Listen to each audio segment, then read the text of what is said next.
It's time for Declare Your Independence with Ernest Hancock.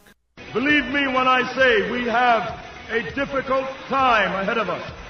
But if we are to be prepared for it, we must first shed our fear of it.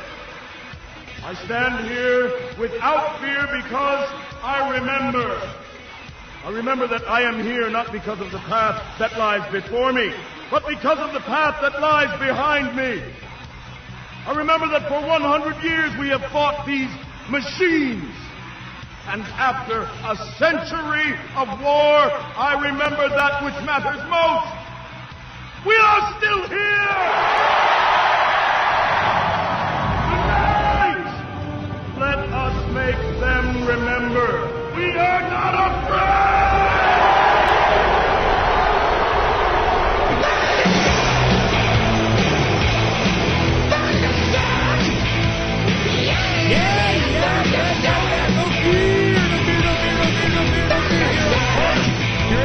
Ernest Hancock.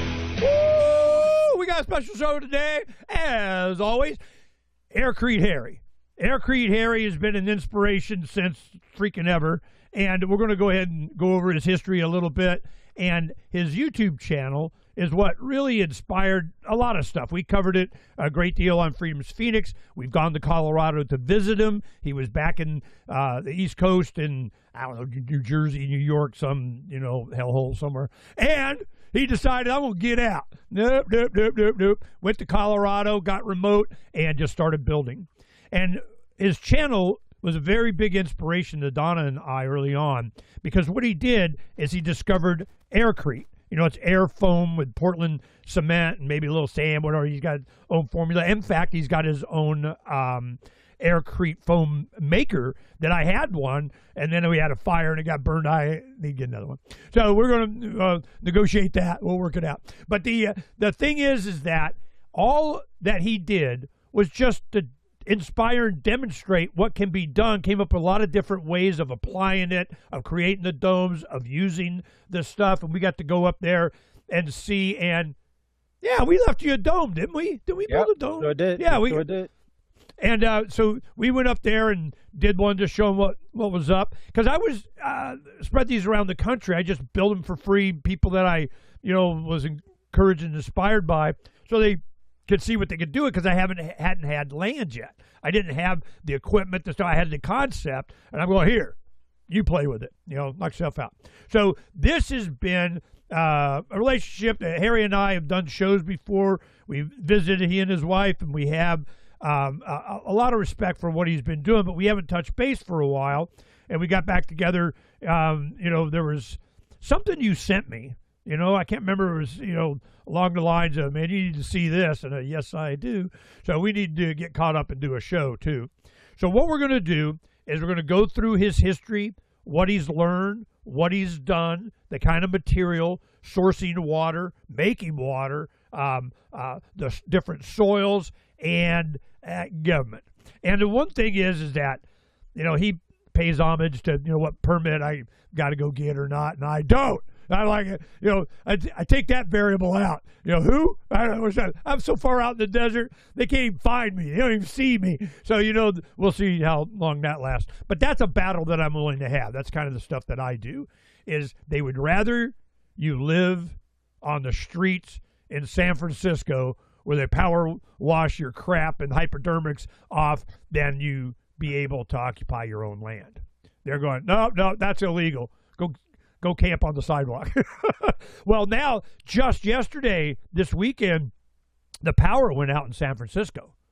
And traffic jam, because all of the Waymo electric self-driving cars, the lights stopped working, and they just stopped in the middle of the road everywhere. And they're going, yep, and we're locked down. Power went out, we're done. And I'm going, oh, if that doesn't tell you every little thing you need to know. So this is what we're going to be talking about. I've seen Harry's apparatuses, and I got ideas. And so we're just going to yak it until Harry's bored or boring, and which will take hours. So we'll see how long. We'll go at least hour and a half, but we'll start thinking about it, but may go all day, because we're going to learn a lot. And that is what we're going to share with you guys. So let's say hello to Aircrete Harry. Aircrete Harry, I'm so glad you came on. You took the time, so we're just going to yak it. But go ahead and start with your story from the beginning. When I first came across a YouTube of you back, God, man, that had to be 10, 15 years ago. That was a long time ago. Yep. Tell us your story, man. Yeah, so I'm originally born and raised in Brooklyn, New York. And so I was living there, working for the telephone company as a field tech splicer, working on copper lines. Everything's cellular now. And I worked for Verizon for 25 years in New York City. And I couldn't wait to leave. Once I visited a cousin of mine that lived out in Colorado, I saw how beautiful it was out here. But while in New York, I had been experimenting with Aircrete. That's where I started my Aircrete journey, because I was already thinking ahead of what am I going to do for a home, for housing. Because while in New York, I had my wife and I had been looking around for a home, and everything was just really expensive. It was insanely expensive for what you were getting. You know, a brownstone, not even 1,200. Not even 2,000 square feet was over $500,000. I said, this is just ridiculous, not for me. And I wanted to build my own home. So I started researching different building techniques, aside from, because I was not a fan of stick frame, sheetrock. That to me was just weak and garbage compared to other systems that were out there. So I'd taken a couple of workshops on different building methods. I went down to Phoenix, Arizona, to get a class on building with foam board. It was a system called Green Rhino Building Systems. And so I went down there and learned how to build a home using these 8-inch thick, 4-foot tall, 8-foot long sheets of foam board that you glue together, and then you put a mesh and a latex cement mix covering, and it was really nice and strong and really insulative. But the only issue was that when I banged on the wall, it sounded like a drum, and I just couldn't stand that, because my whole life I lived in cinder block, poured concrete structures. Even the projects that I lived in Brooklyn were built in the 50s, and there were bomb shelter signs all in there. So everything, I was just used to solid structures. And so that was where my mind went. So after that workshop, I was looking for properties in New York City, lots, just vacant lots, so I could build my own home. And then I ran across Aircrete. I saw Aircrete was being demonstrated. I said, oh, this is interesting. Aircrete is cellular cement. That's been around for decades. There's nothing new. The only thing new is the name Aircrete and being a DIY project. Any person could create it themselves and use it to build with, or use it as an insulator. So I started doing my own experiments. I bought the machine they were showing in the video, and what I found was the machine didn't work. And so that's when I really got into experimenting with the Aircrete to try to make it stronger, to try and make it so it set faster. And I did all kinds of experiments. And then I ended up buying some airforms to create my own dome structure as a prototype, to get my feet wet with the idea of building my own dome. Because at that point, I'm skipping some stuff, but at that point I'd learned that the domes were the strongest structure. The geometry was the strongest. It was just undefeatable when it comes to a livable structure that was... The wall, the ceilings, all the same thing. You can get the thickness, insulative, it's sealed, it's strong, you can put dirt. I mean, they're the thing. You could build them faster, you could build them cheaper, and just too many benefits. Earthquake-proof, tornado-proof, hurricane-proof, bulletproof at the right thickness. Just all the things I loved about it. So I was set on the dome. So while still in New York, I invested in a bunch of airforms that I bought for moving out to Colorado. Because I had property in Colorado for like 3 or 4 years while I was still living in New York. And that was driving me insane because I was so sick and tired of New York City. But I was hanging in there so I could get the years that I needed so I could retire from my job. And so I just got to the breaking point and I ended up leaving. I was at work one day. I was just stressed out. I couldn't stand being in New York anymore. I had this property in Colorado and I just wanted to get out. And so I just did. I quit the job, left early, lost a bunch of money that I could have had if I stayed a few more years. And but I was happier because at that point I had a lot of different hobbies that I've done. I was a photographer. I had a photography business in New York and CNC machines and laser machines because I had a lot of hobbies. Had a lot of things I was interested in. So I knew I could make money. And so I didn't because that's a big thing that holds everybody back. The fear of leaving their job. Imagine 25 years of leaving their job and then starting from nothing, just whatever savings you have. And so it worked out because the cost of living was so massively different in Colorado. We got a 35-acre lot and it's just my wife and I, and we basically just pay food, car insurance, which is massively cheap compared to New York City. $6,000 a year car insurance I was paying, and that's not even full coverage. And I went down to like $300 for the year in Colorado. I was like, wow. So the savings was massive. So I could live simply and cheaply compared to being in probably any city, much less one of the most expensive cities, New York. So anyway, my wife and I, we made the move. We came out to Colorado. I built my first prototype dome. We were living in an RV first when we got here. We moved here in April of 2019. Thankfully, that was just before the whole COVID nonsense. I can't even imagine being in New York City during that whole COVID nonsense. It was insanity. So anyway, we were out here in the RV, living in the RV fine. And then it started getting cold. And then I learned you cannot live in an RV all year round because as soon as that heat it turns off, the cold just creeps right in through the walls.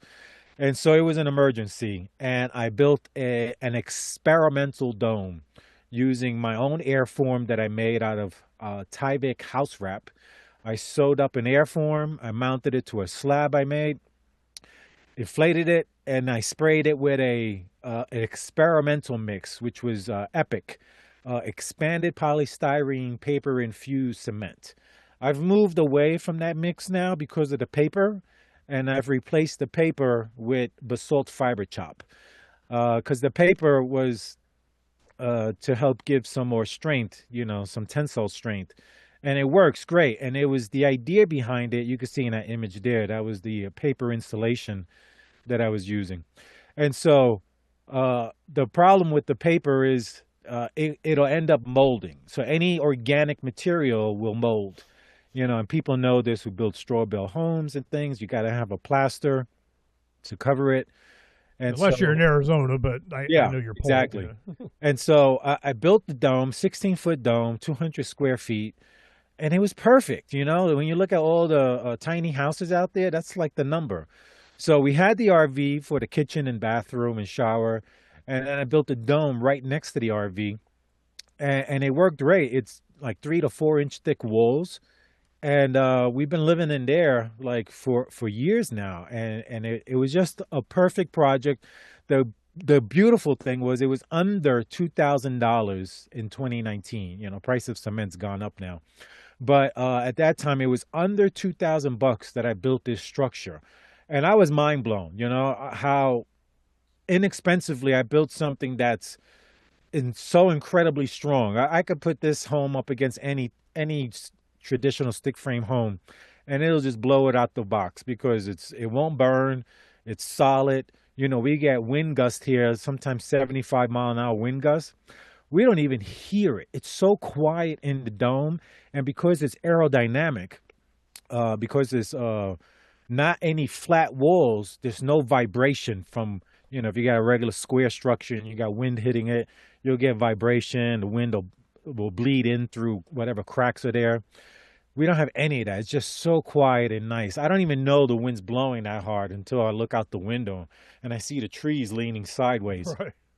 So it's really good. So I built that. Then I had workshops. I built some other domes, and I was just developing a technique, developing a building method that was different. It was unique. There were some aspects that had been done before, but some things I was doing that were unique that had never been done. Like one of the things is making my own airform from house wrap. That was one day walking through Lowe's and I was looking at materials and I saw the Tyvek house wrap and I was, oh, I think this would work good to make an airform.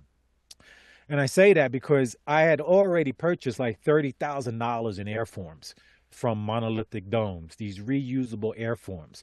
The problem was I was new to Colorado, didn't know anybody, and I had to build solo.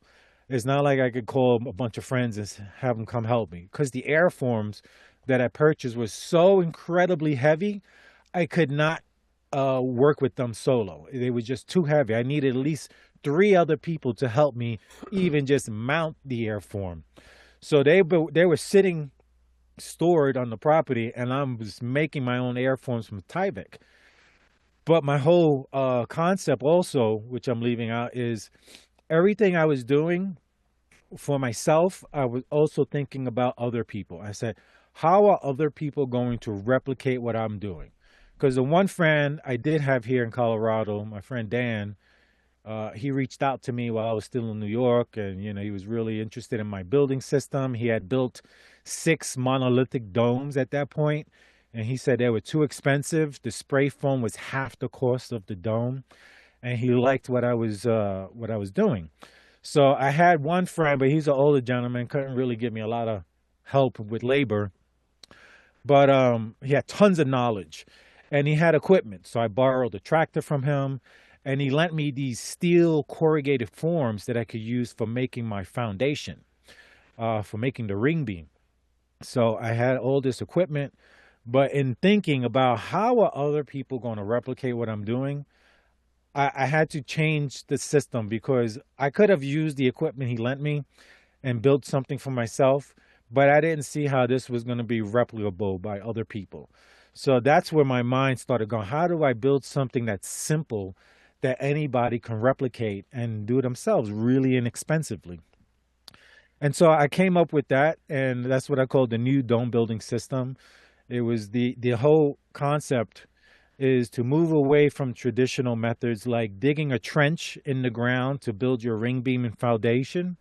Since I have clay soil here, what I learned is if I dig it up and then put it back after it gets wet, it'll compact again like solid. Especially since I only have about 2 feet of soil and then it's all rock here. That's for this property. So what I decided was just to build on top of the soil because most land, most soil that has not been disturbed is going to be at its maximum compaction. So what I decided was I'll just build on top of that. And once everything's been completed, I'll push the soil up around the structure. So there's a few benefits from this. The first benefit is if there's any flooding in a particular area, I'm already building above that flood zone. I'm already 24 inches above the ground level, where I would have been in the ground level with it, where water could have flooded in right through my door. So I'm above the flood zone by doing this, and I didn't need to rent heavy equipment to dig the trenching. I could just put my stakes in the ground, do my form work, pour my ring beam, and then after everything was done, I pushed the soil up, and it was no difference than if I dug a trench first or I did my method. So that was a massive benefit to doing that. And I use a lot of people, because I'm Aircrete Harry, a lot of people assume my structures are purely Aircrete. And they're actually not, because what I learned in New York was Aircrete didn't have the strength that I wanted to see. I would make 12-inch thick blocks and I could break them in half with my bare hands. That's how fragile it is. The strength comes from covering it with a mesh and a stucco layer. Then it's similar to gypsum board, where the two paper layers is where the strength comes from when you're talking about sheetrock or gypsum board. So that's why the aircrete structures that are built, for example, by Dome Gaia, where they make aircrete bricks and then they mortar them together into a dome structure. It's beautiful and it works and it's strong and all this and that, but it wasn't for me. For me, I liked very strong. I wanted bulletproof. I'm thinking worst case scenarios, right? I'm thinking, for example, hurricanes in Florida, homes have to be able to withstand, a 2x4 flying at 200 miles an hour. And you see how that'll go right through a regular stick frame home, but not concrete. Aircrete, I feel that board would go right through aircrete. Even if a tree fell, it would damage an aircrete structure. I didn't test that myself, but based on what I've done with the aircrete, it wasn't strong enough for me. So what I ended up doing is building a structural shell with reinforced concrete. So I'll use a 4,000 PSI concrete and build a shell that's 2 to 4 inches thick. 4 inches on the vertical walls, tapering to 2 inches above. And then on top of that, you have the option of putting aircrete as an insulative layer. But even that I didn't choose to do because the aircrete was too difficult to work with, because you had to make forms and you had to make bricks.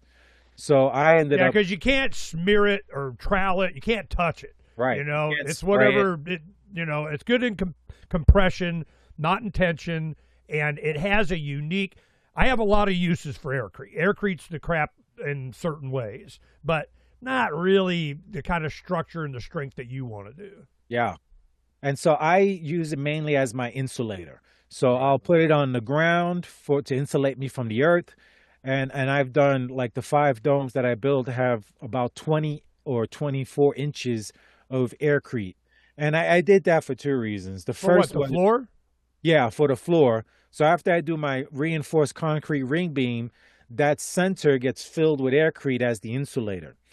And do you put a vapor barrier or anything, or just pour it right on the ground? Yeah, I have, what I do is I'll put my stakes for my ring beam, and then I'll take a sheet of 6 mil plastic and put that over the entire area. The stakes will pierce the plastic, and then that's covered. And then after the ring beam's done, I'll fill the inside with aircrete.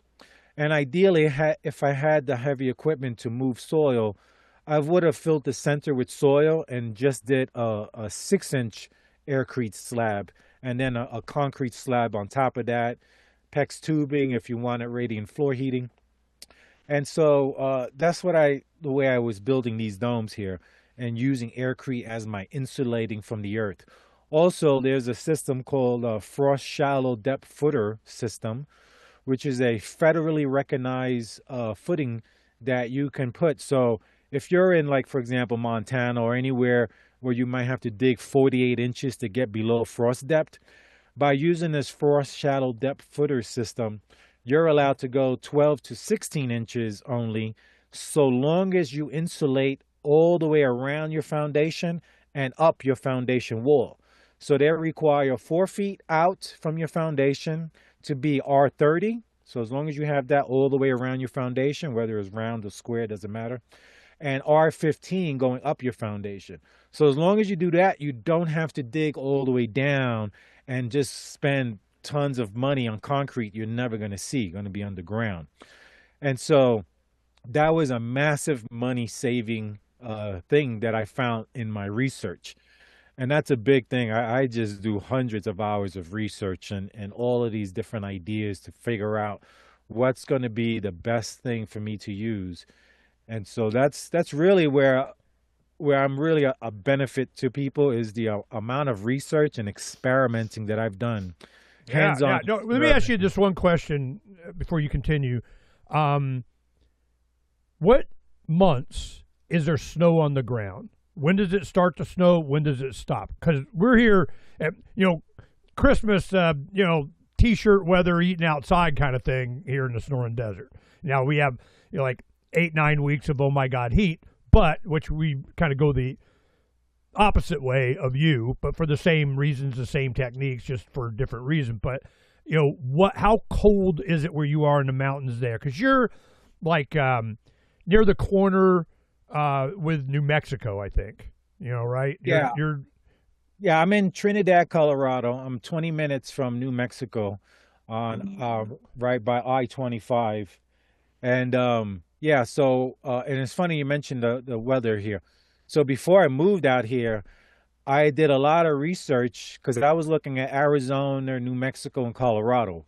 Those were the three states I was looking at. And what I did was I looked at the almanac for 10 years of weather. And what I found was Colorado had the best winters. It had the warmest winter. It was warmer than New Mexico and Arizona, some periods of the year. I was really impressed with the location. Not northern Colorado. It's freezing up there and tons of snow. But here, as an example, when I built my dome in 2019, that was in November. It was already cold. In fact, in my video, you even see snow on the ground while I was finishing the dome. So it really starts snowing in January is where the snow will really start. But the cool thing is, like 2 or 3 days, it's all gone, melted away because the sun comes out. We get tons of sun here.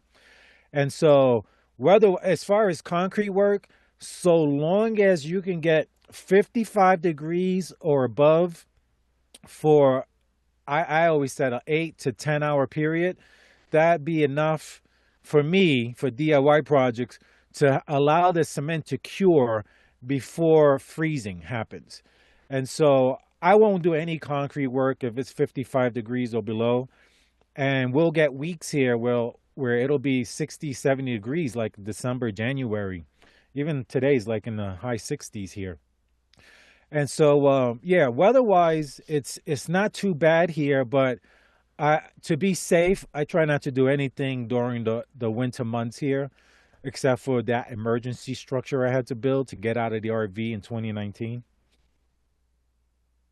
Well, you're motivated because I know what it's like. A lot of times in Arizona, a lot of these different like Arcosanti and Cosanti and a lot of these cement structures and so on by Paolo Soleri, which was a architect under Frank Lloyd Wright, and he built a lot of things out. Arizona is very influenced by a lot of their stuff, and I was talking to the people up there, and it's kind of a communal living stuff and technique, kind of a tour deal, whatever, bunch of collectivists. But I'm going heating and cooling. What's the deal? They go, we spend more time and energy trying to stay warm here in the desert than we do cooling. Because the cooling, with the mass of what they're doing with the concrete and so on, it regulates the temperature pretty good, but it gets freaking cold. And they spend way more of their time worrying about the cold. As we are here in the summer, we, evaporative cooling, we put on the love bus and we, could tolerate it. I mean, it's down, you get down in the 80s or something, but have a little window shaker and we got enough battery and solar to run our bedroom, we're fine, and in the morning it's fine. You get up, it's that middle of the day thing. And because we have such long days in the summer that, you're out working, getting stuff done anyway. But in the winter, when it gets cold and you wake up in the morning, it's cold, you need some heat, and we're not in the snow, and the wind here really is kind of February, April, May, and then of course summer monsoons and so on. But you get a lot closer to the land. You're watching the weather. All my rural friends, they're always watching the Weather Channel. Oh man, you got weather porn. I mean, it's always on. But what you get out here, it affects your day. It affects your productivity, what you're going to be doing. If you got a bunch of different projects, which ones you're going to work on. So when I think about the mass of a dome and trying to regulate the temperature, I'm thinking just as much about it being cold as I am, for it being hot. So what's the high temperatures where you're at? How bad does it get, in the summer? Oh yeah, it can get bad where I don't even want to leave the house and do any work outside. Yeah, we'll get in the 90s, and Thankfully, it's not as dry as Arizona, but it's way drier than New York City here. So that makes a massive difference in comfort level. But we get just a lot of sun, and yeah, it can be difficult to work in the summertime. You got to like really start early in the morning and get all your work done like before 10 or 11, because once 12 rolls around, I'm not looking to be outside at all during the summertime. Yeah, Well, how high? it What's the can get really temperatures hot. there? Like 95 degrees. Yeah, like 95. It'll be hard because that direct sun. I know you guys get hotter, but A that's hundred that's hot straight enough for days me. over I'll stay. 110. I mean, it's like, Yeah. I laugh at your 90 something. So Yeah. your building technique, I want to go over some of these pictures. Let's go ahead and, kind of describe a lot of this stuff so people understand what we're talking about. This right here, when you're starting to do describe what's going on here. So right there, we're pouring the Aircrete slab. You see the ring beam was completed already, and you can see in the background And that's the regular concrete. formwork. Yes, the ring beam is regular 3,500 or 4,000 psi concrete, and you can see in the background the formwork to build another dome.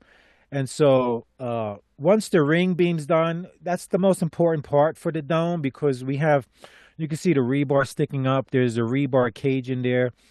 And because of the forces of a dome pushing down and out, your ring beam is vital to your dome structure, especially having your rebar in there, because you could look at that as a belt. And if that rebar weren't there, it could potentially burst out and collapse because of the forces on the dome.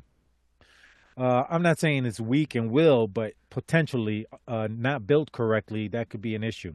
So yeah, so this ring beam here, you're looking at, it's about 1,000 gallons of aircrete that we created to fill this slab up. Because my property is sloping, where I'm standing next to the machine is higher, and then the other side with the guy with the blue shirt, it's lower there.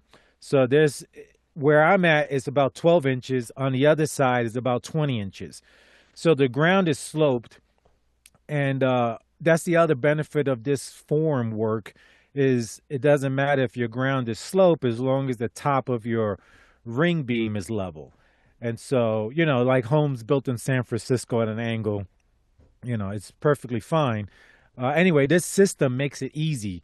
So you don't need heavy equipment to bulldoze the land flat. You can take your uneven land and build everything level. Another reason this technique is great. Stays compacted soil. Yeah. Yes, exactly. But yeah, so what we're doing there is just filling that slab with the aircrete, the insulative mix. And then afterwards, we put a hard coat, about an inch or 2 inches of a regular shotcrete mix or a stucco mix, 3 or 4 to 1 mix, 4 parts sand, 1 part cement. And that'll cover the aircrete, because the aircrete's extremely brittle. If you just left that slab like that and walked on it, it would turn to dust eventually from walking on it. So you have to have a hard coat on the aircrete. What is the hard coat thickness that you need? I usually will try to go. It depends. Like for my kitchen dome, I put half inch PEX tubing. So I wanted to make sure the tubing was covered, and then I had a little thermal mass on top. So I made those floors 2 inches thick. But I have other domes where I made the hard coat about a 1/4 inch thick. It was really thin, but it was a mix that had a lot of basalt fiber chop and super plasticizer.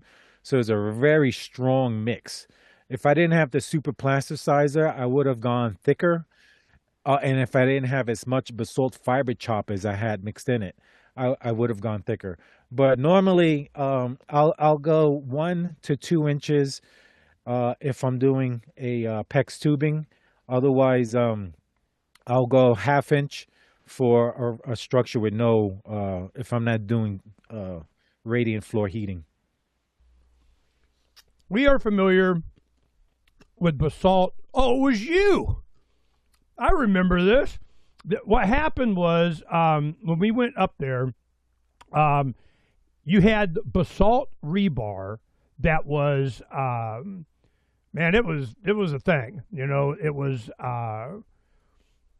what it looks like is rebar, but it's basalt, which is rock, and they heat it and put it in the strands. It's fiberglass, but instead of being glass or melted silica or whatever, it's rock. It's lava rock.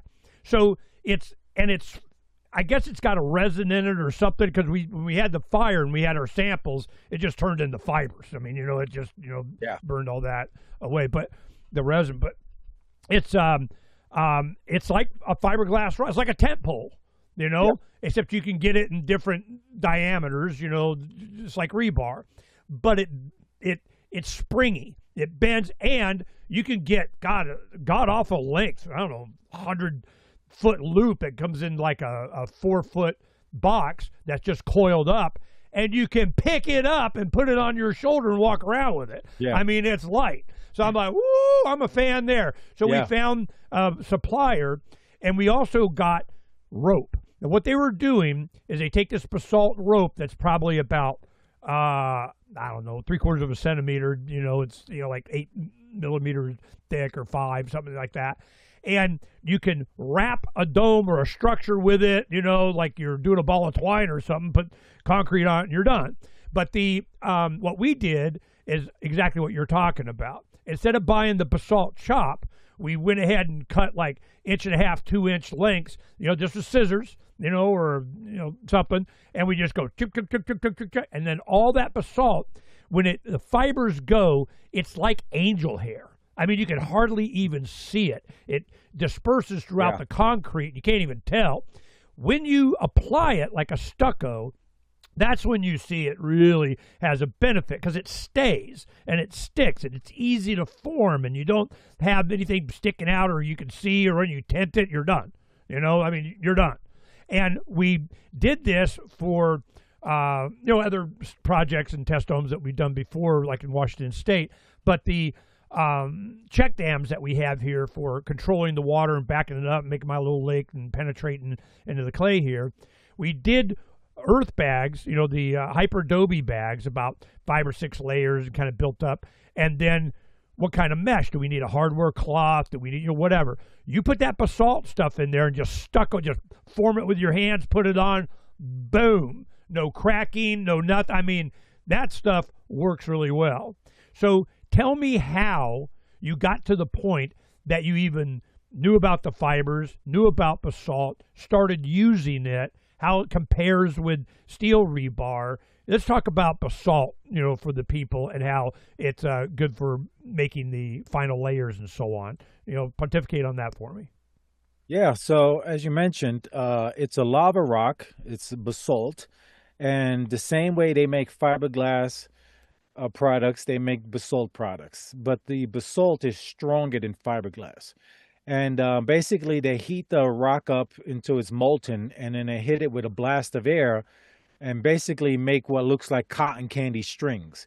And they take these fibers, these basalt fibers, and they'll put them in a form, a rebar form, and with the resin, and they'll make these rebars.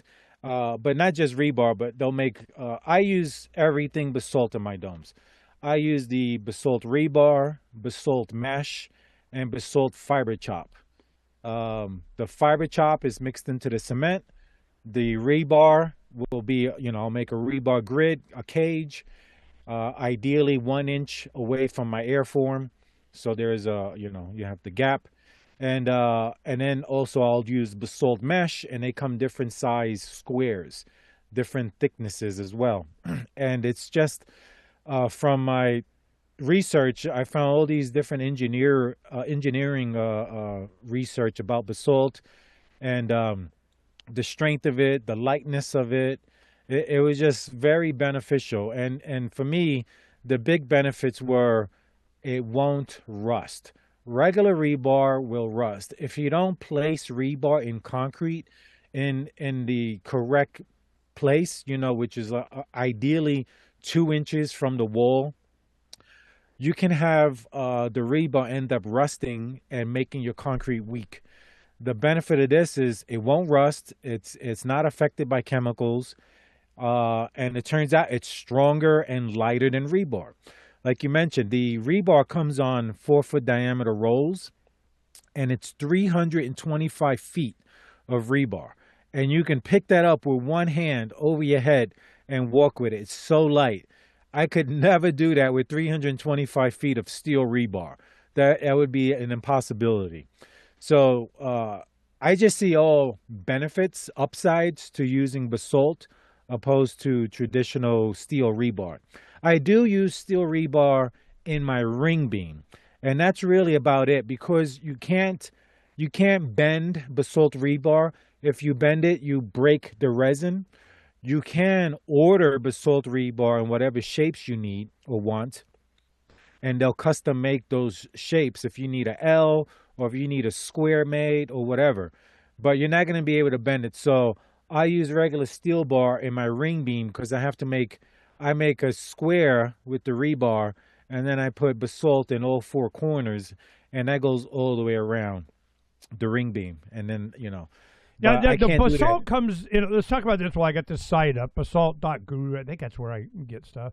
And they have. It's like carbon fiber mesh. It's like cloth, and you can get it in all kinds of. I think I've used like 4 foot rolls of it. Goes forever, and we've played with 5 millimeter mesh. It looks like. Let's see if they got one here. Yeah, kind of like this. This here.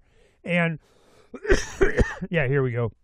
You have the meshes, and I've used nylon, fiberglass, and basalt.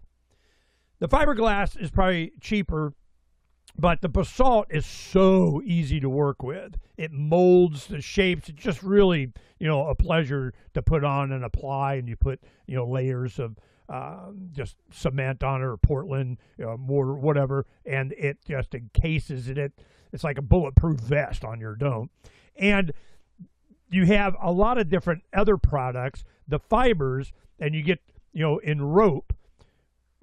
Here's just a bunch of fibers, what you're talking about, and that's what we have. I just take and cut them into 2-inch lengths and create my own fibers. The same thing, it's just, and because I had it. And the benefit of basalt when you're dealing with like fires is that it's rock. So it has the same expansion contraction rate of the concrete. So, and then when you get fire, they don't care. It's rock. So, Yeah. You don't lose the strength of it. There's a lot of benefits for going this way. The difference in the workability of the stucco or final coat or outside, and you tint it whatever you want, and you get your color embedded and you're done.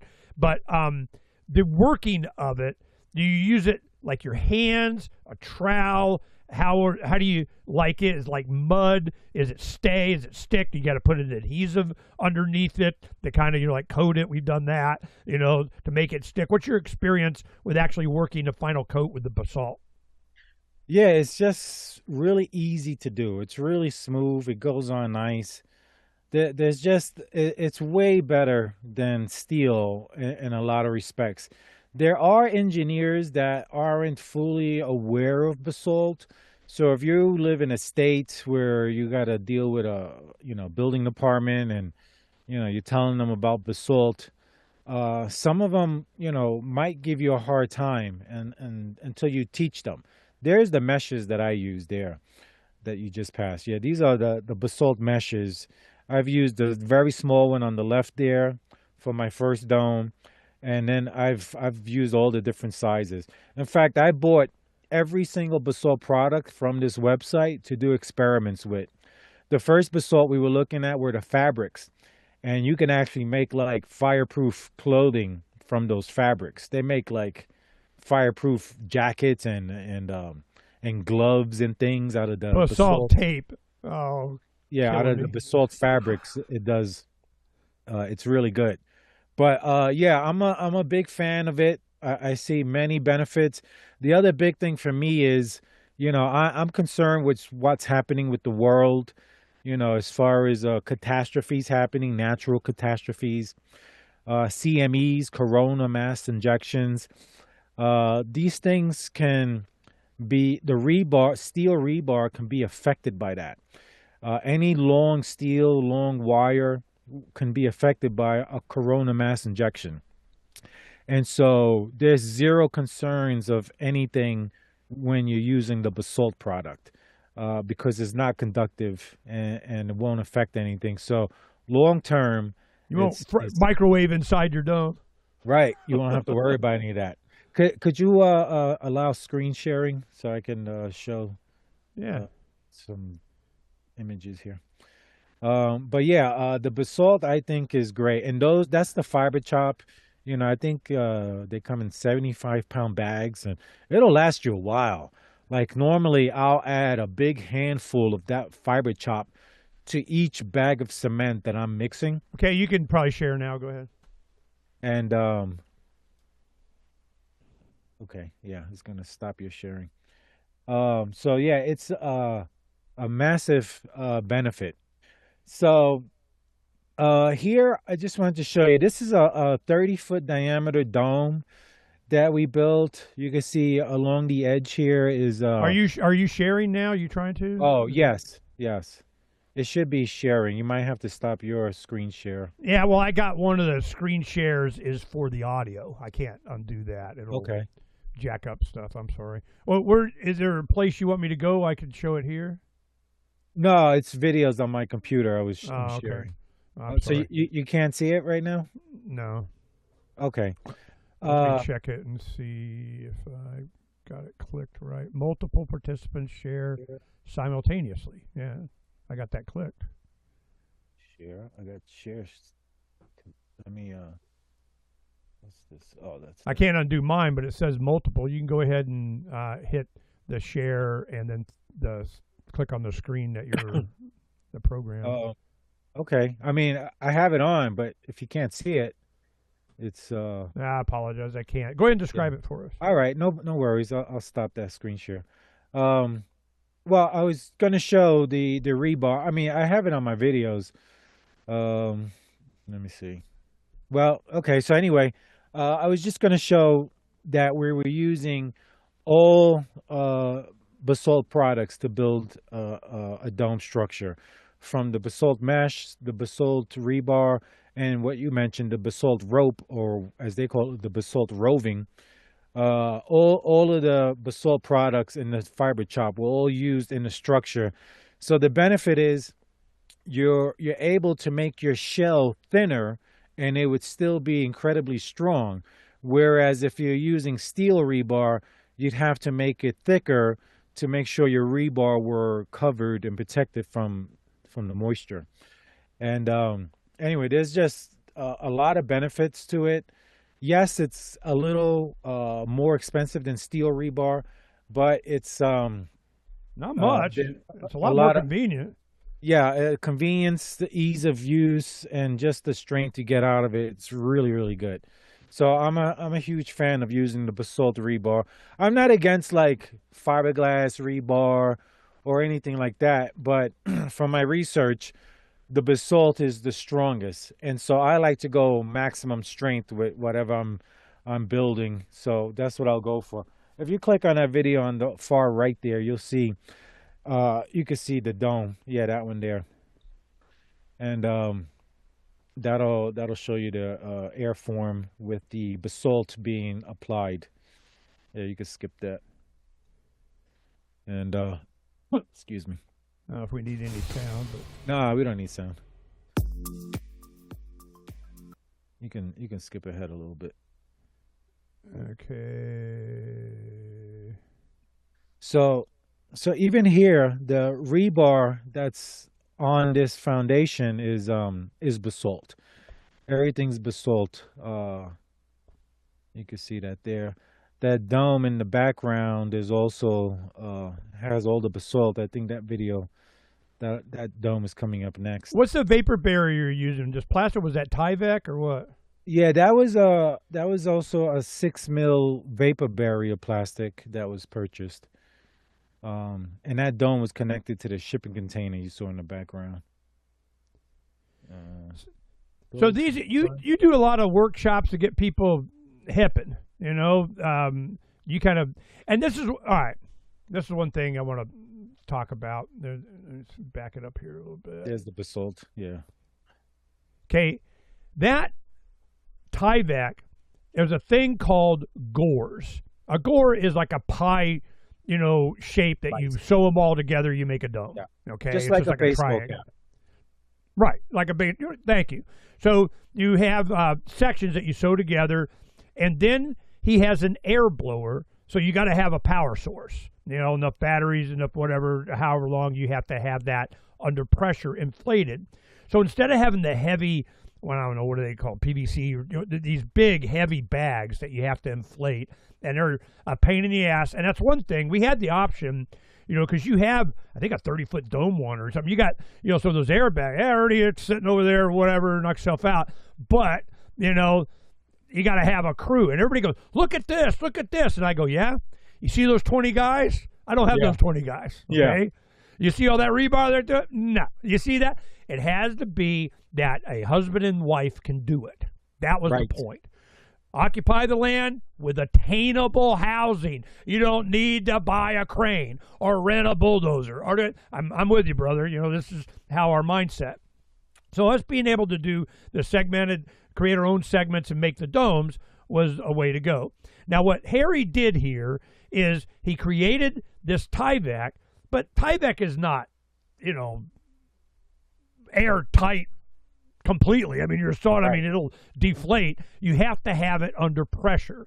So he creates this bond, and then I saw where you connect it to the footer, the ring, the concrete ring here, is that you're doing, you put some kind of angle iron or something that you cut and you bolt it down. I mean, that was a thing. I was kind of, that looked like a lot of work. So you do that and it seals it. Then he has, however you create the tube that goes in there and it's under pressure. So when you're ready to go, you gotta be ready to go.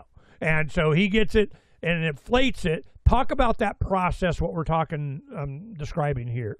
So this one here is actually the reusable. This is the heavy one because we had the workshop, we had the manpower to use it.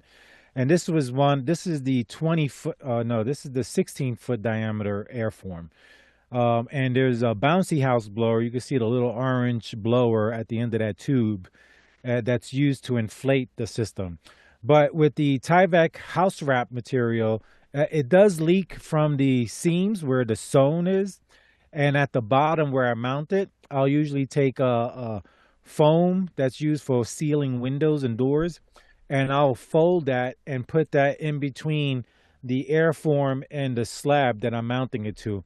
And that creates a really good seal at the bottom, so I'm not getting any air leaking from the bottom. It's just leaking from the seams where it's been sewn. And it's fine because I have enough air pressure to keep it inflated. As long as the air stays on, there's no issues. And sometimes I'll even use two blowers at the same time. I'll have one blower going through that tube that you saw, and then I'll have a PVC pipe going into the interior of the dome, and with the pipe coming outside, and I'll connect the blower to that. So I'll have two blowers going on. It's also for redundancy because the last thing you want is for your generator to die or your blower to die while you're spraying it or after you've sprayed it. That would be a catastrophe. I've run into that problem once, and I never wanted to run into it again. So the last dome I built, I bought actually 3 generators, Harbor Freight generators, 2 5,000 watt and 1 9,000 watt. And I had each blower had its own generator. And then the 9,000 watt generator I was using for the mixing tools, the mixing machine and hand mixers and all that. And so you got to really think redundancy when it comes to this, because one failure, you're talking about you've wasted all your money, your concrete, it's a mess to clean up. It's concrete, it can be a disaster. So, how long does it need to be under pressure? It needs to be under pressure until the concrete is cured. So the longest one that I've done before I started using bouncy house blowers, I had a DeWalt leaf blower. I used to use leaf blowers to inflate the airform.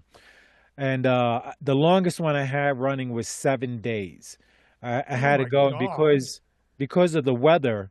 I couldn't build every day because it's like it started raining, so I had to leave it inflated until the weather cleared up, so I could finish applying the concrete.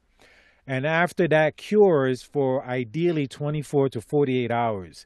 Ideally, I would like to give it 48 hours to cure so you don't risk any cracking or anything happening. Just leave that pressure solid because if the pressure deflates even a little bit and the airform collapses a little, that, it could be a disaster. Well, Uh, this is what so we Matt wants did that right. after being. God, what was it? I remember it was in the spring of 2007. It was during we had our workshop for the Ron Paul Evolution thing, and right before we moved out, we went ahead and assembled the dome and did this and so on. But we did it by hand and drills, presses, and whatever. It was a pain in the butt. But we did what we called the money dome. Okay, now, this was the first dome that we did, friends, just showing what can be done. And this is a 16-foot dome. Now, this is a regular geodesic 16-foot dome. What Harry does when he does this gore thing, and I'm going to show you here in a little bit, he has it much straighter walls that comes up. It's more kind of silo-ish, he's done it a little bit differently. Now, down here, we have all these links to, how you can, here, I'll show you this. This is of interest. And you go into Desert Dome, and you have these different type of domes. That single phase are all the same struts. Double phase, that's like doghouse, chicken coops, whatever. It doesn't have to be super strong. You start getting into three phase, and it's three different struts make a different shape, and you're starting to get, you're doing something. But most of our stuff we do four phase. It gives it a rounder look and so on. You get stupid with 5 and 6 and Epcot Center kind of crap. But usually we do four phase. I'll do the three phase just because that's what's showing and it's easier. So when you go in, you go, what's the radius? Now I use meters, a metric because it's more precise and easier and whatever. But you go into, you put the radius at 8, submit, and then it gives you these, it gives you the sizes of each one of these struts. So you cut the EMT conduit to this plus 2 inches, I think it is, because you got the trim on the ends and it measures it hole to hole, and then you put a bolt in the hub and you just start assembling this. We did one just like this up at Aircrete Harry's in Colorado. What'd you do with that dome? Did you ever do anything with it? I still have it here, and I never got around to the idea. I had one idea for how to use that for making a beautiful home for yourself, and I've been so busy here. Yeah, no, I'm hip. I just Man. haven't I'm gotten hip. around to doing that because it was a little bit complex. Basically, my idea was just to have a mesh on the inside of the dome and having bolts that will allow it to maintain a certain distance from the pipe, from the tubing. And then it would be taut. So once that were taut from each bolt and all the connection points, being, we'll just say 5 inches from the bar, you'd have a head and then you'd have it so it didn't slide in and out. And the idea was I was going to stucco the inside. And then once that were stuccoed, my mesh, my reinforcing mesh, the exterior I was going to fill with aircrete to insulate it and then put a stucco on that. And then you'd have that cage for your reinforcement. You don't need rebar because that is your rebar. That is your reinforcement. And that would all be embedded. So I know the idea would work. I just haven't gotten around to it because the mesh on the inside would need to be sewn to that geometric pattern so that when I put the bolts through the corners where the fabric goes, it would be what I'm envisioning. It would be taut, and then I could stucco it, and then the inside would just be, a beautifully stuccoed, smooth surface, and you wouldn't see any of the bars. You would just see some of the geometry from the geodesic. You'd see some of that geometry, but that was my the best idea I thought for using the geodesic dome for a livable structure where it's also beautiful on the inside and you're not seeing any bars or a lot Yeah, of no, people. we got some ideas. Let me go ahead and show the audience this real quick. There's another couple in southeastern Arizona in Cochise County. They have what they called an opt-out. You go, I wish to opt out of building permits. I want a permit to not have any more permits. I mean, that kind of crap. So this is, there's a lot of building different techniques that we go and visit and so on. And it's Green Dream Project or Our Self-Reliant Life. These guys here. And what we did is we gave them, one of the domes, and we just, a friend of mine, Bob, and I went down and just put it up for them. Make it go where. You guys do whatever. Same thing we did with you. You'll see, how it goes. And what they did is they created, if you see behind them there, they made a greenhouse out of it. They put hardwood cloth around the base, whatever. It sat there for a while. Everybody's like, what are you doing with that? These guys use desert dirt, a wheelbarrow, a shovel, number 10 cans, and little like rice bags of whatever, and they build. It was the lowest freaking building technique, a husband and wife, wheelbarrow and shovel. And it's been years, and they keep building. It's good. They are very inspiring. These guys now then you get into like tiny shiny home. They start using more of the earth bags, kind of like what we're doing and so on. But it wasn't just Harry that we went and visited. A lot of these places, but Harry had his own desire. It was strength. It was two people can do it, and it was thermal mass, and make sure and go whip ass. Now what happened was when we did this, and we go, okay, now we can make a dome. What do you do with it? Well, the Tyvek that we're talking about, that he's making the forms to do that as opposed to it being a structure like that, and I got ideas and we'll talk about that. But here it's a program that you put in, how wide your material is. Say you got 4 foot wide mesh, whatever the hell, or Tyvek, and then you go like 1 meter up. It's this width, this. And if you lengthen this here, you get more straighter walls, and you can do all kinds of different stuff, how you want it done. So I'm sure it's this one or something like it that Harry uses to cut out these, and then he sews them together to do like his hat. And when you do that, you just sew them together. Now you could do the fabric goes this way, or you could do it vertical or whatever, or different designs to be able to create the dome that he wants. Then he sews it, and then down here, I think it shows how you can fold in the seams and you get all funky about how you do it. And then it's like that. There's a little test thing, and this is what we did for doing the cover, because we have, I think we show it on here. The money dome. Yeah, we did it cutting like that and pressing it. Now we got a stamp press and much less work. But we did the same thing Harry did to get that. So we just made it, we took it to festivals and we vended at it, and it had like 5, windows around and no waiting. And there's my granddaughter, we doing this. So we're familiar with making these, and you can see the sections here. This is, you see the seams here. You sew them. This is the first time I used a sewing machine. I went all Harry on them. I go, I can do it. Watch me. We'll make it go work. So this is what he did. But he fastened it down to the ring beam with angle iron, screwed it in, and kind of sealed it up so that when he had the fans blowing, it would keep this inflated. And then he applied, how tight was it? It was like drum tight, or what kind of pressure were you putting on that thing? It was probably about 5 atmospheric pressure, which is really powerful.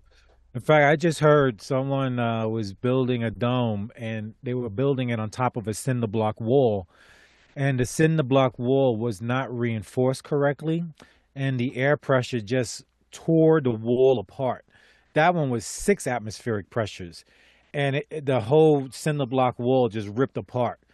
So yeah, there's a lot of air pressure in it. When you consider 30 psi for a car tire. And when you're looking at those pressures, you don't realize how much pressure it actually is. And the major thing for the airform to mount is there's a rope that's also sewn in at the very bottom, and that rope is the stopper.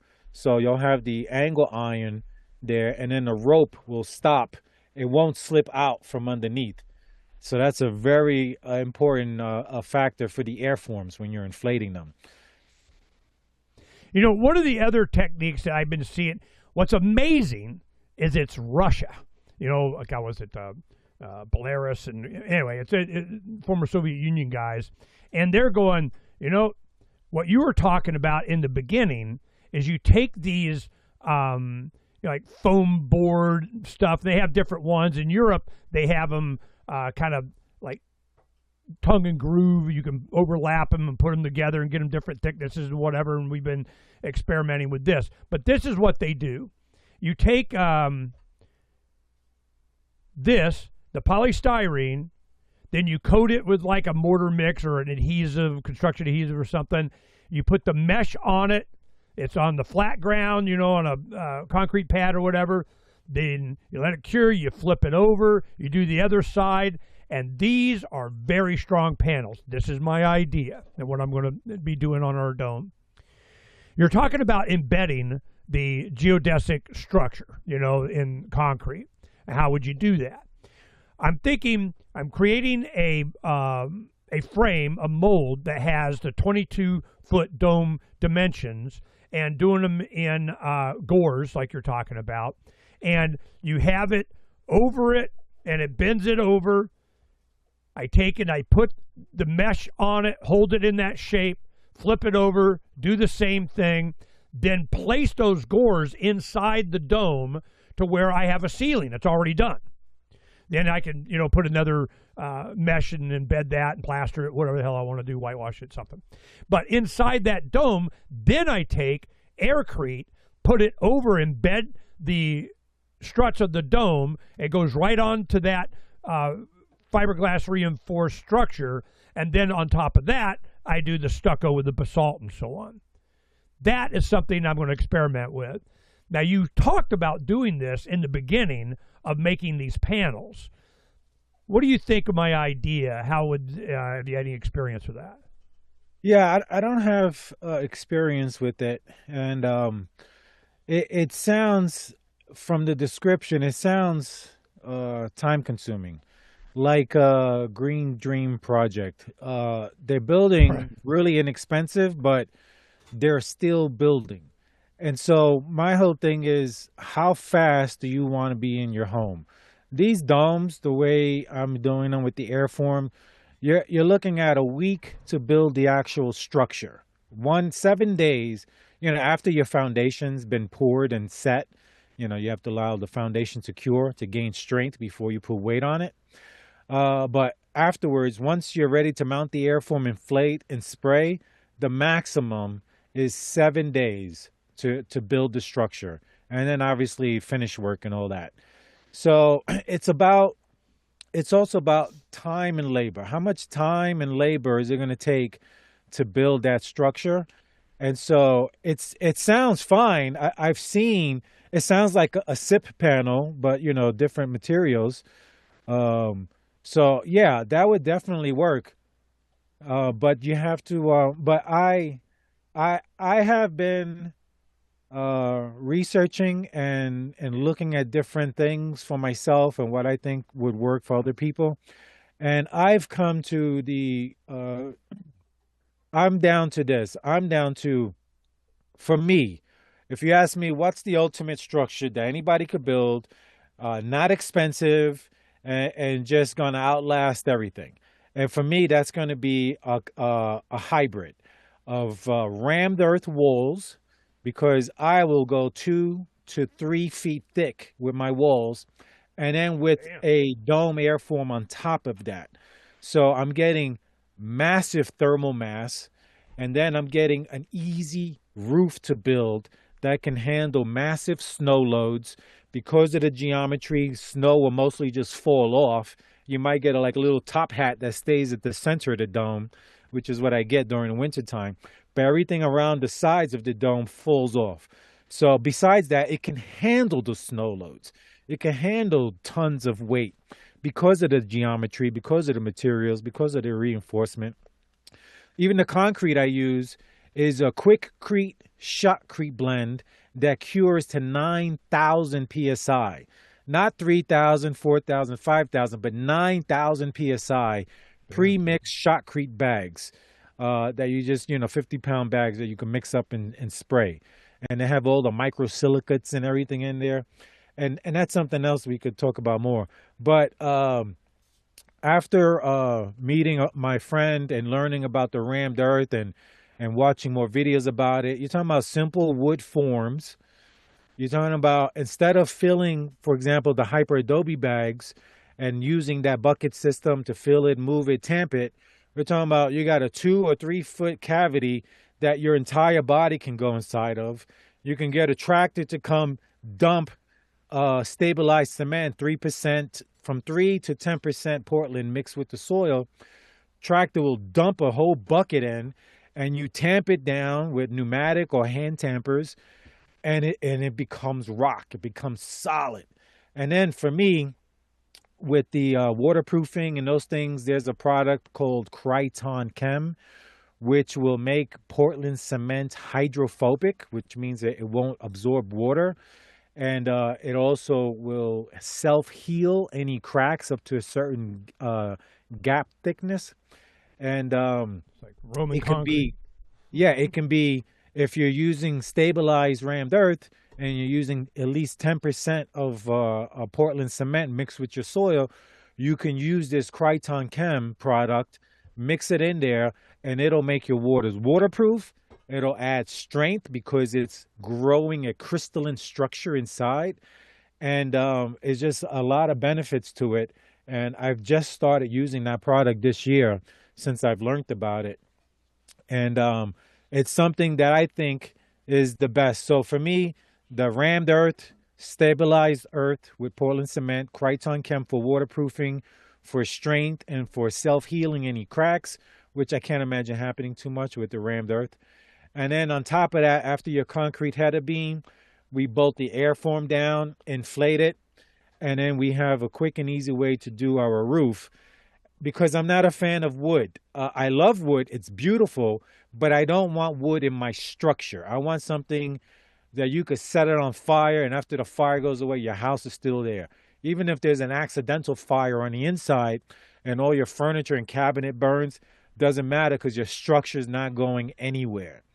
And so that's where my mind's going now for my future projects is rammed earth. I've been designing some rammed earth homes, and that's where I'm at. So, and I'm not always going to use airforms, I think, because of what I mentioned. If you don't build everything right, the air pressure could rip apart your walls. So I'm even considering doing wood forms with like a masonite to then spray my concrete and everything. And after all that is set up, I remove those forms and reuse them again. So Yeah, masonite is a thin, heavy wood, cardboard, kind of shiny, smooth, whatever, Yeah. good for doing this kind of stuff. yeah, and it's really But flexible. none of this stuff is free, man. I mean, No, I like but it's free. reusable. Yeah. Nah, No, there the, you go. the thing is, There it's you go. reusable. So if you're planning on building more than one, you're good to go. I mean, that's why the airform's great, and I will use the airforms, but I'm considering other options, not only for myself, but to give other people other options, because not everybody's going to be able to afford like a $5 or $6 or $10,000 airform.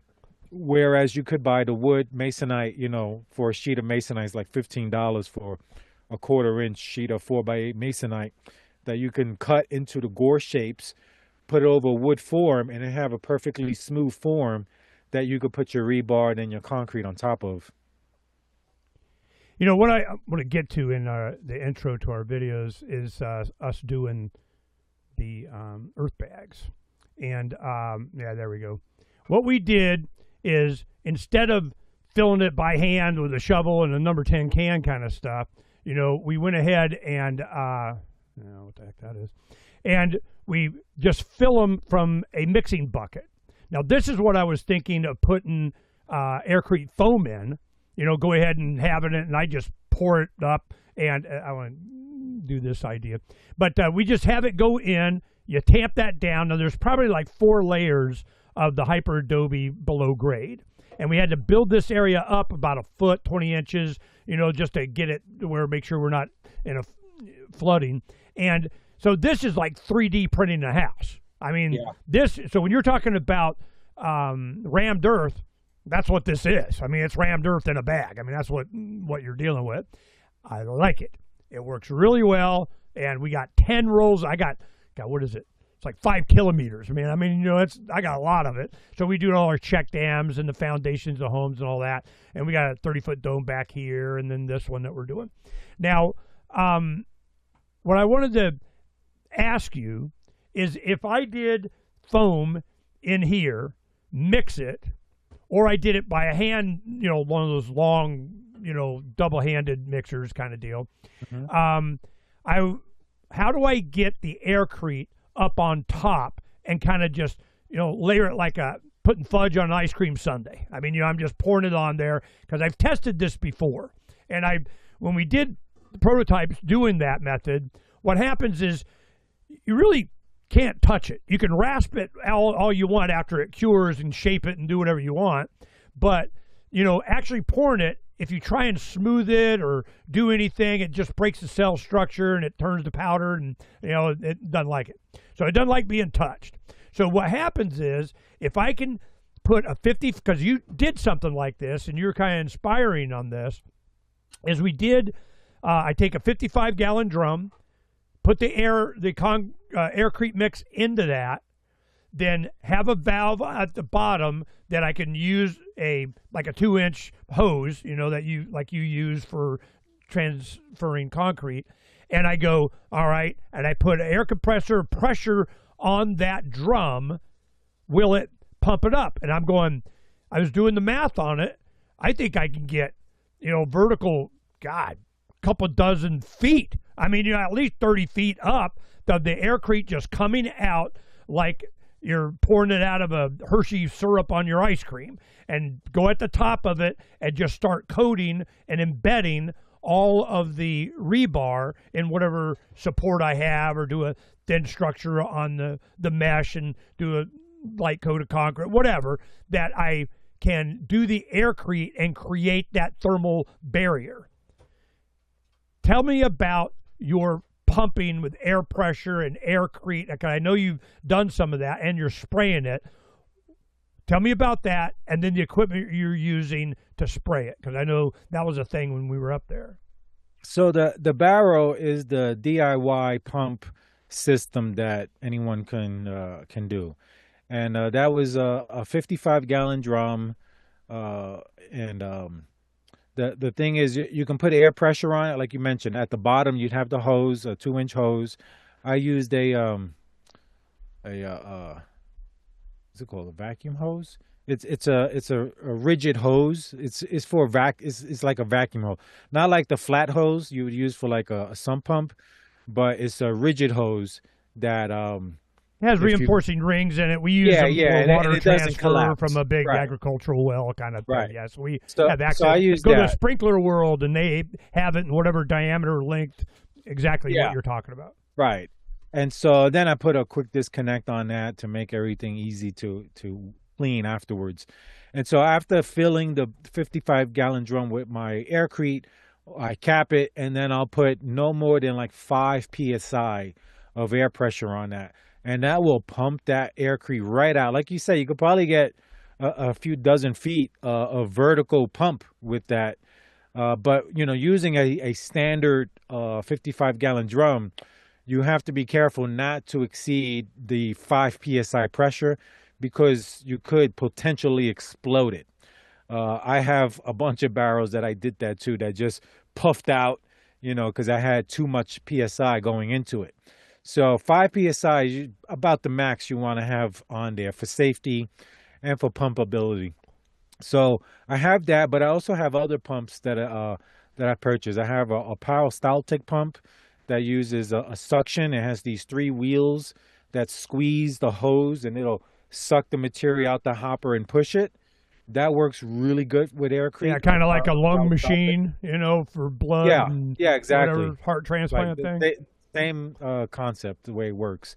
Pumping blood and all that with the wheels. That's a Parastaltic, but I'm using a concrete Parastaltic pump. And then there's also a gear pump that I have, which have gears that interlock, and the material goes in between the gears, and it'll pump. So I found all three of those pumps to work well with Aircrete. But what you're describing to doing, I think what would work great, yeah, there, and you can see how it expanded right there exactly. That was only 5 psi. No, that was higher, and that happened, and then I lowered the psi. You can see. Well, I wonder putting about the poly tanks. Are they stronger, or? I wouldn't say they're stronger. No, I had one back in New York explode on me because of the lid. But I was pumping a heavier.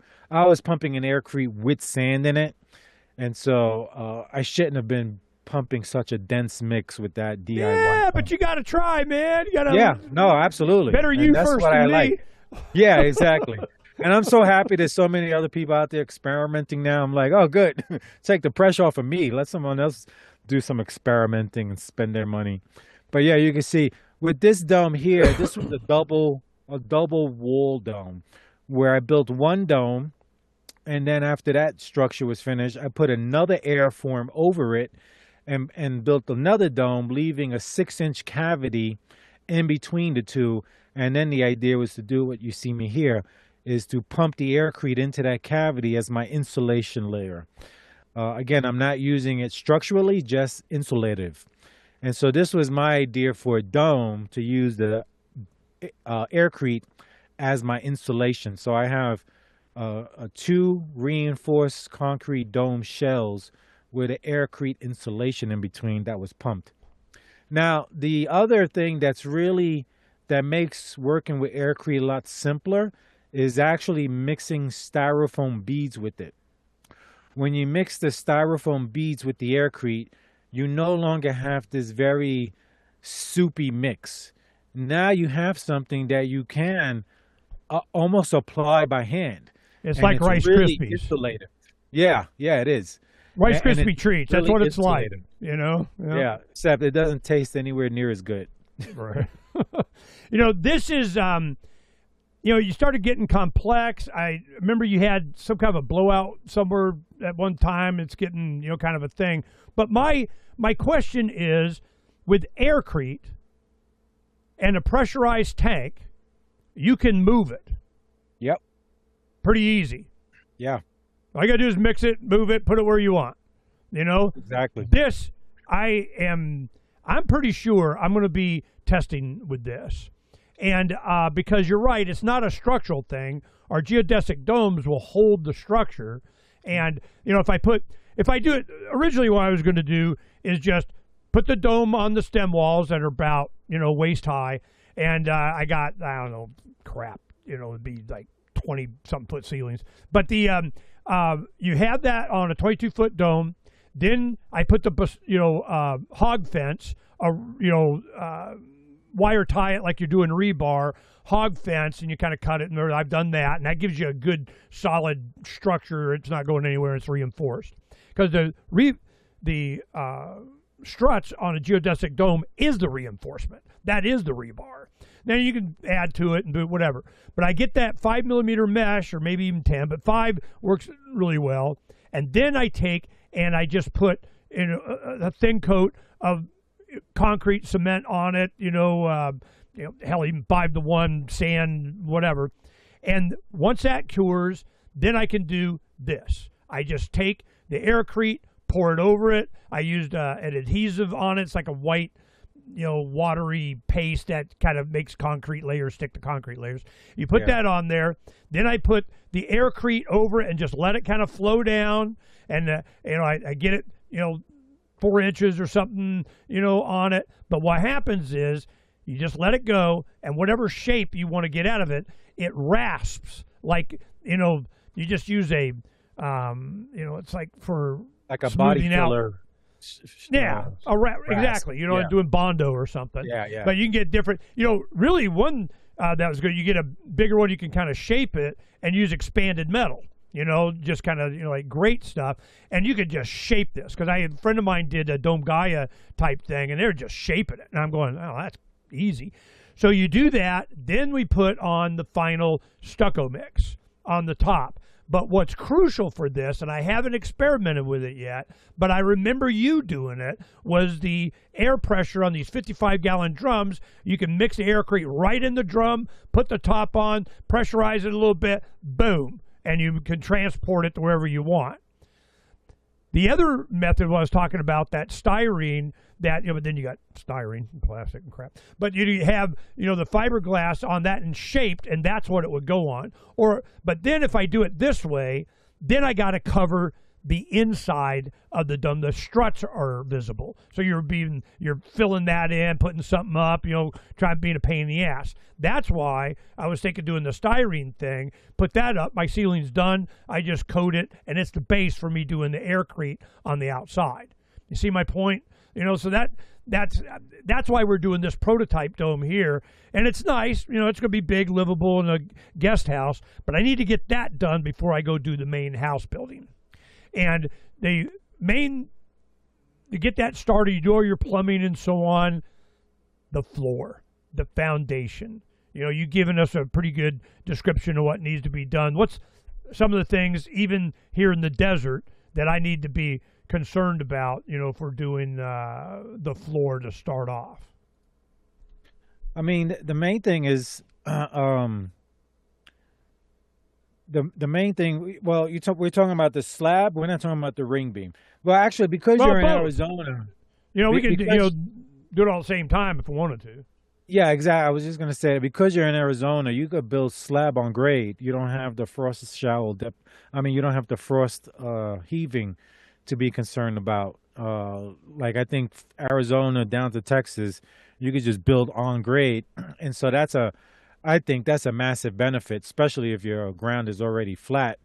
That just really increases the speed at which you can build efficiently, because you just put one form up around, and then you fill that, after your rebar and everything, you fill that with concrete, and you got a nice flat surface to work on.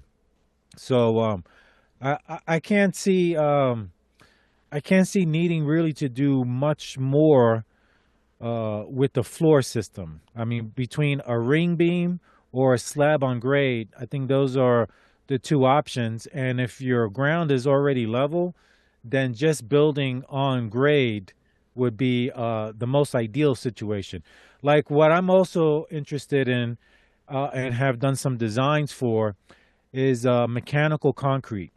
So anyone doing a driveway, I would, especially if you're in an area where you have a lot of clay soil, I'd recommend mechanical concrete driveway system, which is just using recycled tires, where you cut the sidewalls off the tire and you just have the tread. You lay that flat, you put your treads together, and I put 3 ring shank nails through the treads to nail them together. And you make a grid. So, for example, if you're doing a driveway, I would personally make a 12-foot wide grid with the tires. The tires are free, recycled. In fact, you can most likely, like I did, get a tire company to deliver a trailer for free, because they have to pay $2 to $5 to recycle tires, where if they could bring you the tires for nothing, they would. And that's what I had done. I had a 50-foot trailer brought with tires. Me and my wife emptied them out. We took all the tires we wanted. We put all the crappy ones back on, and they picked the trailer up and took it back. And they were happy. We were happy. We got tires for free. They were happy. They got rid of tires for free. So it was a great cycle. But what I'm getting at is, not only is it great for driveways, because if you build a driveway like this, where you have all your tires, I have an 800-foot driveway. I did not know about mechanical concrete when I did my driveway. I just had gravel put down. I spent $9,000 to have someone come, bring gravel, level it and everything. Had I known, I would have done the mechanical concrete system. I would have got the tires for free, ring shank nailed them, the whole 800-foot length, ideally, minimum 8 feet width for a driveway. And once that's done, you're talking about something that will last forever. You never have to redo the road. You never have to re-gravel it. The mechanical concrete systems that are done for commercial traffic areas, heavy, tons and tons weight tractor trailers, they just last forever. And so what I would do is build a platform to build my structures on top of. So not only am I doing my driveway like this, but if I were doing slab on grade to get my structures off the grade, a few, 10, 12 inches, I would put, like you see there, those tires. I would put the tires around the whole thing and build on top of that. That is just one thing that I've come to the conclusion would work really well. Well, one thing I wanted to show here is that it's not just the tires like you're pounding it and all that kind of stuff. I wanted to see if we could see how you're taking the sidewalls out. And there's a machine that you did. Well, it's not here. But what he does is it's on the sidewalls, it cuts it right up around to the tread, so you don't have all this to get into. And you took, I think, a nail gun and you just, nailed them together and bent the nail over or something. Then you fill it with soil and you can do whatever the heck you want. This was because you got mud driveway, long kind of bend, and he had free tires, just time and pressure. So he just takes and he puts it on a stand and just cuts out the sidewall so you have the thick tread. Then he nails them together and it's just a bunch of tires, and then you put dirt over. How'd you get all that dirt over? You had to have a tractor, man. You ain't shoveling that, Oh, hell no, not that sort. It's too tough. Yeah. That I had a backhoe that I had rented, and a little thing I learned is with the equipment, rental equipment, they have a day rate, and then they have a week rate, and then they have a month rate. And for me, I found for the amount of work that I needed to do and to not be stressed about having to return the equipment, it was a better deal for me to rent the equipment for a month. Because, the longer you rent it, the better deal you get, opposed to if you rent each day, it would be way more expensive than renting it for a month. So I think we spent like $2,000 to rent an excavator for a month. And then I was able to take my time. There was no rush. I did a lot of projects around the property, everything, and a bunch of tree removals and trenching that I did. So it's something to think about when you have to rent. Inquire about the days. Think about all the things you need to do with that equipment while you have it. And I didn't want to be stressed out with renting it for 1 week. And I'm like, oh my God, we're not done. Yeah, that's the company where I bought the tire machine from that cuts the sidewalls off. They're actually in Arizona also, and really great family-run operation there. Love to support them whenever I can. So yeah, I bought their machine, their sidewall tire cutting machine. You had one that was a little bit more manual. It wasn't this motor thing, or no. This something. was it. This was it. Yeah. That's great. That's pimp right there. Holy crap! Oh yeah, look at that. How quick it was. I mean, this is sped up a little, but, not much. It's really fast for removing the sidewalls. And then those sidewalls, yeah, you can see there. And what I ended up doing, I think in this video, I built the my shooting range. I don't recall exact. Oh, no. Well, anyway, what you do with the sidewalls is you put them together, nail them together, and you can make a culvert out of them because they have a steel rod inside the sidewall.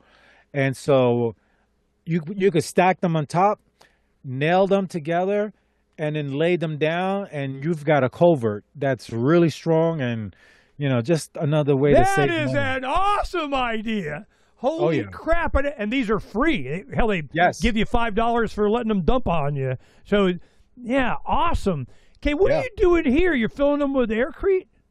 Yeah, I'm playing around, experimenting. So, because if you fill one of these tires with concrete, you need a tractor to move it. So I filled it with Aircrete, and I could easily move it, no problem. And we made like a walkway, because the ground's so clay when it gets wet, it's all muddy and everything. So you can make a easy walkway like this. Um, yeah. So that was what I was doing here. This was just an experiment.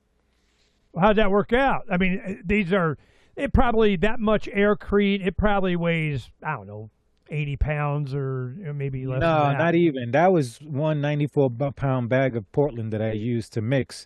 So you could divide that by four. So you're looking at Whoa. 25 pounds maybe. Really, Yeah. damn. You Opposed to know, like 250 pounds if that were and concrete. this is now the earth homes and so on. You got an army out there with sledgehammers pounding dirt, and hell no, that is just Yeah. totally unnecessary. This you take the sidewalls out, dude, boom, done, boom, boom, boom, boom, boom. So this is Yeah. And very then what I cool. did was after removing the sidewalls, when I started my the greenhouse walls, I'd fill it with soil and go over it with a vibrating tamping machine. You know? Oh, you can see how I've made the path there, or was making it.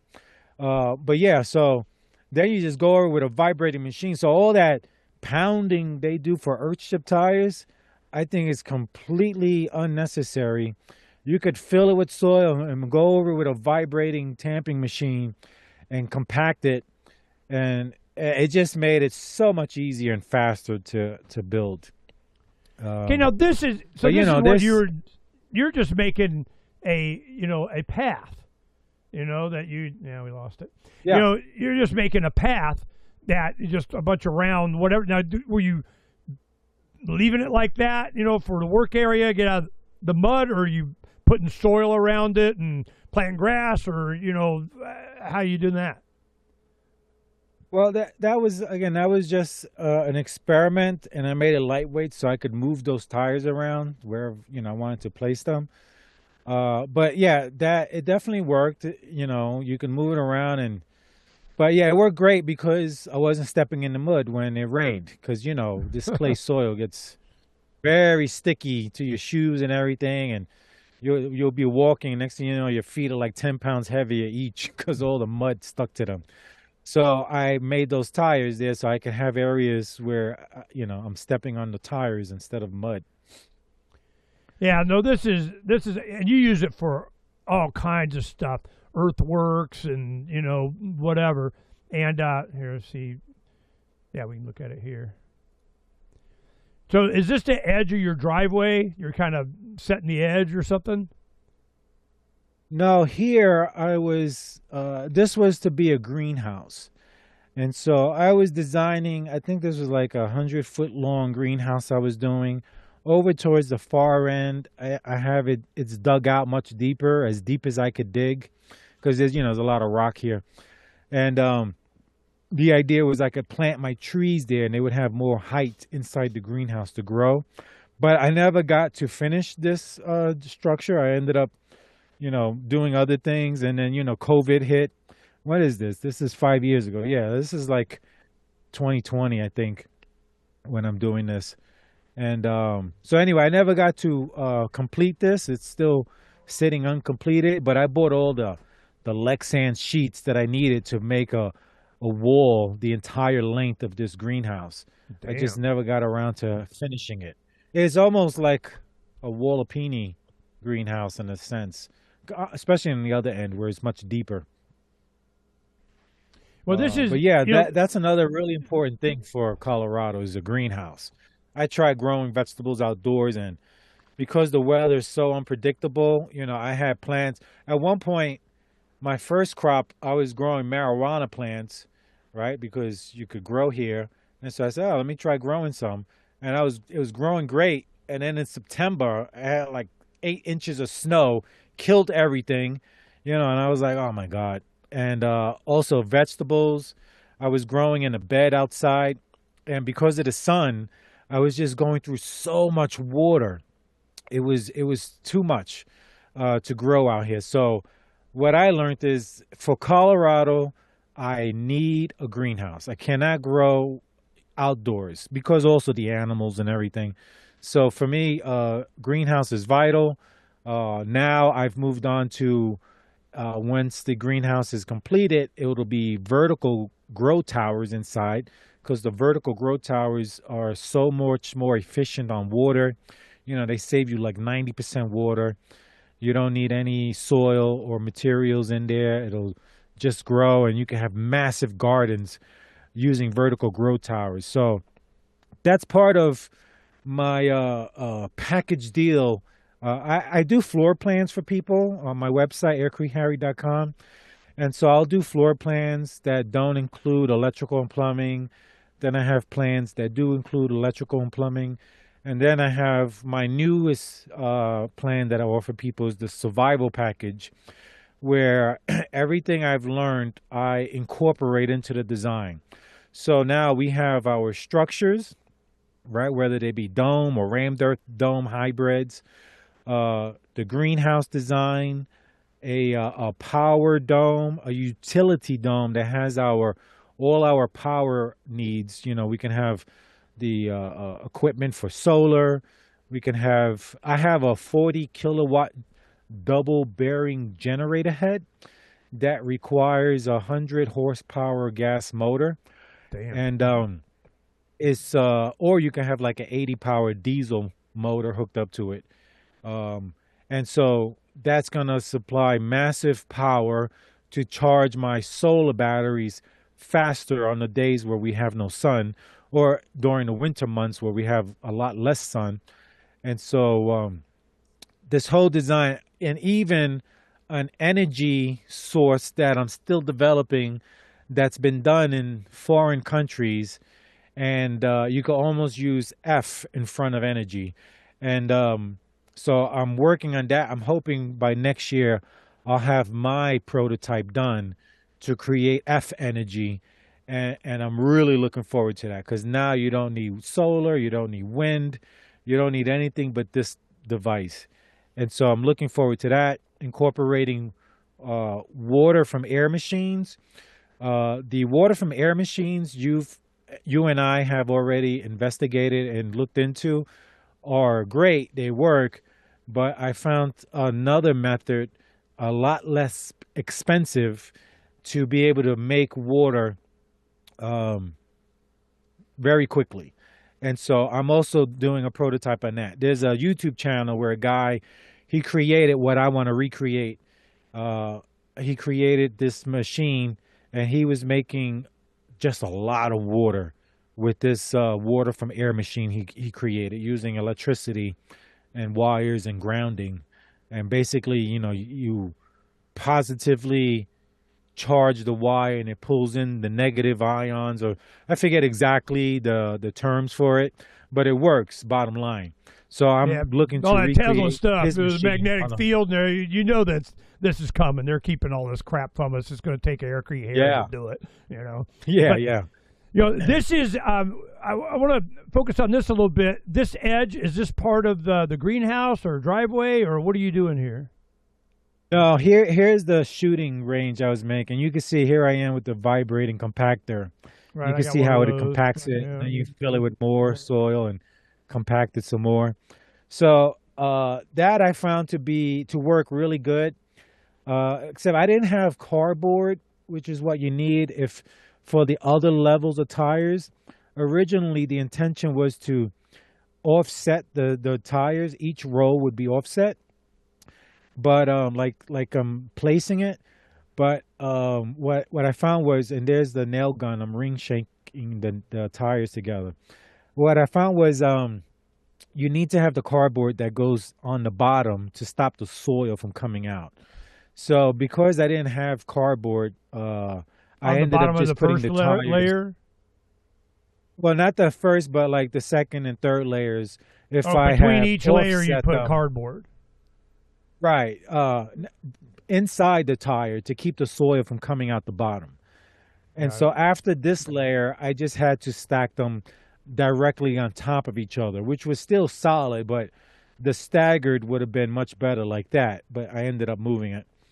But yeah, this is how I feel is a great way to do, if you're going to do like an earth ship, I get the whole reason they talk about making these bricks, but making 2 or 3 tires a day with the amount of labor involved, I'm just not interested. And Yeah, so no, here you can see now the yeah. tires are stacked directly on top of one another. And Because then I what you're stopped. talking about when it kind of overlaps and it has that gap, the soil is just coming out of Right, each layer. right, Okay, good. exactly. And I had no way of stopping it because I didn't have the cardboard at the time. But otherwise, I thought this was great. Removing one side wall, filling it, and then going over it with that vibrating machine. And in this case, because that was the excavator I rented for a month, if I were had the cardboard, what I would have done was use the excavator to lift that vibrating machine up, and I would have vibrated, compacted every layer. But here you can see I just used the machine and packed it in with that. And it was enough. I mean, this is a great shooting range. It's you see all the bullet fragments stopped on it. So anyway, it worked really good. So if you want a Uh, bulletproof house, this is how to do it. that's one way. Or like I was mentioning, that the rammed earth, that I think the rammed earth is really solid. Like I like the Adobe bags. What I don't like is the what's it called? The barbed wire you have to use for that, which is why the Hyper Adobe is so great because you don't need the barbed wire between each Right. row. So I think the Hyper Adobe is probably one of the second best ways to use Earth. For me, it's rammed Earth, then Hyper Adobe, and I'm not interested in Adobe personally. Uh, but like you mentioned, the other YouTube channel, Tiny Shiny Home or something, Yeah. they've been building for a long time the structure they're working on now, Yeah. and it's We've very been out time to a couple of consuming. their workshops. It's a thing, you know. But Yeah, they have a family, 4 kids, and they're getting to where kids going to start moving yeah, out they before they got the get labor. done, you know. Yeah, But exactly. Or that's why they're building so many, so they all have a home. But the rammed earth, when if people are not familiar with it, look it up. You gotta you're using you don't even need to have forms for the entire house. You only need forms for a section of wall. And so, or if you're doing a dome, a curved or round structure, you only need a section and you can build and move it all the way around. So you don't need to invest a lot of money, but I think it's a way, way faster way of building. Like I mentioned, my friend Raul, he's built a 2,000 square foot home in 2 weeks. It's two levels, 2 foot thick walls. I mean, it's incredible. So the speed at which you can build with rammed earth, opposed to any other method, is really incredible considering what you're getting. You're getting 2 foot thick, or like I'm looking for 3 foot thick walls that are stabilized with Portland, or you could use lime to save some money. You could use lime mixed in, like 10% also. And you just hand tamp or pneumatic tamp that down, and it becomes like concrete. You're talking about walls that you need a chisel, I mean, a jackhammer to bust up if you need to make a hole in it. It's so solid.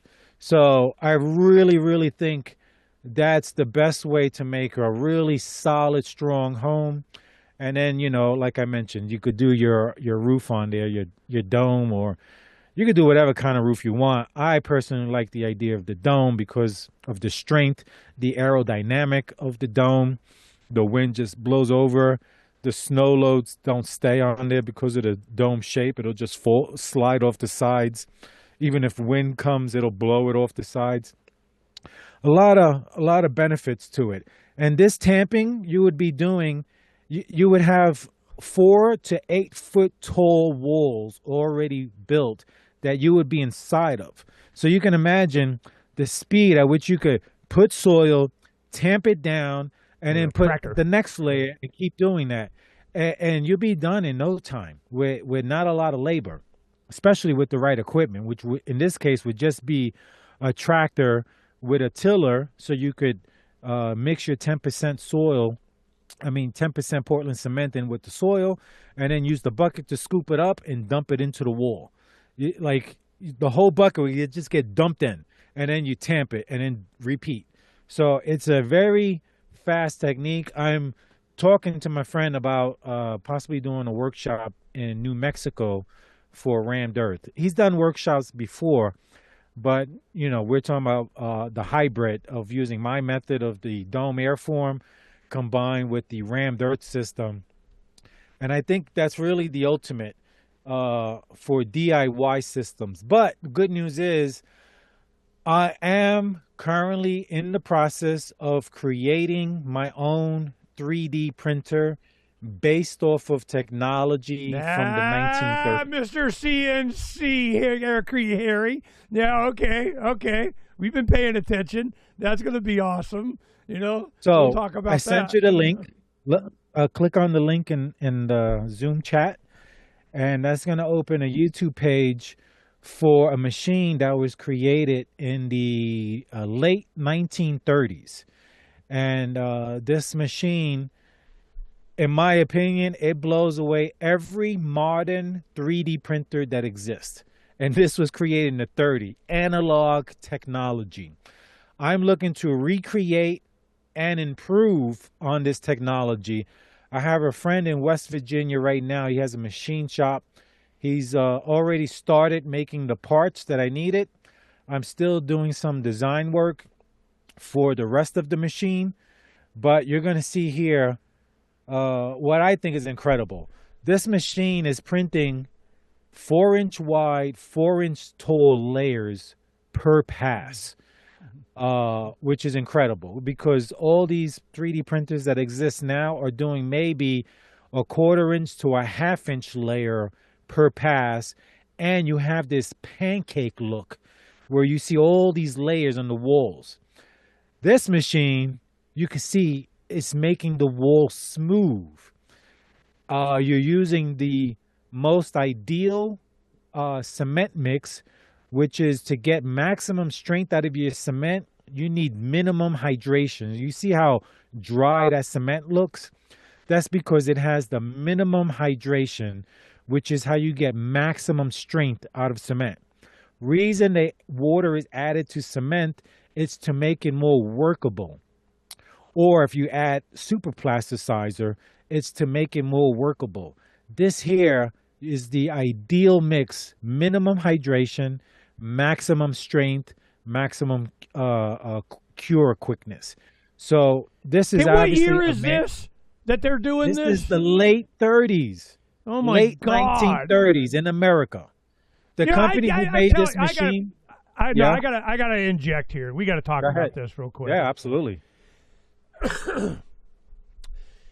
Building technique, they go stick frame, and building codes of United Nations, of regional whatever, and then you get, not only does it just not fall down, then the HVAC and electric and the plumbing, industry gets in, you got to have and buy my thing from my cousin Denny over here and whatever. Just get the F out of the way and let people deal with it. We would already not have big mortgages, interest to banks. Housing issues. Occupy the land with attainable housing. The technology, the techniques, the methods, the materials are oftentimes unique, to every location. I specifically wanted this land because I didn't have big. It's alluvial floodplain. It's packed. It's got like 40% clay. It's I can trommel out the various we do it already. We screen out the expanded metal, different materials that we need. All I need is some basalt and Portland. That's it. And it's all the materials are here. This is what they, them, those won't leave us alone do not want us building homes that last for thousands of years. I got adobe buildings Native Americans built out here. It's been there for 900 years. As long as you don't have water going directly on it, you're done. So this is, and then when you do structured adobe, add some Portland to it. You don't got to worry about that either. You do the hyper adobe bags. I can do them. Let them sit there for 3 months. Go back and start right up where you're going, and then you're done. Same thing, Aircrete Harry's doing with the tires, doing the driveway. All this stuff is by necessity and the necessity of it being cheap. And you're recycling tires that they don't want anyway. So so much of this is what Harry has been doing. And I wanted to reintroduce you to Harry, and a lot of the inspiration for the things that we do has been because of this. Now, when you're looking at this machine, they got it tilted, and they're starting to dome it. You know, I think, Yep. What the crap? I never even knew this thing existed, and it doesn't seem that complicated. You're just making batches, pouring it in there. Hell of a lot better than tamping, pounding on freaking bags all the time, which is why. And you can see that the arms, the fingers in there are tamping the cement in place, and the machine does not advance unless it has material to tamp. It's such a beautiful design. The dome looks beautiful. Look how smooth the walls look compared to all these new 3D printers out there. And then if you add any kind of fibers in there or basalt or whatever, Which is what I would be doing. Which is what I would be doing, absolutely. And the patents for this show they have a device that goes onto the front of the machine to hold a reel of rebar so it could place rebar horizontally as it's printing. In fact, it's another video of this machine. The first version of this machine shows that. But look how beautiful this is. And then on top of that, it's tilted now and then already creating the dome. But you could lift it up. You know, maybe you want a 3-foot stem wall, right? Or 4-foot. You could lift the machine up and then begin tilting after you've done your 3 or 4 feet of straight wall surface. Look at this. Holy crap. It makes the why groove. is this not a thing? It's because they don't want it to be a thing. That's why. Because the lobbyists. Yep. Because Sons the of lobbyists, bitches, man. the lobbyists at this time want to push wood for construction. They don't want people to build their house like this that's going to last forever. They are pushing the wood. And, that's been the problem in this country is the lobbyists controlling things and pushing for particular products. Like in Europe, last time I was in Germany, when I was there in 2010, I think that was the last time I was there. Look how beautiful this dome looks. When I was there, they were building with autoclaved aircrete already for 10 years at that point. They were already building with aircrete for their 2, 3, 4-story structures back then. And so there's no reason that can't be done here other than lobbyists and rules. Look, you can make a cylindrical building with that machine, or you can make a dome with it. You know, it's quite amazing. And you could tell from... All right, do that. Boom. Yeah, exactly. So I'm working on building my version of that machine with my modifications, basically, self-feeding and stuff like that. But yeah, I'm extremely excited. I'm hoping by early next year to have my first prototype of this machine. And I contacted this company. They have no idea what a original machine is. Right now, this company, Herschel, they make food processing machines, commercial grade food processing machines. Like cutting food up really fast and all that. They have no interest in making this machine, probably because their patent expired a long time ago. And so anyway, I'm not interested in patent. I'm gonna recreate this machine and then put my take on it. Which there's a few things I'm looking to do different and add to the machine to make it even better. But my thing that I love about it is it's analog. You don't need all these computers, control systems. It's analog. I love technology, but in my older age, I'm very interested in going back to analog technology with a lot of things. Now, this is Tiny Shiny Homes. We've been down there. We know them, bought some of our bags and stuff from them and so on. And they call it Roundhouse Rumble. Once they did a lot of their practice stuff that they did, now they're actually building their home. And these are the yellow thing. That's hurricane straps. We're at the level we got to start putting ours on. But this is by hand. one bucket, and I go, hell no. I'm getting a mixing bucket and putting it on a tractor, and Donna and I can do it. They had to bring in workshop Army neighbors because they're just like, man, this is just getting a thing. So they do it with little mixers. They put them into carts. They go over, and one freaking hand shovel at a time going to, are you freaking kidding me? So we are automating this a little bit more. And but they are inspiring, and it's going to be beautiful. They built, other structures that are working well. And like you say, with the Hyper Adobe, you don't need to have the barbed wire because you kind of wet each layer and it just bonds together. It's like a rammed earth, is what this is. And you're doing it a little at a time. They got their like I got railroad ties you could do as the lentils, putting over the doors and the frames and so on. And then they're going to be doing a different kind of roof. But what we're doing, we've been doing this a long time, and I tell you, one of the first guys was Harry. Because it was very inspirational what could be done. Now, this analog, which means it's not digital CNC, I got whatever, I can just, make it go in a circle and fill the bucket. That is awesome. That when you saw that, how did you see that? Where did you come across that?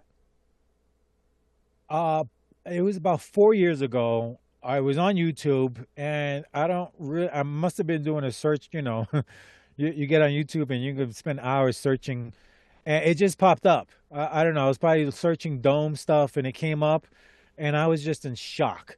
And then I show people who've been in the building industry for decades, and they also never seen that machine. Of course, and I was like, this is incredible. When you compare it to modern 3D printers, this machine is blowing them away. And I have 4 variations of the machine that I'm looking to build hopefully by next year. All the same, just different variations on, as an example, rather than just having it on the main central shaft spinning around, I want to have a track system where you can now make square structures, with round corners, and it'll just follow the track, and it'll just move up as it's going around and around to build whatever shape you want. You just got to make the track system. Has always been the slurry for the CNC to do. You got to get just right. You got to babysit it, and you got whatever. Yeah. I mean, it's cool, but this is just, man, shovel it in. This is like Green Dream Project house building. Yeah, yeah.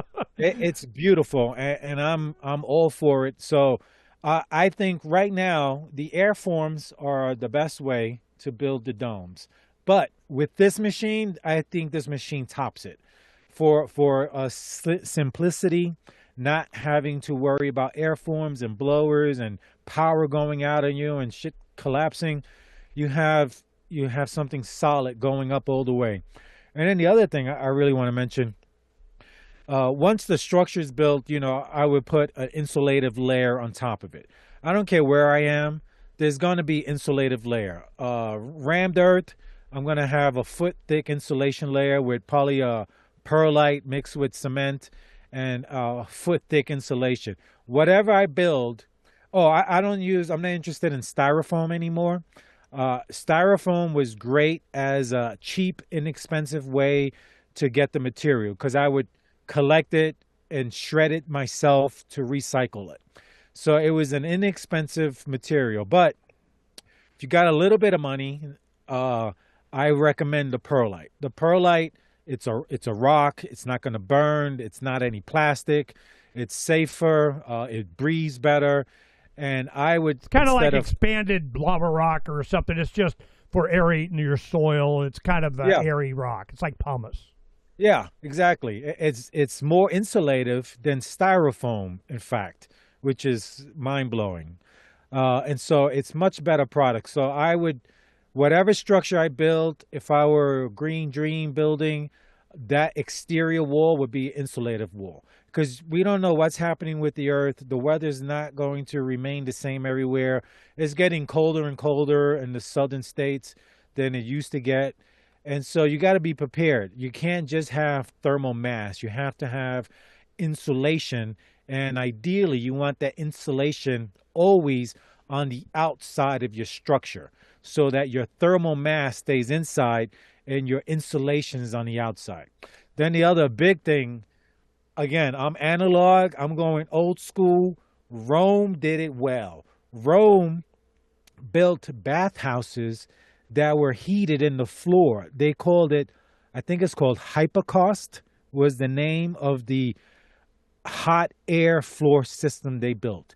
And I'm looking to move back into this system because I want to get away from the PEX tubing. I want to get away from the possible something full or a hole is made and you got to bust up. No, I want hot air. I like the idea of rocket stove. I have my own rocket stove design I'm building. I think the rocket stove I'm building will get up to 3,000 to 4,000 degrees because of the materials I'm using. And so, yeah, wait. We're going to do rocket stove is incorporating into this. What material are you suggesting? How incorporate into the masonry wall and the floor and all that kind of stuff? Is it Aircrete, regular concrete, adobe packed, stuccoed over, kind of with metal tube? What are you suggesting? I'm suggesting geopolymer cements. Geopolymer cement will get to from 10,000 to 19,000 psi in strength, depending on the aggregates you mix into it. The geopolymer cements are waterproof. Geopolymer cements will last 10,000 years or more, way longer than Portland cement would last. Portland cement's fine for a few generations, but geopolymer cement is centuries and centuries of lasting material. So geopolymer cements using ceramic beads is what I'm doing for my rocket stove, and the ceramic beads is the key. It's the same ceramic beads used for the space shuttle tiles. When I did tests when I was back in New York, I was doing, I've done so many different kinds of tests. I've proven, I took two slabs. Wait. I want to talk about this ceramic bead thing. We went up there, and this was something that I've seen on the internet before. They're talking about, I want you to pay attention to this. I want to focus on this because this is a thing. It is ceramic beads that are like sand. It's just expanded ceramic. You put it in the paint. Almost like baby powder.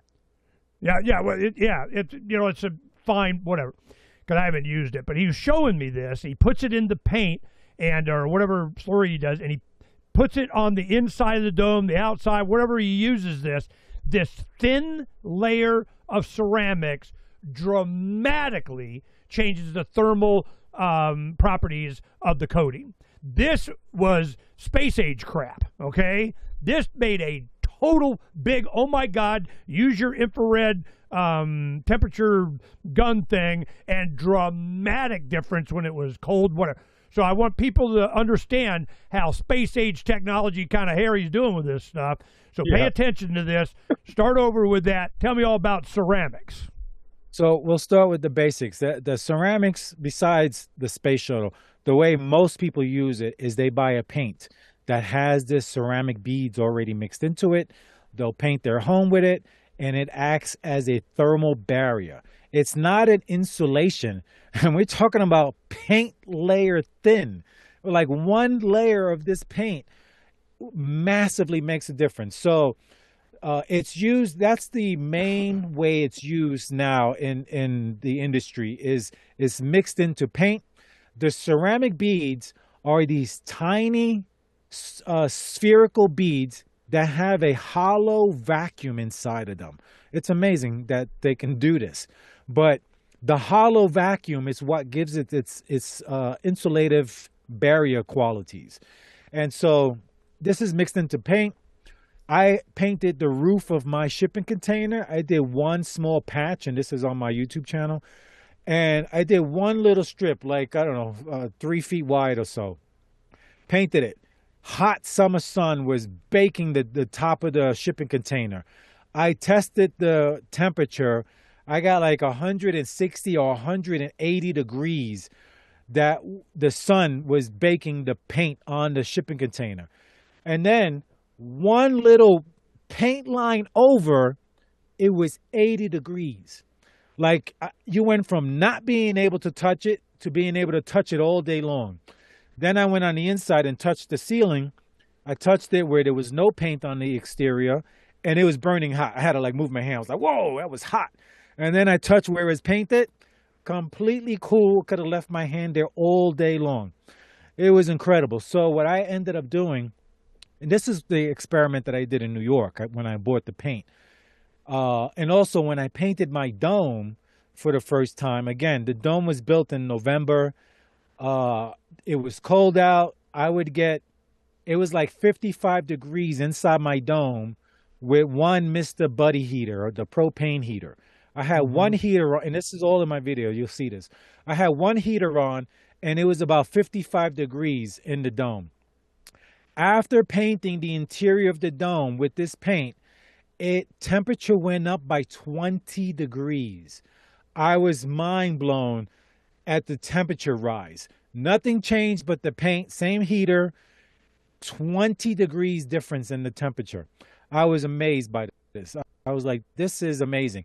And the thing is, whatever home you live in right now, you can increase the efficiency of your heating and cooling by painting your walls with this paint. It comes in all the colors, doesn't matter, any color you want. All you got to, and the price is almost the same as buying, Benjamin Moore or Home Depot or Lowe's. It's the equivalent price. It's almost equal. The difference is the amount of money you're going to save in heating and cooling your house. It's tremendous. So you don't need to live in a dome or any structure we've been talking about in this program today. If you live in a traditional stick frame house with sheetrock walls, you could paint it with this paint, ceiling and walls and floor, and massively increase the efficiency of your home and reduce the cost that it costs you to heat and cool your home a year. I 100% recommend, if you got to paint, only use ceramic bead paint. So back to my experiment in New York. I created 2 cement samples, 2 cement slabs about this big, about 1 inch thick. One with just sand cement, the other sand cement and ceramic beads in it. And after these samples cured, I put them both on the stove, and I turned the stove on to high flame. And I had my laser temperature gauge. And after about 15 minutes on high flame, I took the control sample, I tested it on the top, the surface where the flame was not touching, and it was like about 120 degrees. And then I flipped the sample over to where I had direct flame contact, and that was about 375 degrees where the flame was touching. That was my control. The mind-blowing part was the ceramic bead one. When I tested that one, the top of the sample was 80 degrees. Remember, the other one was 125. This one was 80 degrees, and the sample where the flame was touching was 675 degrees. Because it was reflecting the heat down, it made a massive difference. So, my rocket stove will be geopolymer cement with these ceramic beads so that my burn chamber and flute have this thermal barrier already in it. Besides, the geopolymer cement alone is fireproof. Portland cement is not, because the little water molecules in there will heat up and explode and cement will crack. That's why Portland cement's not recommended for rocket stoves. Clay soil and cob and things are recommended. But geopolymer cement is a completely different animal, and it's incredibly strong and is fireproof. So that with my ceramic bead mixture, what I see happening is my burn chamber and flute, instead of getting up to maybe 1,800 degrees, which is what a standard rocket stove today can get up to, I'm expecting it to get up to 3,000, possibly even 4,000 degrees.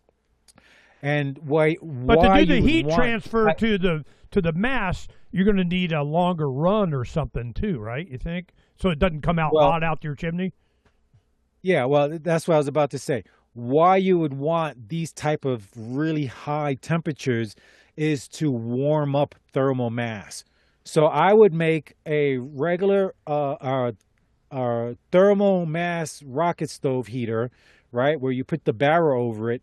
But then I would have that, instead of that going into like a bench, I would have that heat going down into the floor. And so if I'm doing like the Korean Ondo system, which comes from the Roman hypocaust system, where you're basically making like 3-layer bricks, like 3 bricks high, then you put concrete pavers on top of that, and then you put another like 6 to 12 inches of soil on top of that. You got tons and tons of weight, your thermal mass.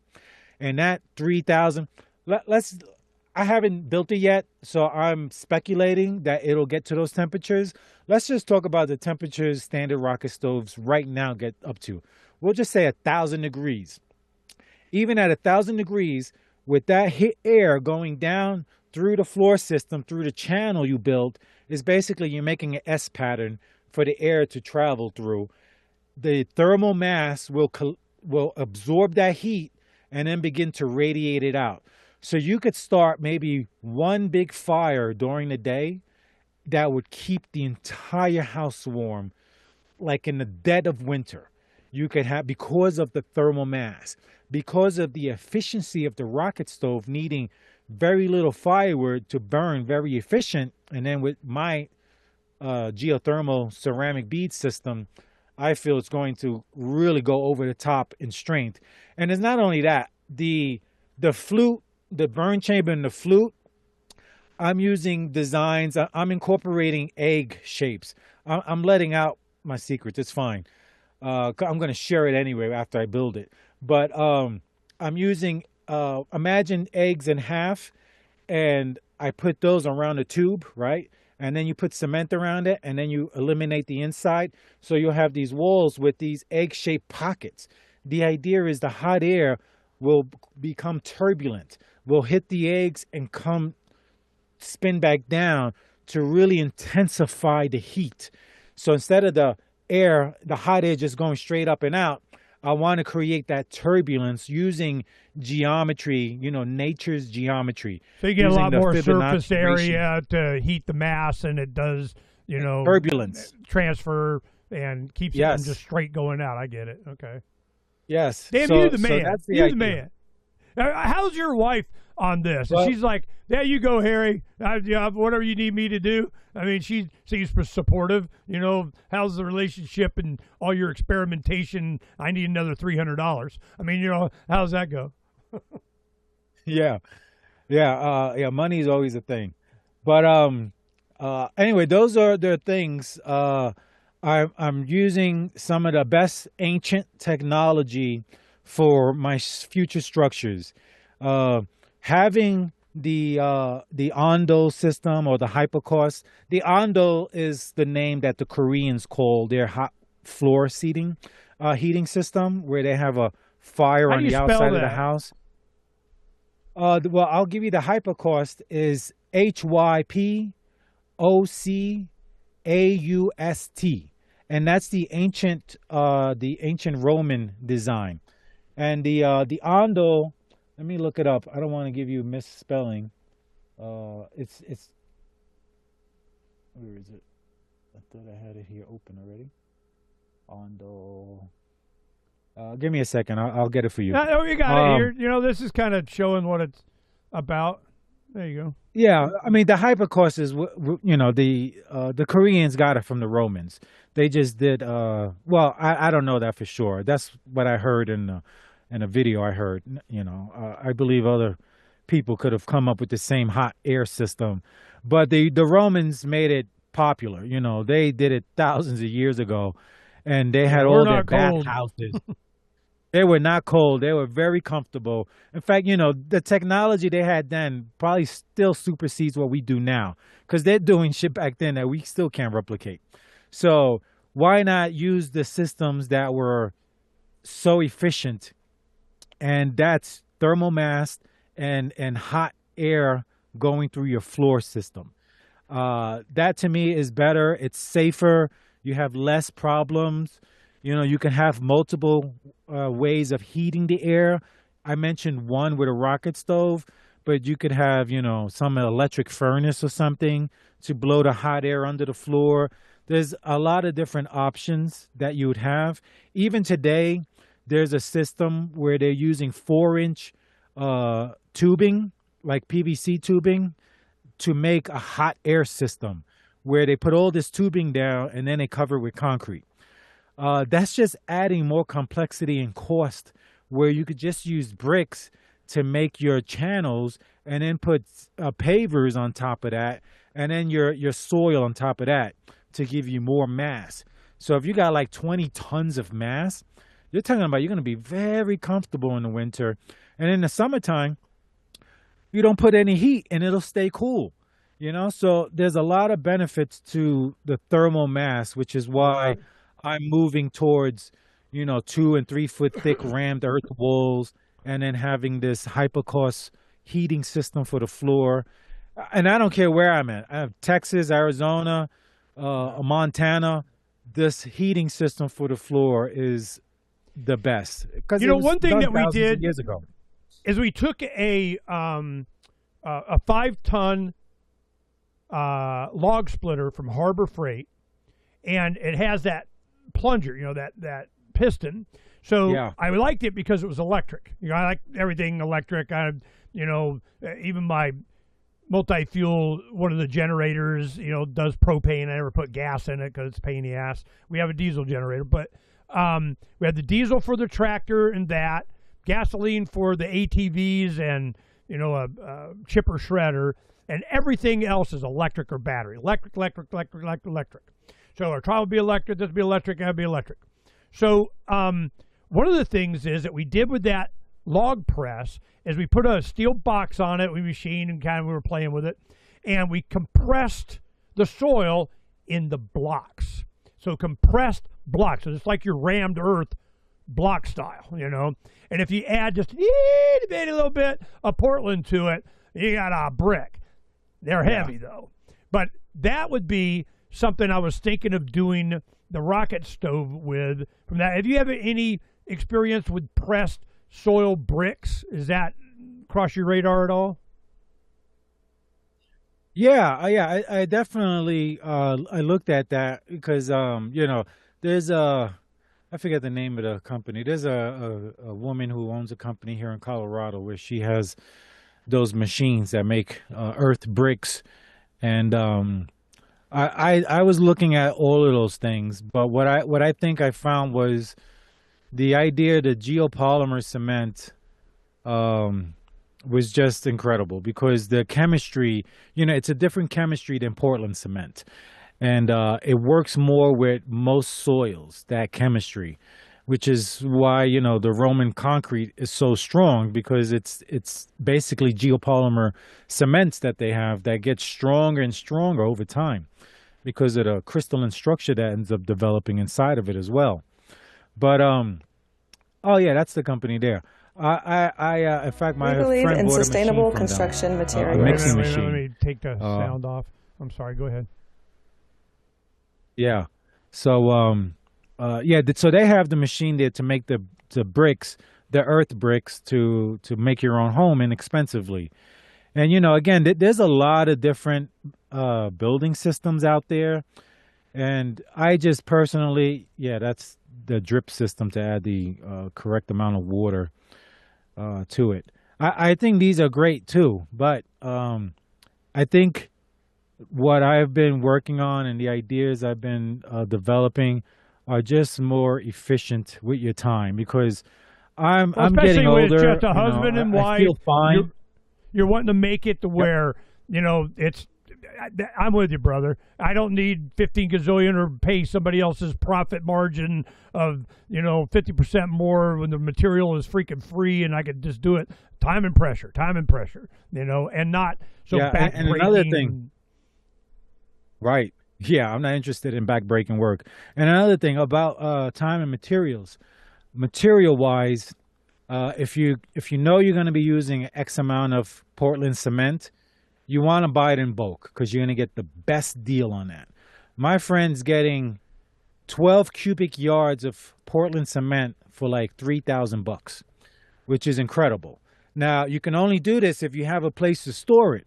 So, and that could be something as simple as getting, a big tent, having it delivered, put down on the ground, on tarps or something, or on top of pallets, and then a tarp, and then covering that with some tent. Make sure you're ready to work. You don't want to leave it there a long time because the moisture will affect it. Not that you have a lot in your area, but depending on the part of the country or the world people are in, it's something we only get like consider. a pallet at a time because if you sit there too long, it just turns into a big brick. Right, exactly. And so, that's an issue. But if you got, X amount of work you could get done in a certain time, it's something to consider buying it in bulk because you save a lot of money on it. Whereas right now, like for example, one pallet is approximately 1 cubic yard, and that's approximately like $500 something for a pallet. That's for one pallet, where you're getting 12 pallets for $3,000. So it's a big time money saver, but you got to be ready to use that cement. You can't have it sitting around. You're fine for like a week. Check the weather, all this and that. But anyway, it's just one little tip I want to give people because I wasn't aware. I was buying Portland cement. It's almost $25 a bag now. And when I found out that you could buy the cement in bulk, it's not bagged, and have it delivered and save thousands of dollars, then to me it's a no-brainer. But you got to be ready to use it to not, end up having the cement go bad on you. Yeah, no, that's a consideration. So one of the things that let's just list off some of the things that the people in our position are thinking about doing this. No. One, local source material, sand, dirt, mud, and we're building a trauma. We did a prototype a couple summers ago in Maine and had a 110, 220 reversible variable speed motor that came out of a car wash. They were running whatever. So a friend of mine got 3 of those motors. I built a prototype and left that with him, and he gave me one of the other motors. So we had that to run it, a control box for it. Then you build the frame for 55-gallon drums that you cut panels out of and then reinforce it with angle iron and whatever. And it rotates, and you can't feed dirt in that thing fast enough. I mean, it just chews right through it and separates it out. We just got like these Gorilla Cart wannabes that you put underneath it. I just got those. We're putting those together to build it to that. So as it separates the soil, we just pull it out, put it where we want, and kind of do that. Because we're building a big sand pond out here. It's just a pond area that will take out the clay, fill it with sand, then, you got the water underneath your own man-made aquifer. So that's why we're doing that. So the material is one thing.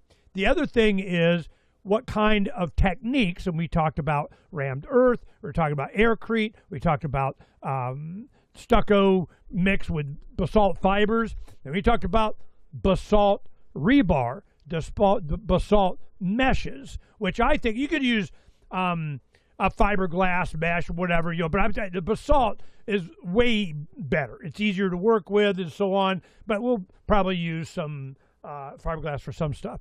Then the basalt chop. We just chop up ropes, or you can just get it all fibered, and it's like angel hair. I mean, it's amazing, that stuff. Yeah. So you have that. And then the big thing I'm glad we got to is when you're dealing with heating and cooling, you got 2 main things that you benefit from in building it yourself.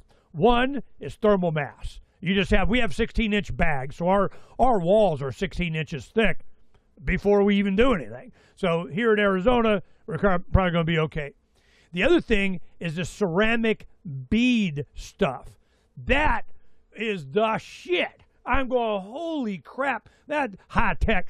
Then we have the 1940s of the concrete vibrating building dome 3D printing. If I don't need a 3D printer, I'm like, holy crap, Harry, I'm all in on that one. I definitely want to see what's up with that. The architect, a good friend of ours, a reader and a listener to the show and everything out of San Diego, he's the one that designed that. I told him what I wanted, what we were planning on building. He's the one that did the graphics and the architectural drawings for us doing what we wanted. And I'm going, okay, well, we got to learn how to make it look like that and build it and do it, and that's what we're doing now.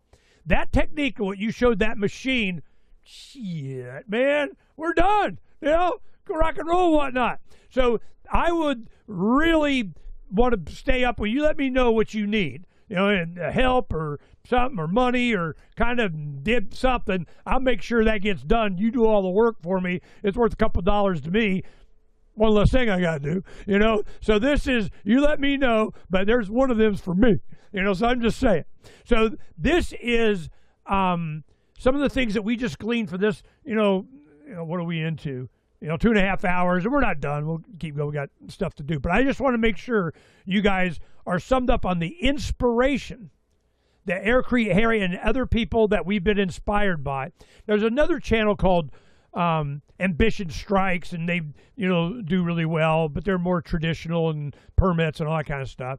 Wild, Wonderful Off-Grid, they are a couple with a few kids. They just kicking ass, but is that the A-frame house? Yeah, right. They've gotten way past. They opened businesses, building. It's a thing. They're building. They bought an island in Canada that they're going up the. These guys are always. They're more about a YouTube channel than they are actually building. This is all about viewership and metrics of how we can keep our next project. And Ambition Strikes now they're getting but it doesn't matter. That's not really. They're entertainment, and we learn a lot of stuff from them. And then there's Life Uncontained. They use shipping containers a lot, kind of stuff. They're inspirational. But really for what we're doing, I got a couple of shipping containers because I need a couple of shipping containers. But and you have shipping containers too. And in between three of them, you got the hoop, roof and so on. So there is a lot of things, but it's like the tires, how you use Aircrete, how you coat Aircrete, when and where you use it. Adding the ceramics to different things, the basalt fibers. Aircrete Harry and I are kind of on the same level, I think. Green Dream guys, they're shovels and wheelbarrows, and they're making it happen. I give, Jim props. Jim and Jessica, we went down and visited with them. And I'm surprised he's not more buff than he is. Fortunately, he's not old enough to feel the crickety or whatever, because the man's the man. I give him props.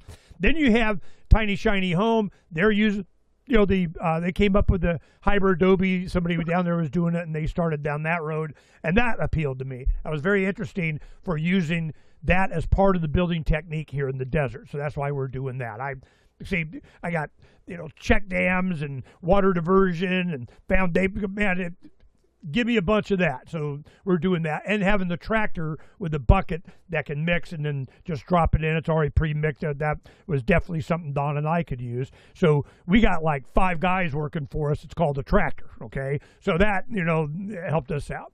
The other materials like the basalt, the ceramic beads, the techniques for doing heating and cooling, or the thermal mass of the floor, the walls. Then we get into doors and windows.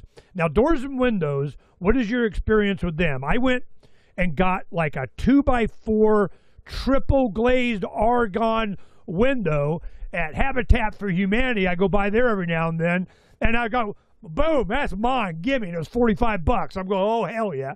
So we're, build a house around that window. But, our prototype here will do that.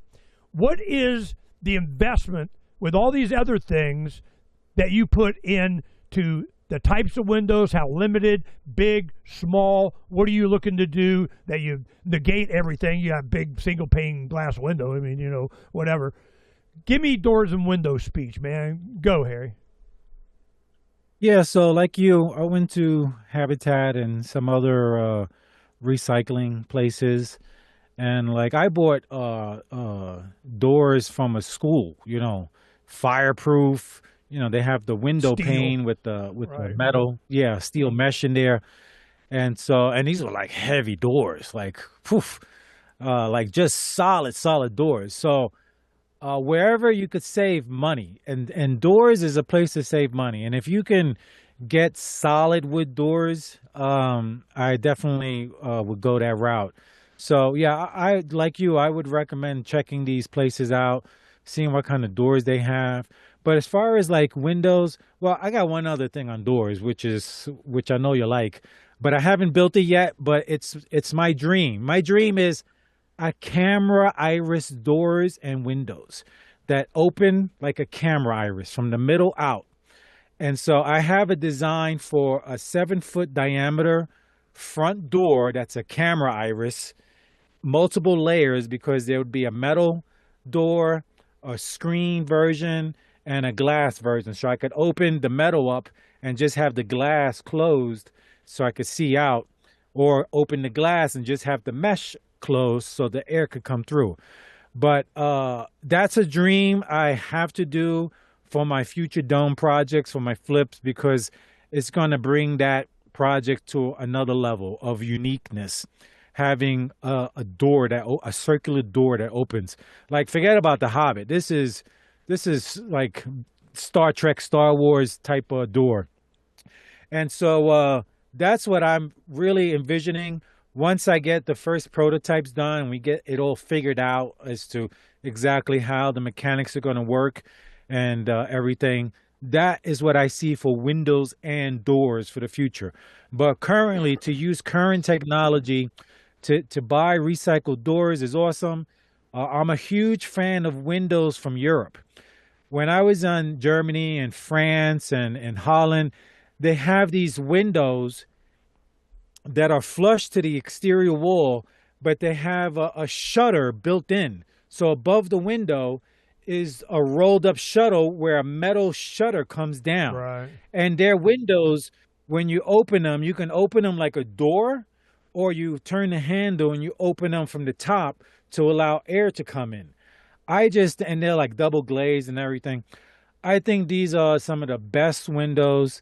I did a search. I found one company in California that had similar windows, but I wasn't ready to buy those windows yet, so I didn't do that much research. I know for sure, like every home I saw in Germany, France, and Holland had these windows. Some of them, the older ones, had the wood shutters, which was really nice looking. I'm a fan of metal. I'm a fan. If I live in the woods, if there's a fire, I'm not trying to leave my house. The unfortunate people who died in Hawaii and Paradise Point, from the fires because they're in traditional homes, would not have happened if they were in a home of my design. Because what I have in mind is people have these go bags, right? They say, oh, we got to have a go bag in case something happens to go. No, my go bag is the home. I want to go home. If there's a fire, if there's a shooting, if there's anything, I go home because that's going to be the safest place. What's that? No, all my goodies are there. I mean, I got everything I need. Right. Now, the reason I'm showing this graphic, this animation, is our architect. Here's aquaponics thing, and it's a thing. It's very similar. Kind of some of the design that you had on your complex there, what you were doing, and the reason I brought this up is because he is such a fan of the iris door. He wants me to do that, and I'm trying to see if I can find it here. He had different animations of it. And then we did 3D printing of it and so on. And then this is pretty much what we're building right now. This is a guest home. This is what we're in the middle of construction. It has an additional room because the bathroom took up way too much room, so I made a utility room and so on. But we'll get to it here. Come on. You had to have the iris door. It's a beautiful design. He did a great job with the rendering. Yeah, no, it's great. Design. All I did was put, the floor plan. Kind of basically, this is what I wanted to do, and then he did that. It's awesome. He's really excited about it. But I'm just, God, where is that iris door? It is just like what there it is. Yeah. All right, here we go. When you said that, I'm going, oh man, Sean's going to be all excited about it. There it is. Yeah, there you go. Yeah. And I go, oh, hell no, that'd be complicated as hell. And a friend of mine that, does machining and metal work, he goes, no, I can build that. You just need the material. I'm going, holy crap. So yeah, you guys are on the same wavelength. It's man. actually not. It's actually not very complicated at all. The details have to be worked out, to make it so you know the home is safe and no one can break in. But yeah, as far as the mechanics of it, it's like three parts to make those iris, and there's different. I don't know what the different sections, different panels or iris pieces. There's different geometries you can do. That was one. What you just showed there was exactly the same iris that's in a camera. But Right. there are other irises that open in different ways, open and close from the center that are a little bit different, which is what I've been playing with. It's like Once again, Harry's going to three prototype and different. fix it for me. Harry doing it. One last thing Yeah. I got. You go for it, man. Yeah, I got some small 3D irises that I printed to play around with the designs, but I haven't made them out of wood or metal yet, which is going to be really cool. But Well, this aside, design. The one thing I wanted to say is on this design, the way when he did the finish, he liked this look, to have kind of the bulbous kind, maybe stem wall, but because I couldn't figure out how to do it easily. I'm not just for causing me work just to have work. I'll make it as pretty and cool as possible. But with that concrete 40s machine thing that you were showing down, I'm going, oh hell yeah, I can do Yeah. whatever freaking we want. So that was worth this show just for that 1940s of they've legislated zoning out. You're not allowed the man crap. That's another thing. I want to talk about that. Your experience you're in Colorado, Mr. Government Man and shiny clipboards and shiny badges and stuff. How are you? I want to do it. I got to go get a permit. I got to go talk to the man. I need to get, how are you dealing with that? it's the only way to deal with it is to give them what they want, which are plans with structural engineer stamping. So long as your plans, you have a structural engineer, where I am in this county, they'll allow you to build it. And so that's what I had to do. I just had everything, I had sent all my designs to a structural engineer who put his stamp on it. And as soon as I showed that, they were like, okay, no problem. Here's your building permit. So that's But the you had way I've been dealing inspections? with it. Yeah, we had an inspection. Inspector came by once to check what was done as far as rebar placement and stuff. But otherwise, that was it. We didn't see the inspector after that one visit, which No was septic, awesome. plumbing, And electrical, HVAC inspections and all that? yeah, well, we don't have septic here because that's insane job here. I was told to do what I had to do, pretty much, not in those words, but because we only have 2 feet of soil here, you would need heavy equipment to bust up the rock to put a septic tank in. You would need to bring in soil to do a leach field. So I use an incinerating toilet. The toilet I have is by a company called Cinderella. So they make the Cinderella toilet, and it's a very pretty toilet. It's expensive, but when you compare the cost of septic and leach field, it's not expensive at all. And so the toilet is, they have 2 versions, an electric and a propane. I have the propane version because I'm off grid, and if I can keep away from electricity as much as possible, I will. And so you basically put a parchment paper sleeve inside. They sell you the package, like thousands of sheets that come in a box. And you put this sleeve in, and you do number 1 and number 2. When you flush, it drops down, burner comes on, and it incinerates it all. It is beautiful. And then once a month, you empty the ashtray out. So if you got a family of 4, once a month, you take the ashtray and dump it into the garden or whatever. And Get your grass out and or in the cash in garbage, with an doesn't matter. Right. Point is, no septic tank, no leach field, which I can't stand because leach field leaches, right? And if you got aquifers, eventually I think that's all going to leach down into the aquifers and pollute your water. Not that I trust any aquifers these days anyway, because of all the chemicals and fracking and polluting people do. Yesterday, me and my wife, I bought the electrolyte electrolysis machine that where is it? Is it here? Oh, it's right here next to me. I bought this device for like $7 on Amazon, and it has these rods that go in here, right? You screw the rods into the machine, right? And anyway, you put it in the water, and it'll separate the minerals, the iron and whatever is in the water. And we did this with bottled water. Oh God, I gotta show. Let me see. Where's my phone? I'll see That's the if I one can- thing with Aircrete Harry. All these experiments are is on his YouTube channel. He'll do it and make sure you know he was experimenting and he gets to share. We should do that more here. I'm prototyping so many things, a lot of it from Aircrete Harry, that I don't show you until I pick the one out of the 14 things that I tried. Yeah. Can you open your Telegram on the computer? I sent you the image that I took after testing my water that I haul. So it's city water. I have to haul my water here. And then I did a comparison to bottled water, which is a pretty well-known name brand. I forget the name right now.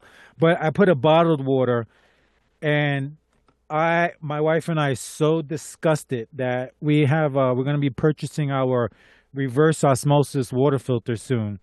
The bottled water was very disgusting. Our water was also disgusting looking, but nowhere near as disgusting as the bottled water was. And so anyway, that device is great to see how your water looks. And once you see, if you can pull the picture up and see what I'm showing here. I'm trying to see if I can get, Yeah, to you do got it Telegram here. open. Yeah, just Well, I click gotta on my name, and do there it through is. the thing, it's a thing. So there's the bottled water on the left, and then the tap water or the water that we haul is on the right. The picture was big for a second, shrunk down. Okay, well, yeah, I can't see what it looks like. Yeah, just click on it again because it made it big. Your audience can see, because I can see it. The water on the left looks disgusting, and the one on the right doesn't look anywhere near as bad. But that's bottled water. Like, I'm never buying bottled water again after seeing this. And that's whoa, wait a stuff minute. It went I don't brown like want. that with bottled water? Yeah. Holy You crap. can't even see through the water anymore. That was 10 minutes with the machine on. That's Well, is it bottled taking water. some What from you would- taken from the electrode, or is it exposing something, or No, it's just separating what's in the water already. It's nothing coming off the electrodes. Because the Damn. one on the right would have looked the same, but it doesn't look anywhere near as bad as that bottled water does. And So this that's, is what you're doing. You're electrolyzing your drinking water. No, this was just a test to see what's going on with our water. And now that we know we need to get a reverse osmosis filter to really clean up the water, because we don't need these heavy metals in our bodies like that. It's disgusting. Donna got something. Well, I got it for her because she's always about going to get bottled water and so on. The machines in front of the convenience store, and it's called I don't know, Cold Pure or something pure or Core Pure or something like that. And it does 5 liters at a time, and it makes all our drinking water. And it just was worth it because it was so expensive to do. Along with the other stuff that I'm like, no, I don't want to do that. So we'll go ahead and do what we were doing. All right, here, I'm lost, man. I did it so it could come anyway. up, and then there we go. So Yeah. I wanted to, So I'm sorry, go ahead. No, I was just gonna say, so we did that test just to see what's going on with the water, because I have devices that structure our water. So our water is structured. We have these vortexes that the water goes through, as well as magnetic fields.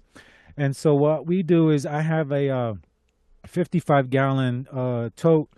I'm sorry, a 55-gallon barrel, plastic water barrel, and I'll fill that, and I'll run a pump to cycle that water through my watering structuring device that also passes through magnetic fields.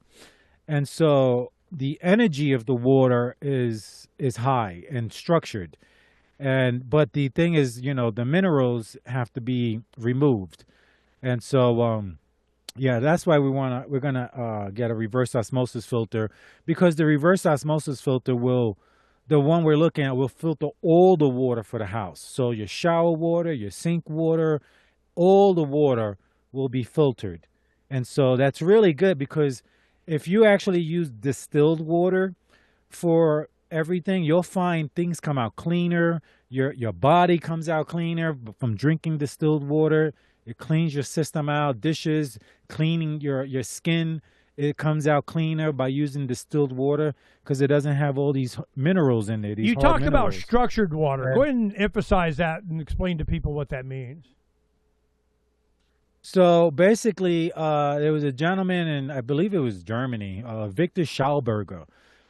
He did lots of experiments with water and spinning water inside egg-shaped vessels and other things, anything to make the water spin in a vortex.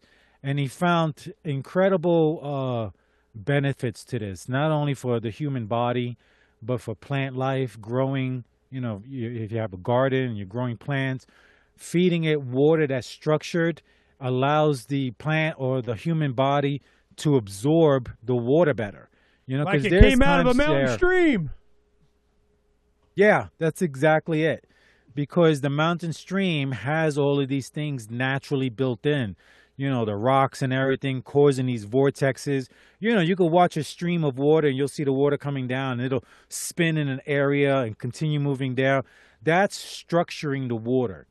And so I actually have I have two air forms. I have an air form that's 11 feet tall and 8 feet wide, and it's the shape of an egg. And the idea is to make underground cistern tanks with this. And the benefit of this is by having a tank, this geometry, egg-shaped, the water, especially underground, will never go stagnant because of a natural circulation that happens. If you have a square tank, it's nowhere near the same as having this round, egg-shaped geometry. So the temperature difference from the water touching the walls of the tank to the temperature of the water in the center of the tank will cause a circulation in the tank. So your water will be moving with no electricity, no outside, input. You put a drop of dye in it and you see it swirl around. Awesome. Well, yeah, you could. But this is your water for drinking, so keep it clean. But yeah, I know. God, man, you're so freaking anal. This is the one thing that we're talking about, that it's a health thing as well. When you move from New York, Brooklyn, and you go out there and you start doing all this, that's one thing. A few summers ago, when we first committed, we were doing this and doing prototypes. The big test was me.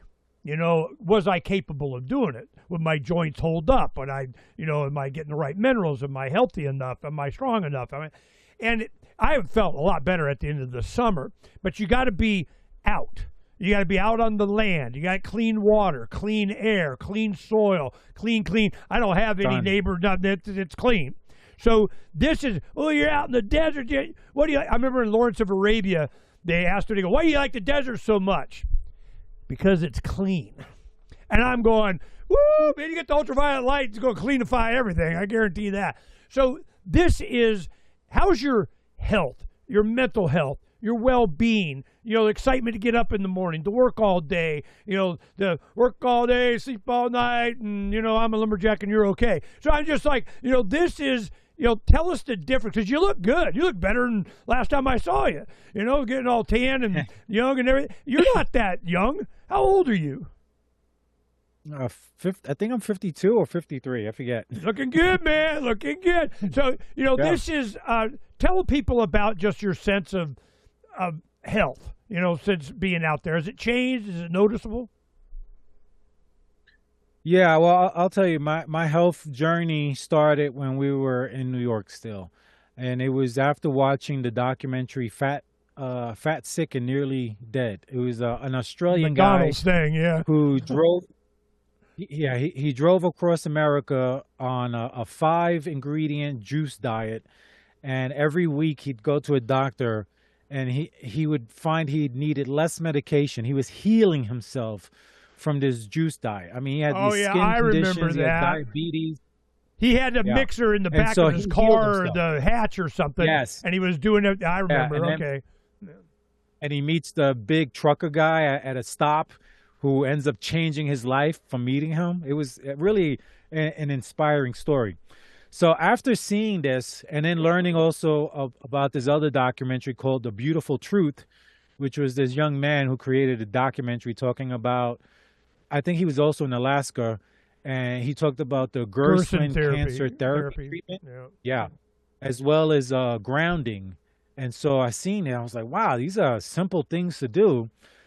Thankfully, my wife and I weren't sick in any way, but I really wanted to maximize the health. So we went on an 8-month juice fast where I was making, it took me 45 minutes each time to make a gallon of juice with 15 ingredients.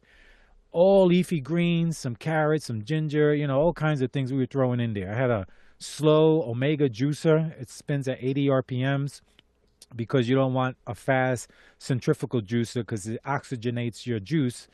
And so we were doing this and we felt incredible. We also bought grounding sheets for the bed. And that was like so incredible because, we're in the city, a lot of, EMF radiation everywhere.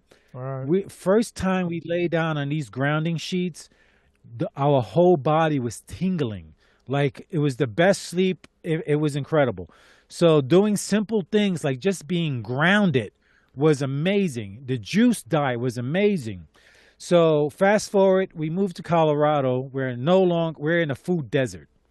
I cannot find any organic vegetables like I used to get in New York. Yeah, The Beautiful Truth. It's free on YouTube. Let me add Highly something to this. recommend watching. This is what happened. There was we were searching stuff. A friend of mine missed a outing that we went into Banff. It was called Cinnabon, which is a petting grizzlies, live in a camp, log cabin, and up in British Columbia. And we were there one week with some friends and so on. And he wasn't able to make it because he had cancer, a Hodgkin's lymphoma. He had some kind of cancer. And they sent him home to die.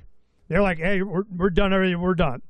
Well, one of our friends insisted that he do the Gerson therapy, which is from the 30s, 40s, whatever, Germany. And there was another one, a woman, Budwig, which was, like cottage cheese, cork, and, flaxseed, cold pressed, whatever.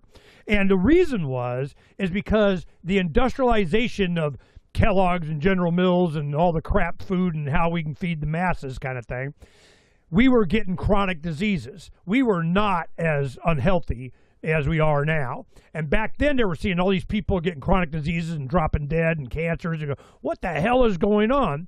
Because they were processing all of the food for shelf life and longevity, had no nutrition in it. And it was we're just farm animals. They were just feeding the livestock. So when they did the Gerson therapy, they were seeing that they were curing people of freaking everything. What happened is the guy that did the filming for The Beautiful Truth was a National Geographic filmmaker. And what he did is they had covered this before, and he was going, wow, this is a thing. Well, his 15-year-old son or something like that back in Alaska was having problems at school, and he's not, doing what he goes, you know what? You're getting homeschooled, and we're going to go make this film, The Beautiful Truth. We're going to do this because because I'm taking you out of school and we'll go do. That's how this got made. So the kid walking is really his dad, taking him through, and he'd do like stick and take notes and everything. And the kid was kind of learning this stuff all over the world about Gerson therapy. And all it is like I had him on. I said, look, skip to the freaking end. I don't want to have to buy the video or the whatever. Skip to the end. 3x5 card it for me. It's leafy greens. It's kale or collard greens as your base. A Granny Smith apple, has to be a green apple, and what was the other thing? Carrots. And that's it. I mean, you can put other stuff and add a cocktail. When I go, skip to the end for me. You do that, and then they had also a colon cleanse. You had to do a warm organic coffee enema every morning because it drew out through some big vein that takes the water out of your stool or something. So it cleans your liver. It takes out a lot of the stuff, and this puts it back in. It rebalances, and they do this as like 13-week, 20-something week cure you cancer stuff, and these clinics all over the world.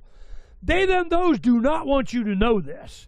What happened when I started documenting this on the show and so on, this was like 15 years ago, a lot of my audience either knew about it, already started doing it, because I had to do a wormwood, liver cleanse, kidney cleanse, what do you want to get all set? And you got all these like green, earwaxy stuff coming out of your colon. You do a fast for like a day and a half, and then you take, this and all that stuff comes out of your liver. And it's like, peas and a colander. I mean, it is amazing how much crap is in your liver. So all this you get cleaned up, then you start doing the Gerson therapy, and it's just juicing like Harry's saying. And immediately, all of a sudden, I don't need glucosamine chondroitin for my joints anymore. I didn't need to have any kind of certain supplements or whatever. You do supplement some other stuff, but it purified you. You get the crap out of your body. You get onto the land. You're drinking good structured water, filtered, whatever. You do clean food, have your garden. Oh, my God, you got some actual nutrients instead of this industrial, whatever the hell it is. It changes you. And all of a sudden, you have the energy, the health, the desire, the ability to build, make love to your wife, be nice to your kids. It changes everything. And I'm looking at this, that it is freaking intentional, or at least they don't give a shit about your health. They, them, those. Yeah. Just saying, how far off am I?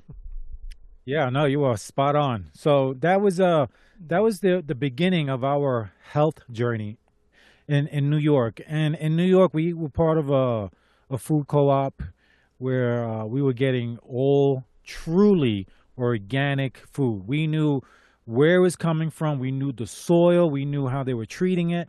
It was truly organic. I had to travel upstate New York to get the food because the people I knew were up there. I couldn't find anybody doing that down in New York, where we knew for sure everything was organic, and even the soil, no pesticides or any of that nonsense. So we felt great while we were in New York on this juice diet. And like I mentioned, I have 15 ingredients. I went, I do what I want. The important thing is dark leafy greens. So I would buy every dark leafy green I could get, except for mustard, because I don't like it tastes like mustard, right. And I don't want to drink a whole cup of mustard. So that's the only leaf I didn't get, but everything else. In fact, at that time, there were vegetables I never ate in my entire life that I started juicing. Yeah, like a lot of Chinese vegetables I never even heard of. I might have eaten in Chinese food and didn't realize it. But point is, instead of taking a head of broccoli and boiling it, I'm now juicing the whole head, including the stem. So I was going from a traditional meal where it would be like a thing of broccoli, a chicken cutlet fried, and some rice, maybe some beans. And I went from doing that to juicing every day, 3 times a day, morning, afternoon, and evening. We were juicing. And if I wanted something to eat, it was apple slices with almond butter was my something to chew on and feel, because you're basically fasting. When you're juicing, you're taking all the fibers out. You only have the liquid. your body's able to absorb all the nutrients really quick without having to work to break anything down, which is the benefit of the juicing. And so I was doing that. Now we moved to Colorado, food desert. All we have is a Walmart and a Safeway. There's nothing organic. I don't trust any of the food. We had such a basic diet for like the 3 years we were here. Like, it was mainly just a bean diet. Like, I made beans in every which way you can imagine. We were vegan when we came here. We weren't juicing. I was making that seitan meat from the wheat protein or whatever, whole wheat protein. And anyway, then I learned from a YouTube channel called Steak and Butter Gal. This girl, this woman, was a vegan for like 6 years. She had skin conditions. She was like bloated looking. She was having health conditions doing what was a really clean diet, being vegan.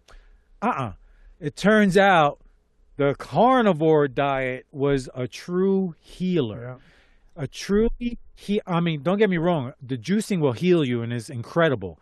But when it comes to actually eating and being out west, I started buying meat. I said, whoa. And this was just November of last year. We started a carnivore diet. And for about 4 months, we were strictly carnivore diet. And it was a lot more expensive because, I'm buying a lot of meat. I'm going to the butcher. I'm buying like, a month's worth of meat. I'm spending like maybe $1,500 a month to buy meat. I was just really going crazy, enjoying my my ribs, and what do you call it?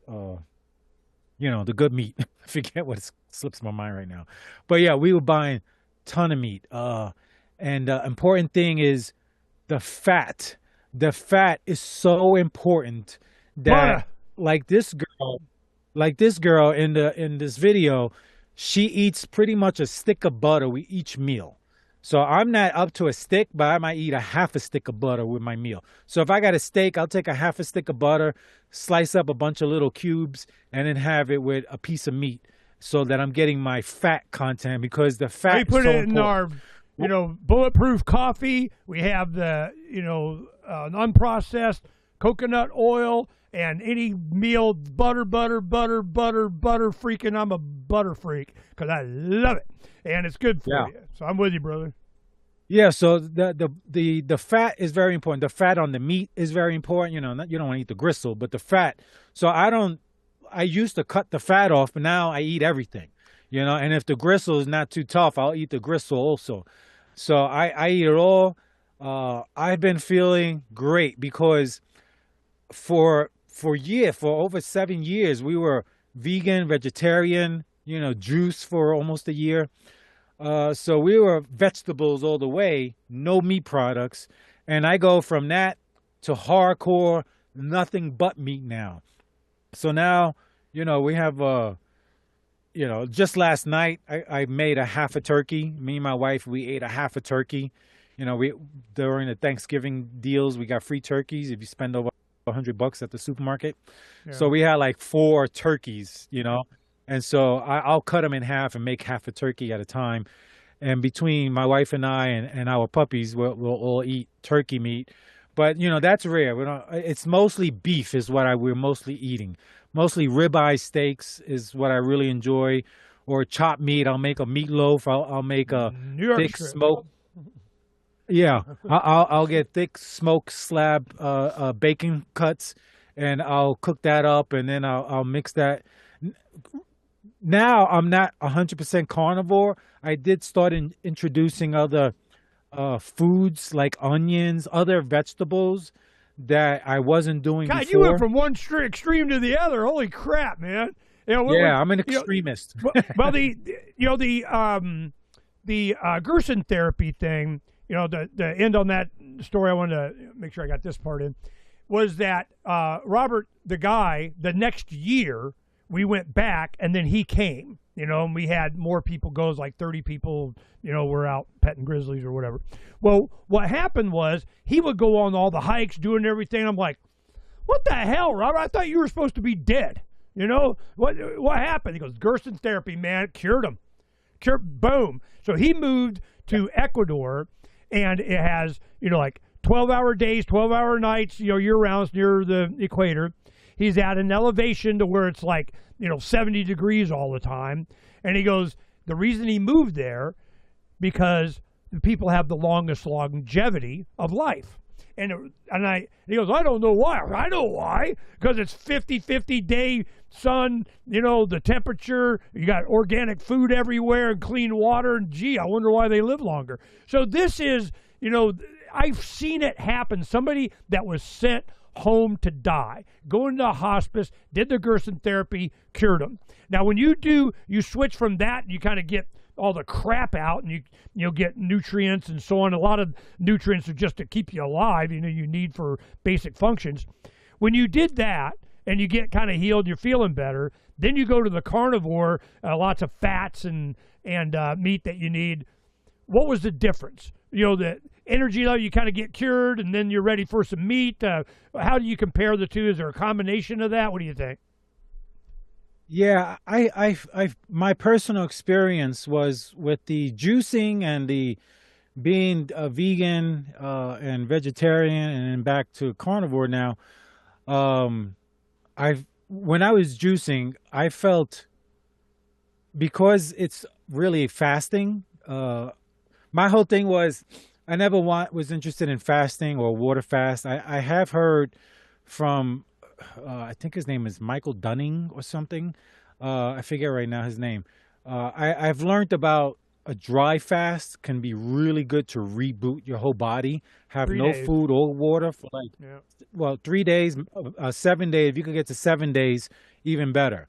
So I've heard of this stuff and the benefits of it. It's supposed to be really, really good. I've only done 3 days, was my longest, no water or food. So I heard of these things, but spiritually, I felt incredible. Because I was also doing a lot of meditating. I was doing a lot of energy work with myself where, when I do this with my hands, I can feel like a density of energy in my hands. And this was like so incredibly high when I was on this juice fast. So I really enjoyed it because the peeing and pooping was like almost non-existent. Like you could go over a week or 2 weeks without one poop, because you're not having anything fibrous. And so that was really enjoyable. But when I was in New York, the reason I like started going to the bathroom, man. Yeah, well, now, it's another story, and I'll get to that.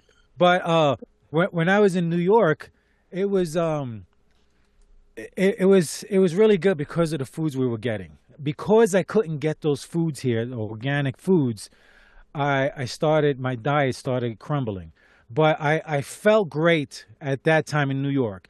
In Colorado, I did not feel good because I couldn't get the same food. So I felt weaker. I was still energized, but not as much.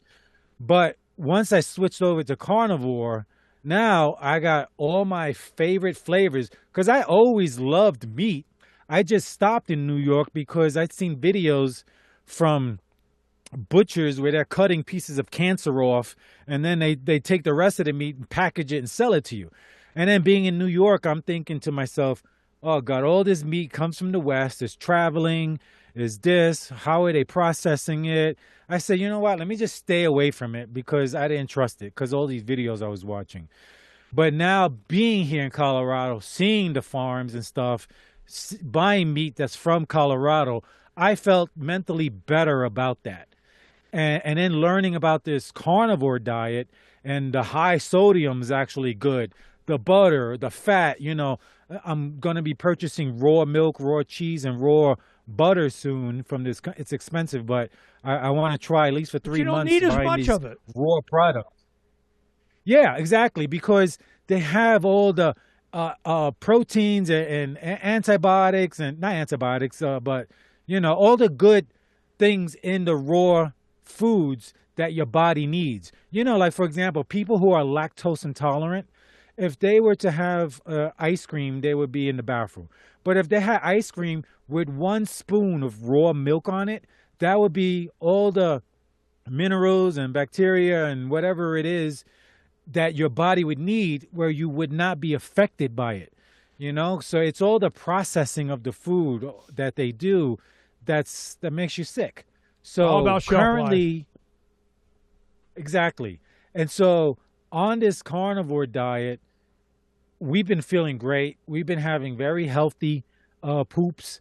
In fact, I sent you another link in the Zoom chat just now of another carnivore channel. And this guy, I just found his channel yesterday, and it was really good. He shows how fat and sick he was, all these medications he was on. He did the carnivore diet. He's been doing it for 1,000 days from the point he made that video, and he cured himself of everything.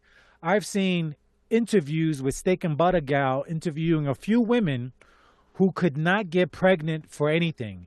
And after a carnivore diet for 9 months, they healed themselves and they were able to get pregnant without all this in vitro, this and that, naturally. This is what's needed. We need to heal ourselves by either doing a juice diet for a month, a juice fast.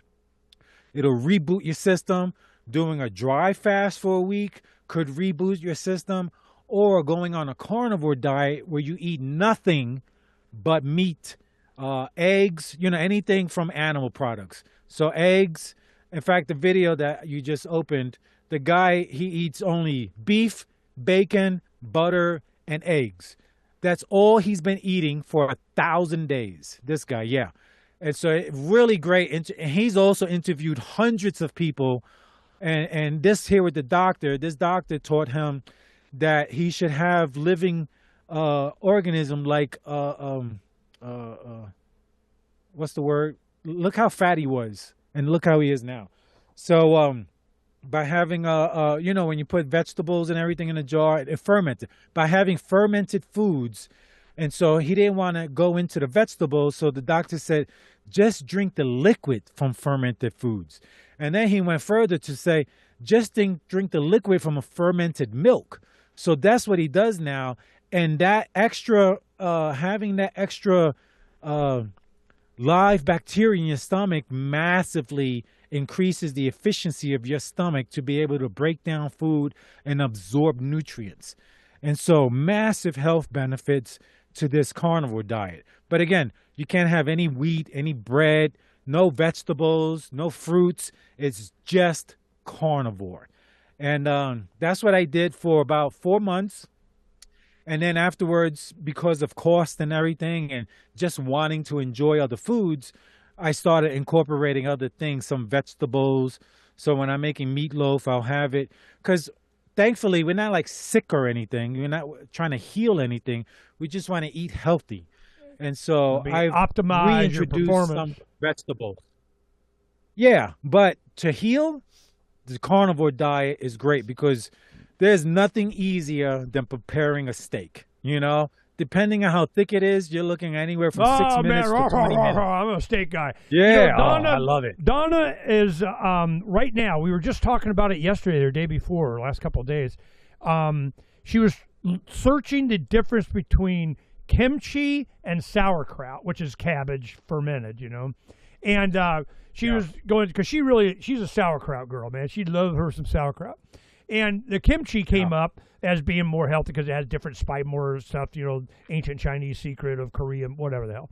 So she's doing research in that of the fermentation, like you're talking about, helps a lot. See, these are all regular, staple, seasonal, whatever is available, how to cook it. Grandma, said mom's in the kitchen kind of, and the people were healthy and none of us were fat. You had that one fat kid in grade school in the 60s, 70s, that whatever, and now it's that you got that one kid that's not fat. I mean, it's just so bad that, and the reason that I wanted to bring this stuff up is not just about building shelter. It's to shelter what? Your body. Well, what difference does it make how great your shelter is if your body sucks? I mean, this is all part of a lifestyle.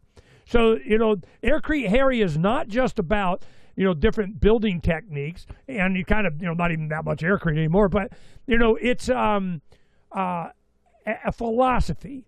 And I'm wondering, if there was a Aircrete Harry book, the philosophy of, Aircrete Harry, what would it be? What's your philosophy? Leave me aloneism, anything peaceful, voluntary, self-sustaining, individual liberty, self-responsibility, build it your damn self. Don't be a tool for the man. I mean, what would kind of incorporate the Aircrete Harry philosophy of being fulfilled and happy? Yeah, I think it's pretty much everything you just said, as funny as that might sound, because we're on a 35-acre lot. We don't have anybody around us, except for on the other end of our lots. But we don't see anybody when we're on our property. It's not as remote as you guys are in Arizona, but it's pretty remote for being like in a foresty area. Yeah. And so, and my whole goal is eventually to have everything I need on my property where I don't have to go anywhere for anything.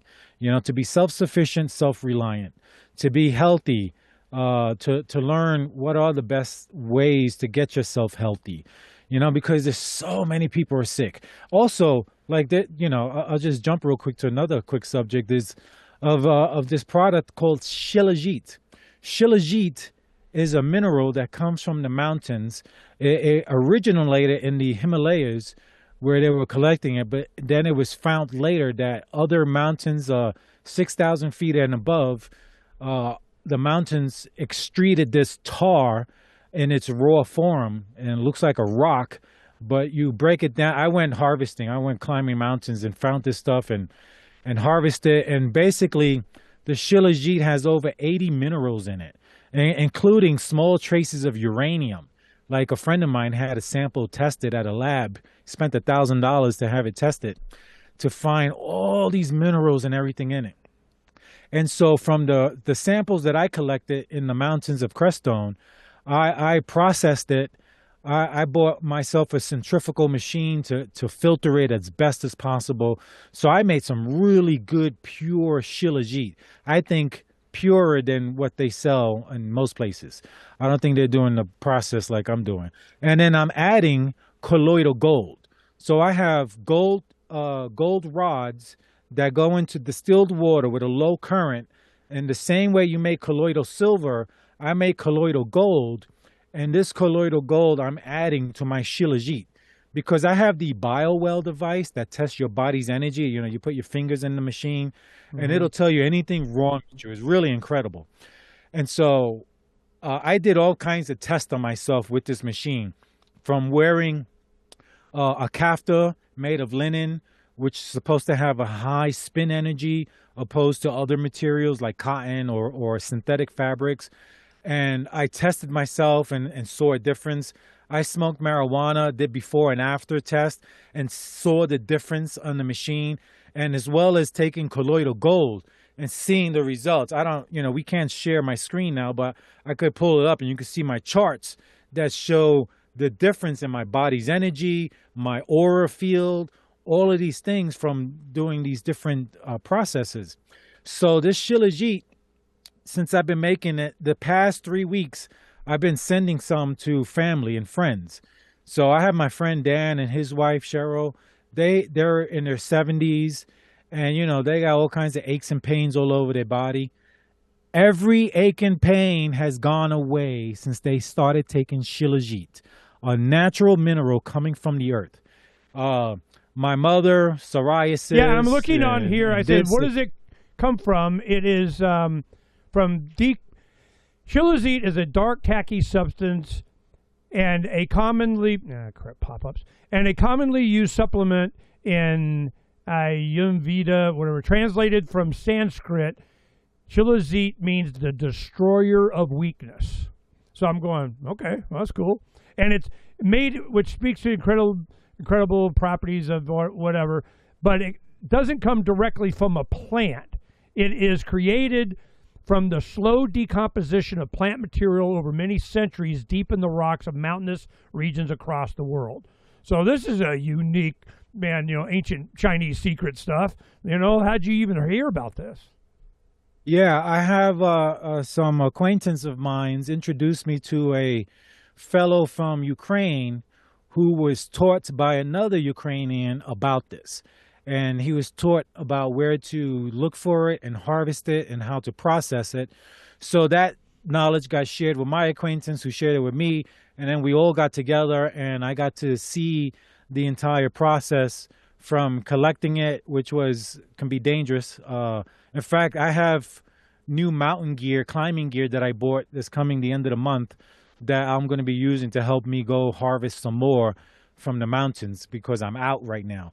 But I learned that way. That was the line that how I learned and how to process it. And then the Ukrainian fellow, he's the one that sent a sample of the shilajit he got from where I got it from. And it showed over 80 minerals and things, including small traces of uranium, which is important because small traces of radiation is actually good for the body. That's why like the old blue and green dishware has like traces of radiation in it. In very small amounts is good, but obviously too much will kill you. So it was interesting to see, that one stuck out at me when I was looking at the long list of minerals that was in the shilajit. I saw uranium, and it was like a 0.0006%, so it was really small trace amount. But I knew it was good because I'd heard how it was good to have it. And that's the reason these old blue and green dishes they used to sell have radiation. You could put a Geiger counter on them and it'll read. So I found that to be interesting.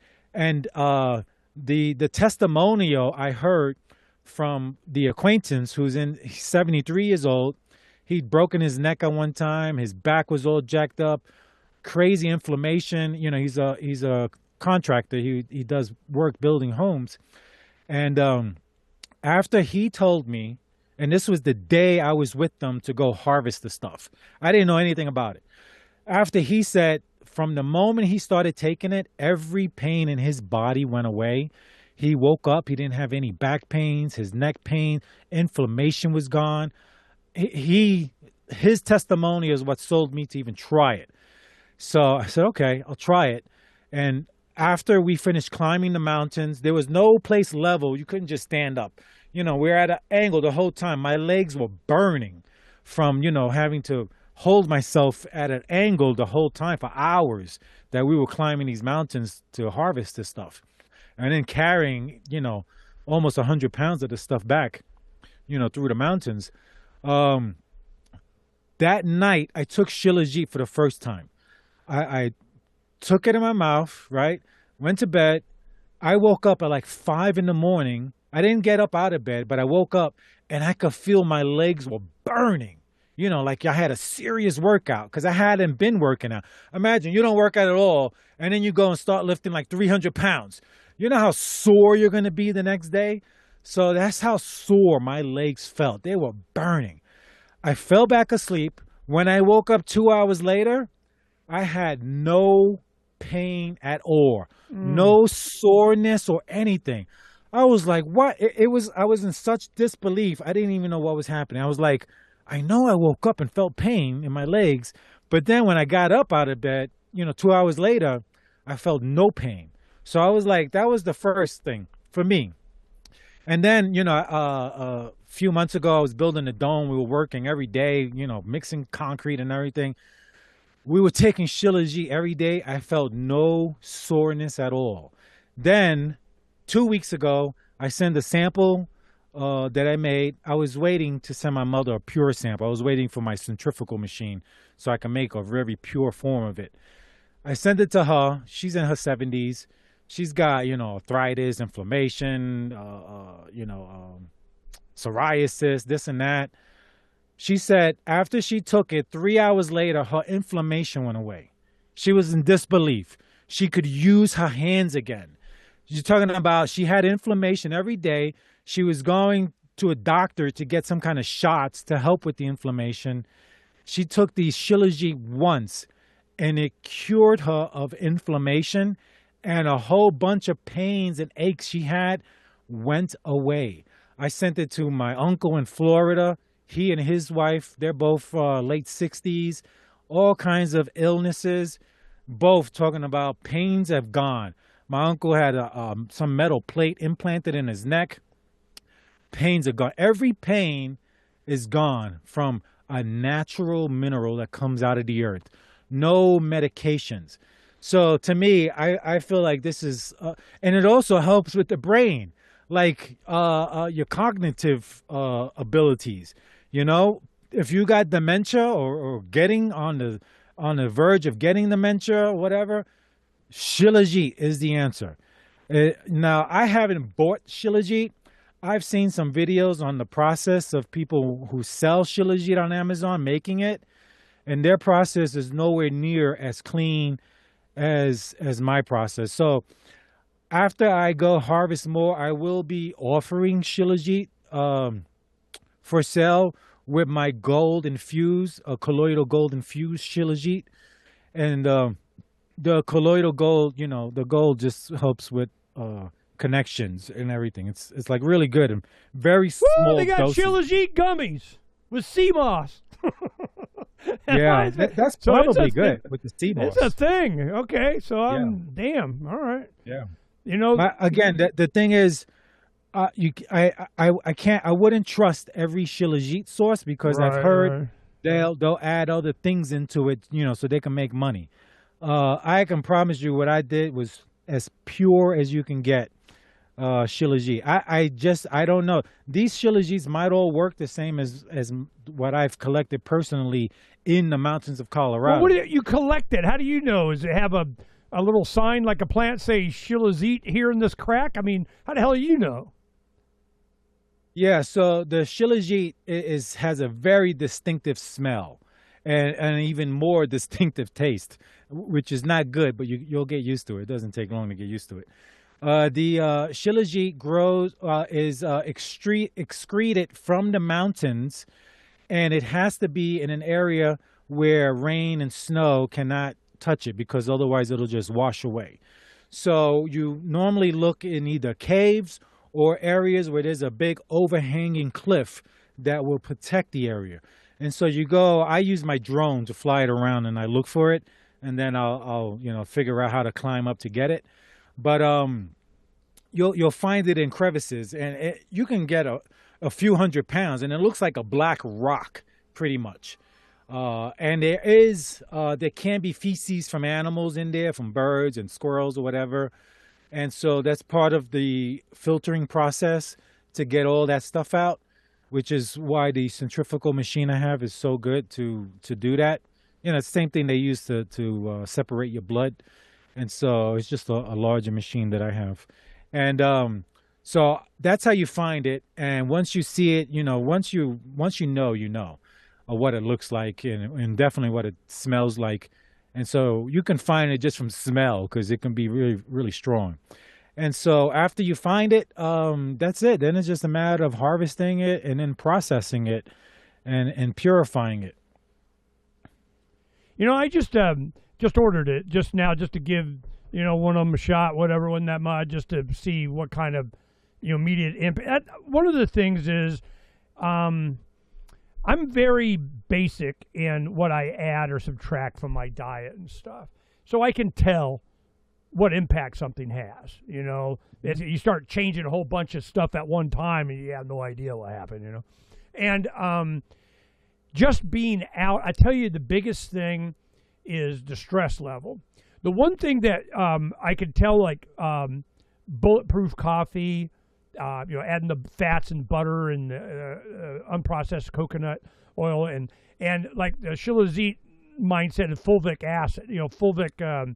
It's like all the minerals from like Salt Lake, they take and package it in a liquid, and you just get 200 little micronutrients and minerals and stuff. When I don't do that, or we run out, or I can start feeling age creeping in. That old man creaking around, getting up, take you 5 minutes to be able to stand up straight kind of crap goes away. So I'm looking for these kinds of dramatic, you can see it, I feel it, I know, I don't think I know benefits. And, I'm not going to this, psychosomatic if I think or I got a placebo kind of crap. Either it works or it doesn't. I'm old enough, I'm not, delusional, I can figure it out. But as time has gone on, It's grandma stuff. I remember my grandmother, talking about all this kind of you should and don't and that's not good and kind of, whatever. So this is kind of a return to, that's really what Occupied Land was all about. And I'm just going, it's, you want to be an electrician, build a house. You want to know how to do plumbing, build a house. You want to know about materials and grading and doing and driveway building, and kind of build a house. You want to get healthier, build a house. You want to have, better clarity of your mind, get outside. And that was one thing that I noticed. It got to the point to where I was losing at least, and it took a lot of time for me to process videos, remember things, that I go to another screen and numbers that I needed to put in, and different data from here over to here, going back and forth and so on. When I started doing, especially fasting, fasting, you do a 3-day water fast, just kind of, that's like a biblical thing. I've done 7 and I've done 20 one day. Well, I kind of cheated. It was 20 days, but it was, I know the difference. Now you're losing a lot of energy, but after about 3 days, for like a 7-day, 3-day, you're not hungry anymore and you feel better. It cleans out a bunch of crap. And this is why I think it's biblical. You need a 3-day every month or two kind of, man, damn. A lot of health guys, fasting's a big thing. It'll reset all kinds of crap. 3 days, resets your immune, you feel a lot better. The one thing that I physically, emotionally, spiritually would notice is certainly the fasting. Then you get the clarity and nutrients and so on. I could remember more numbers. You kind of limit 6, 7 numbers. Oh, your PIN code sent to your phone, an SMS of log into the web. I got to go back and forth, man. They had one too many numbers. Now, I can get up to 7, 10 numbers. I mean, I don't know how else to describe it other than your mind, your brain functions at a little bit a higher level. And what if those could put you in to function at a little bit lower number? You're not quite as smart. You're not quite as aware. You're not quite as diligent. You're not quite as much energy. You're not quite as fertile. You're not quite as high in testosterone. You're not quite as high. They're dialing us down. And it is obvious to those benefit, not ours. So I just wanted to give Aircrete Harry props for being there early. When did you start your first YouTube channel? I remember before you moved to Colorado. What year was that? I think it was 20, it might have been 2015 or 2016. It was 10 years ago. Long time ago you started. So this is the type of inspiration, just from a small channel, and it grew to whatever. I don't even care metrics. I don't give a crap. But what happens is that this inspiration kind of set off a thing. They had the little green dragon Dongaya did for making Aircrete. Aircrete Harry has his that kicked ass. We got all kinds of stuff. And him building this 3D print your concrete dome thing, I am like, what the F? Where the hell was that guy? Are you kidding me? It just demonstrates, and a lot of the building materials and techniques I get is from the Eastern Bloc. We're talking Russians going, I don't know, you dumb Americans, you're doing it wrong. And I'm just like, you just got to start doing it and get the man off your back. Just, quit. Don't think, well, okay, I want to, get this in here. When we first moved to our 2-acre property where we were doing a lot of this experimentation for like 10 years, aquaponics and chickens and goats and turkeys and all that kind of stuff, seeing how much land we really needed to do it. Like 1/4 acre, you can do it. I mean, it's not that much. But this is, as we were going through that, when we first moved there, I had one area, it was about, like a 30 or 40 by 40 square that we hand tilled with one of those, little ditch witch, whatever the hell it is. You just tilled it up, and we were planting tobacco. I wanted to grow tobacco plants and have a Freedom's Phoenix cigar. I just wanted to be able to roll for my own freaking just do it because I auction it off, just have fun because I can. We ordered the plants from the Carolinas, and it had a late spring, and they got too late, and it was too hot. Anyway, they died. It didn't work. But when we did that, the first question I got online, from my show, from any interaction, people coming over, the first common question of planting a tobacco plant, is that legal? I don't know, and I ain't looking. Are you freaking kidding me? You are going to ask the man for a permission slip, get the crown for a letter of I can plant a freaking tobacco plant? Seriously? Have we gone that far? Yes, we have. That's the point. Stop seeking a permission slip. Stop delegating authority to some shiny badge and a clipboard for what you're allowed to do. That mindset is what I'm battling. It frustrates the shit out of me, Harry. I'm telling you, and I know you got to do what you got to do and whatever the local something, but I did intentionally. Man, they ain't coming out here because they ain't coming out here. So that is and exactly where you had the 40s 3D printing of a dome machine. Where did that go? And I guarantee it was from they, them, those, and the you can't, and where's your permission slip? I'm going, nope. And that's the whole thing about Occupy the Land.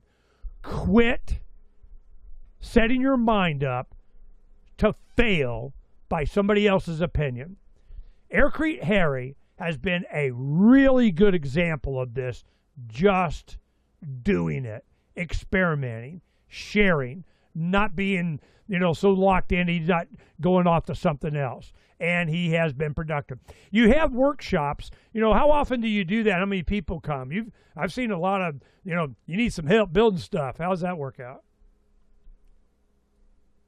Yeah, so I'll usually, put out the call that we're having a workshop, and, we've gotten probably like the most 15 people came and the least 3 people. So it's varied.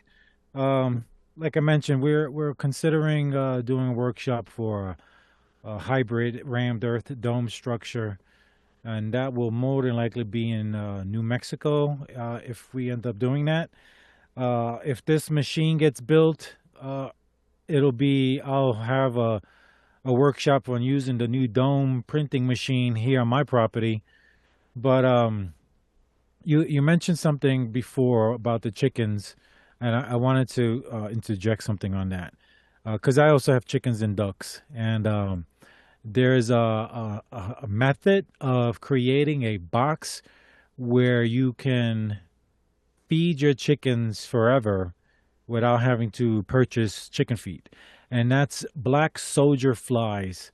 Yeah. Black soldier fly larvae in particular basically is just a composting box with a screen so the black flies don't escape, and then there's a little ramp that the larvae, once they get to a certain size, they find that ramp, climb up, and at the top of that ramp is a tube to drop them down into the chicken coop, where the chickens will have good carnivore meal.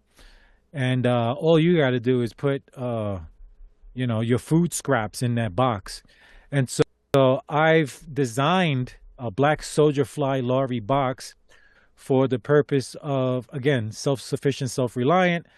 Currently, I'm buying 25-pound bags of chicken feed, but I'll be switching off of that as soon as I finish construction of this black soldier fly larvae. And it's that particular insect that's the most important. I don't think it works with other insects, but the black soldier fly larvae. And the benefit of that is not only with this, and it's just dead material, scraps, usually it's like you got dead animals or butchered stuff or leftover turkey or whatever. You just throw it into a 5-gallon bucket that is at an angle, and then I don't know if you got here. Yeah, here we go. You just put a bunch of stuff in the bottom, and then black soldier flies, I don't even have to go get them. They eventually just make it there or something. And you got to add an angle. When they get to the larval stage, they climb up, at the ramp of it. And if you have it into like a dish or a pan or something in the chicken coop, protein's just dropping. Boom. It just, going in the only thing you got to do is you got to put up with the smell. I mean, there is a smell involved, so make sure you got it out to whatever. Of course, chickens love it, but this is very high protein. We did, you do this, and I think oyster shells, a little bit for the calcium so that the eggs are, maintain their thickness and so on. But this goes fast. Have you experimented how many you can produce? No, not yet. But based on some other videos, I came up with my own box design, not using a bucket, but something a little more intricate. And there is aircrete involved in it because I want to insulate it. I don't want the flies, to be cold and freezing. So I have a design besides the compost, and it will also create a heat. The black soldier flies are pretty much doing what worms do, and they're going to break down the compost. Whatever you put in there is going to be broken down. The only benefit is now the larvae, some will turn into flies, but stay in the chamber that I'm building. It's going to be probably about 3 feet by 3 feet, something like that. Mesh. Anyway, I got a design. I haven't built it yet, but I will be building it this next year in the springtime. I'll be putting that together. And the idea also is not only do you feed the chickens, but the idea is to eventually have an aquaponic system. So your fish will also have this high protein. So the food you eat, the fish you eat, the chicken eggs or chickens, I don't eat my chickens, I eat the chicken eggs, will be high in protein, and my duck eggs will be high in protein because they're having such a good diet. My chickens, what's really cool is I also grow microgreens. And so I'll separate my chickens. I'll maybe put 4 chickens in an area and only feed them a particular microgreen. And what's so cool is their eggs taste like the microgreen. Only boiled, not fried or scrambled. I don't taste it. But when I boil the egg, if I gave them black oil sunflower seeds, if I gave them broccoli or Swiss chard, oh my God, like such a powerful flavor is in the egg yolk. It's really cool to the point where I'm thinking I could almost start a business selling flavored eggs that have been naturally flavored by the foods that the chickens are eating, the microgreens. So I have a few shelves that have I have 3 trays per shelf, and I got about 15 shelves. I have the lights and everything, and I'll grow my microgreens, and that's what I give the chickens. I'm normally just giving them black oil sunflower seeds, because that's cheap. You could buy it; they sell it as bird feed, but I don't give it to them dry. I sprout it and give them living green, microgreens instead of just seeds. And so they love it way better than just the seeds, the microgreens. They go insane for it. And every microgreen I made for them, they devour. And as long as I give them if I give a set of chickens one type, the eggs boiled taste like that microgreen. And I just thought that was really, really cool. A little thing I found by accident. I'm But along that line, but I want to add another thing. Along that, what I learned recently, like the video I sent to you about that one plant that grows everywhere that's super high in omega. One little leaf is higher in omega than an omega pill you could buy from fish oil or whatever. So, like, I recently learned about that. Mind blown. I've ordered those seeds. I'll be getting those seeds. And I plan to just plant them everywhere on my property and just let it grow wild everywhere. The same thing with Jerusalem sunflower artichokes. I have those planted to allow them to grow wild. And a very important one I just learned about how important it is comfrey. Russian comfrey or there's other comfrey with a number. What's a It comfrey? stays put, but I want it to grow wild.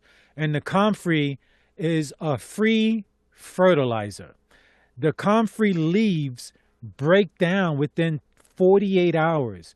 So it'll enrich your soil, it'll enrich your vegetables and things you're growing. You don't need to buy fertilizer.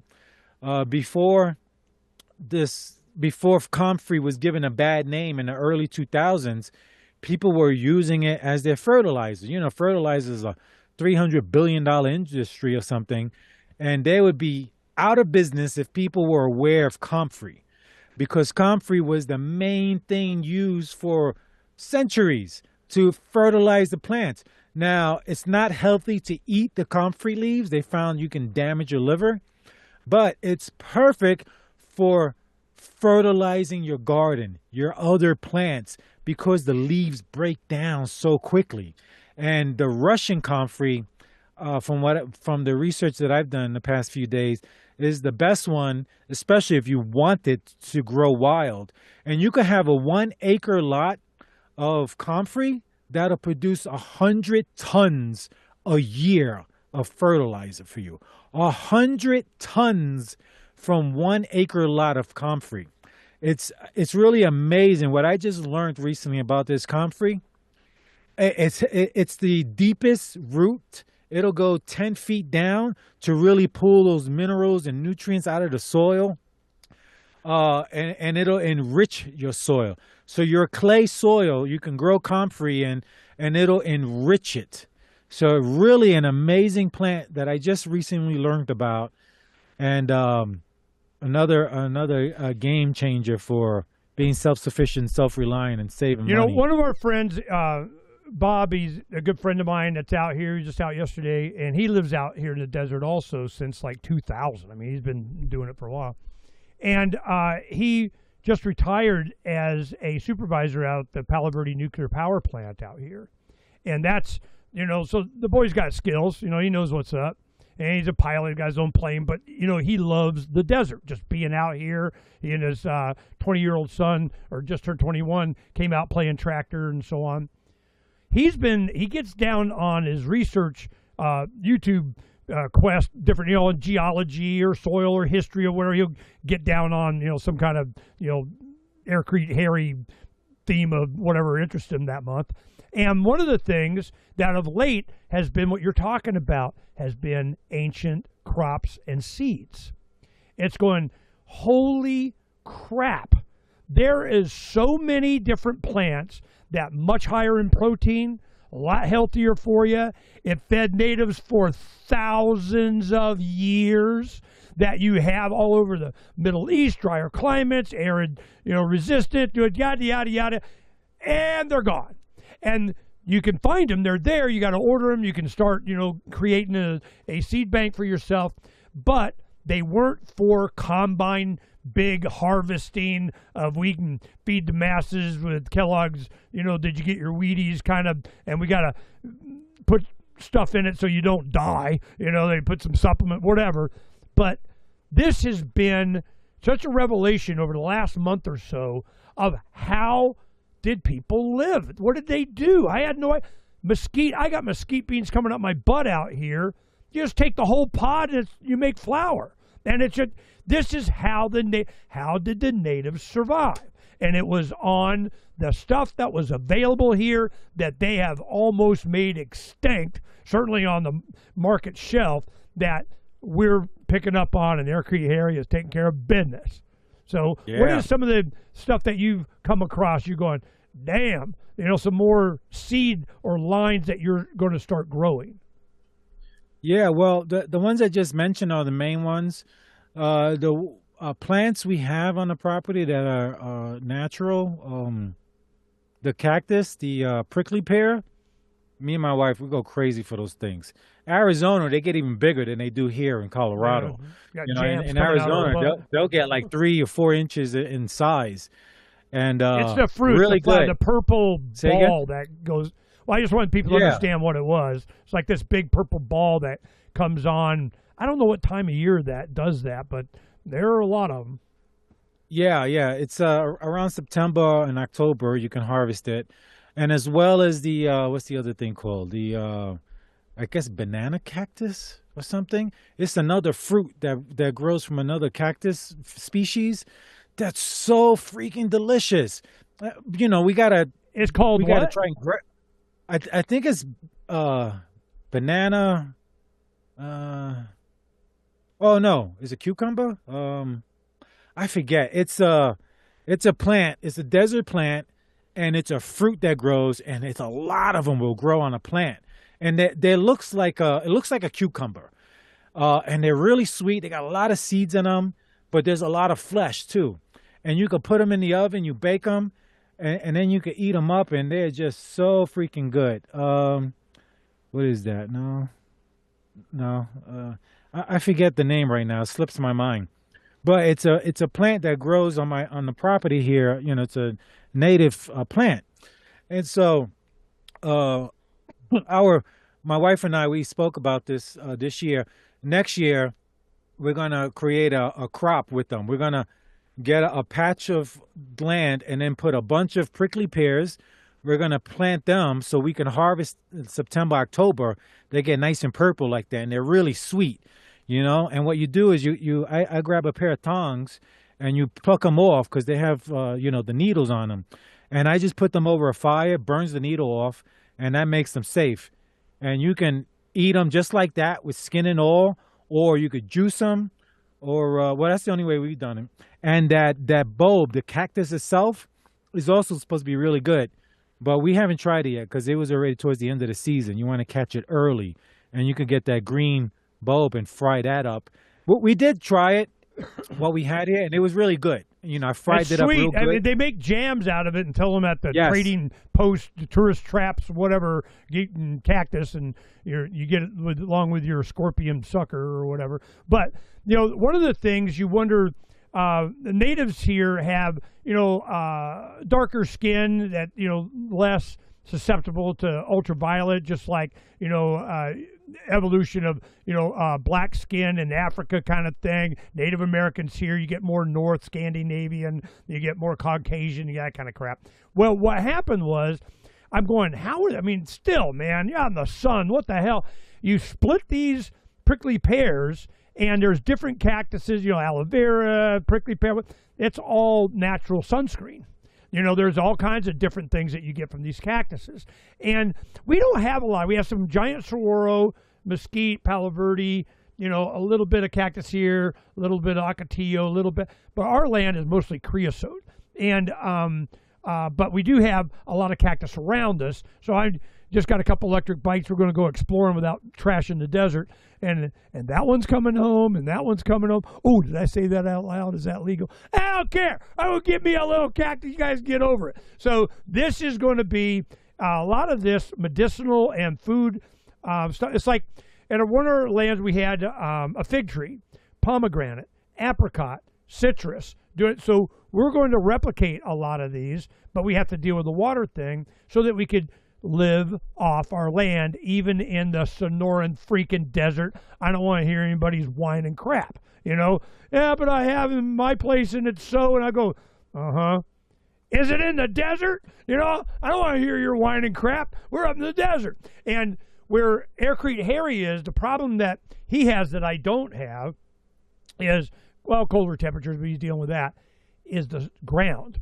It is rocky. It is, you need a freaking, bulldozer and a, jackhammer or something to do anything. Here, I can do it with a spoon. I mean, it's a little floodplain, and the biggest rocks I got are, an inch. I mean, and you just separate all that out. So I really chose this locale on purpose. And there are mountain preserves that are biased. A watershed comes off of, there's nothing there. And so we're living a lot healthier. But this is a big controversial thing, and our video editors, you can't say that. Well, shut up. But, this is, what happens is the sky is so crystal clear and clean normally. It is just bright blue, and we go 300 and whatever days of, I got solar panel sunshine here in Arizona, but trails. I don't know what the hell's in there, but this is abnormal. This is not normal. Me growing up, kind of whatever the hell they're doing, not normal. Oh, it's not a big guy. Yeah, whatever. It's not normal. So what are you seeing in the air up there? Are you remote enough? I'm west of Phoenix, so it's kind of the prevailing winds kind of go towards Phoenix. So I get dumped all over me, and then it kind of goes on to Phoenix. What's your experience with the atmosphere? What you're seeing up there? Are we talking chemtrails and things? Whatever you want to call it, man. Bioengineering, chemtrails, whatever. It's not normal. Yeah, 100% not normal, and I'm shocked that the people who are our age, who are foolish enough to believe those are contrails. It's just I'm in disbelief at the people. Like, they're so brainwashed not to know that that's a chemical in aluminum and borium and all kinds of shit that they're spraying in the air. So yeah, there are some days where we don't have any planes spraying that stuff. I'm like, oh, wow, we went a whole day without seeing any chemtrails. And then there's other days where the freaking cloud is white because you could literally watch this stuff come out of the back of the planes or out of the engines and spread across the sky. Like, I also see it on my cameras at nighttime with the infrared. You can see all these particles in the air. And I'm like, oh, my God, because, part of when it comes to the house and living and healthy, I have thought of everything I could think of. And that's also including an air filtration system to have, at least in your home, the cleanest air you can have without all this chemtrail shit. Having a good filtration system that can take out all these, tiny particles that, they're spraying, these micro part, whatever the heck they are. Because I see them in the air on my cameras with the night vision. You can see all these particles. And it's not dust. It's the shit that they're spraying. Because on the heavy days, I see it a lot in the cameras. So it's messed up. But yeah, we definitely have them. It's really unfortunate. And from what I've seen, it's everywhere. It's everywhere on the planet. Like, I've mentioned already, I've been to Europe a bunch of times, and I see it in their skies also. It's everywhere. And so my whole thing, again, I don't want to have a go bag. I want to have a go home. Really safe home, fireproof home, great air filtration, garden and everything, greenhouse connected to the home. So the beginning of this bomb year... resistant. Oh, yeah, exactly. And it would be at that thickness. At the beginning of this year is the first time we had 40 inches of snow since I've been out here in Colorado. It was a day there was no wind. It was a calm day, and the snow just fell. And we had 40 inches. One of my container covers collapsed from the weight. And thankfully, my wife, she had just left 5 minutes. She was under there. And 5 minutes after she left, the whole thing just collapsed down from the weight. And so we had to go and shovel, 40 inches of snow off the top of the container and then off of the other container cover so we didn't lose that, and shoveled all the snow off of the RV so the RV's fiberglass roof didn't collapse. The dome was perfectly fine. No issues at all there. That was just solid. And but that was the worst winter we ever had here. Otherwise, most winters, 3-4 days, snow's melted, it's gone, sun's back out again. And it's usually like that all the time. So, it's, even the water from Air Machine is going to have some insane filtration system. If I can solve the power issue and have abundance of power, my intention, I have a big still, like a multi-level still for making really high quality alcohol. My intention was really to make my own distilled water, but I need a good power source, a free energy source, really efficient to be able to boil the water to make distilled water, because that's my ideal situation, is just to create my own distilled water for drinking and cleaning, all my water needs. I can always, it's easy to remineralize it with, these mineral packs or something. But just to have clean water. You saw those pictures. All that is just nasty stuff that's in the water that we don't need in our bodies. We don't need it. And now that I'm aware of it, it's like it's almost impossible for me to drink the water. Yeah, I don't drink the bottled water, but the water we haul is still not, not perfectly clean. So I'm really looking forward to my reverse osmosis filter. But ultimately, my plan, my dream, if I have everything set up, I have my rammed earth walls, 12 feet tall with a dome shell on top. I have my greenhouse with my vertical grow towers in there. I have my geothermal energy tubing, which you saw already on the video, providing me geothermal air coming into the structures to keep it at minimum 52 degrees.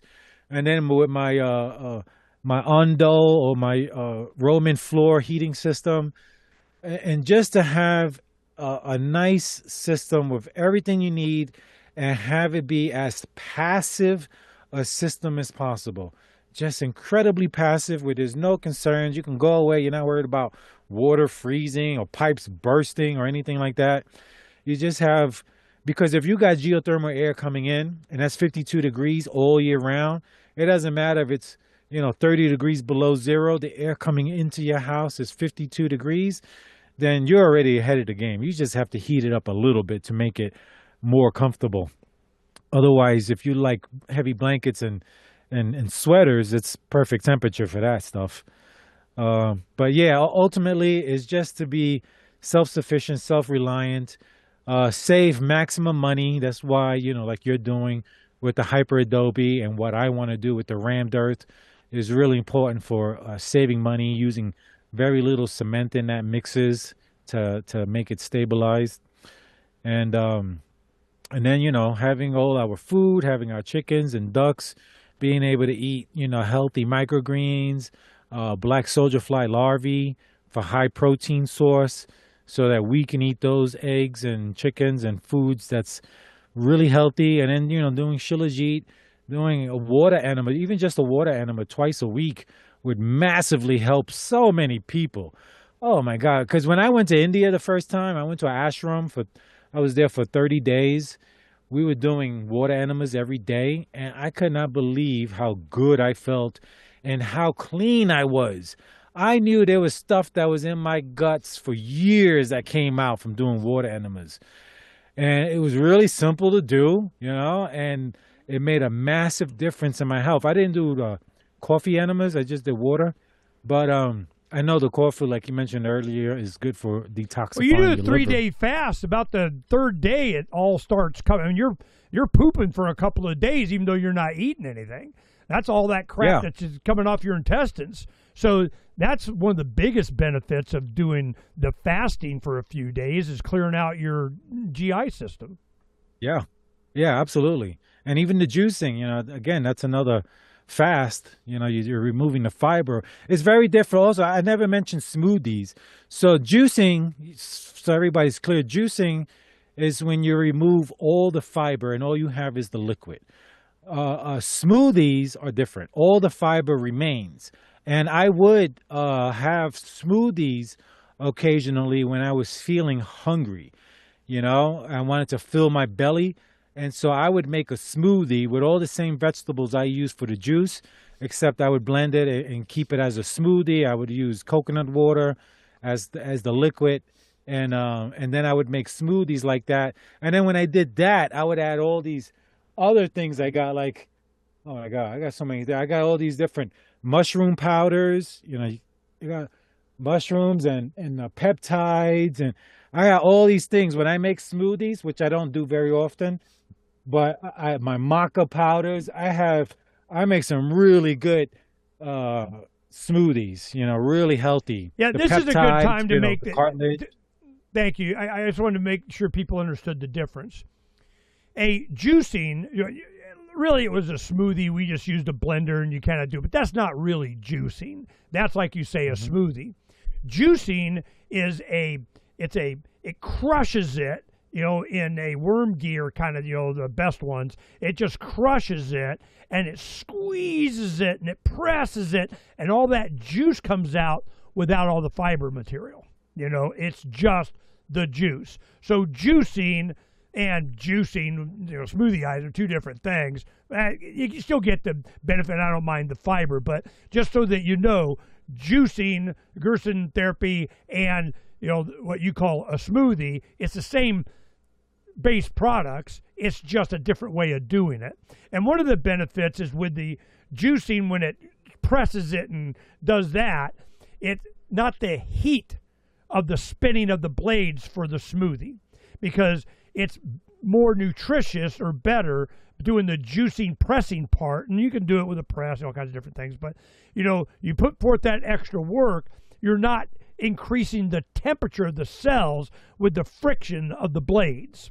So it changes because you got it hot, but if you get the juicing, I got cancer, I want juicing, that's a different thing than just putting it in a blender. Just FYI. How far off am I? Yeah, that's exactly it. So, I mentioned, I have the Omega Vert juicer that has an auger that spins at 80 RPMs. There's a newer machine that spins at 40 RPMs, which is even better. And then I have my Vitamix blender, which would blend everything to hell. And if I left it on 5 minutes, Right. it'll actually cook a soup. It'll get so hot you could literally make a hot soup in the blender. And I've done that a few times, and it was pretty good. So that's the difference. And there's always people talk about, oh, if you juice, you're not having any fiber, it's not good. I call bullshit on all of it. I went months with barely any fiber except for a few apples I was eating. And I was just perfectly fine. So all this nonsense Yeah, that's people how like you to can talk go without about, pooping, oh, because you you don't need have that fiber this in and it. that. Yeah. Yeah, exactly. And the smoothies have the fiber, and they will make you feel fuller because everything's in there. But the benefit is it breaks it down, and it does help your body absorb it quicker, the nutrients in the smoothie, because your body's not having to process it so much, whereas the juicing, your body just sucks it all up, the nutrients, and you feel instant boost of energy and everything. So yeah, those are my health tips, my health advice would be, depending on the level of health now. If you're not in good health, I like to tell people you don't have to go hardcore like I did and go right into a juice fast for months. But I like to tell people, those little plastic cups they got at the diner, they give you with orange juice. A cup that size with a fresh juice, a freshly made juice, would massively increase your health, because your body would be getting nutrients it probably never normally gets with your normal meals, Right. especially since nothing's being cooked. It's all raw, and you want to ideally try to find organic. If you're looking at fruits and vegetables, you want to look for the number 9 to start on those little stickers they put on everything. The other numbers mean GMO or pesticides. The 9's supposed to be organic, but I've bought organic and smelled apples, and they didn't Right. smell like apples. So I felt like, oh, you gotta these aren't do it aren't yourself. good organic. Yeah, That's the ultimate. I don't trust them. This Because has been, on the spiritual side of things, on the spiritual side of things, when you look at Jewish people who eat kosher, they'll go to a restaurant or to a wedding, and the food has to be checked by a rabbi. They don't even want the tiniest of an insect in the vegetables. So they're very, very strict with the kosher diet. And this is what I found to be very, very good, just to be aware of the food, because, when you go up to the pearly gates and stuff, you can't say, oh, I went to go eat and I didn't know what they were putting in the food. You're responsible for your body. You're responsible for what you put in it, and I'm very wary. If I go to a restaurant, I want to see the kitchen. I want to see it's clean. I'm always asking, where do you guys get your meat? Where's this come from? Where's that come from? I'll ask the waiter, and they'll go ask. And if I'm not satisfied, I leave, because you have to be responsible for yourself. You can't have an excuse that you ate something that somebody gave you.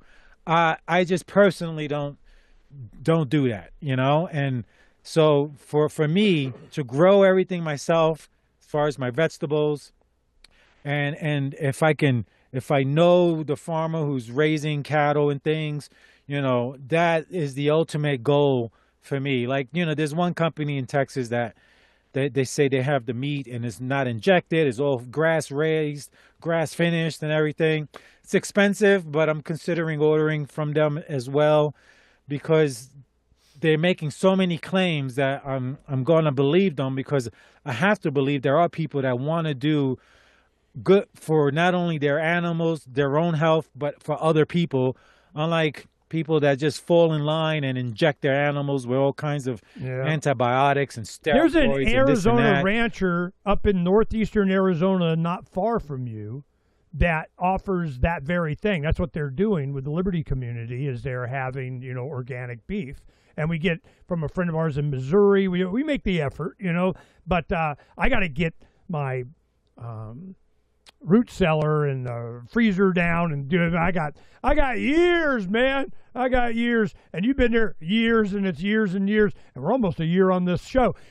We're over 4 hours, man. We win. Woohoo! This has been great. I do got to get out and get going. I know they want me to post this, on the sites, but I wanted to.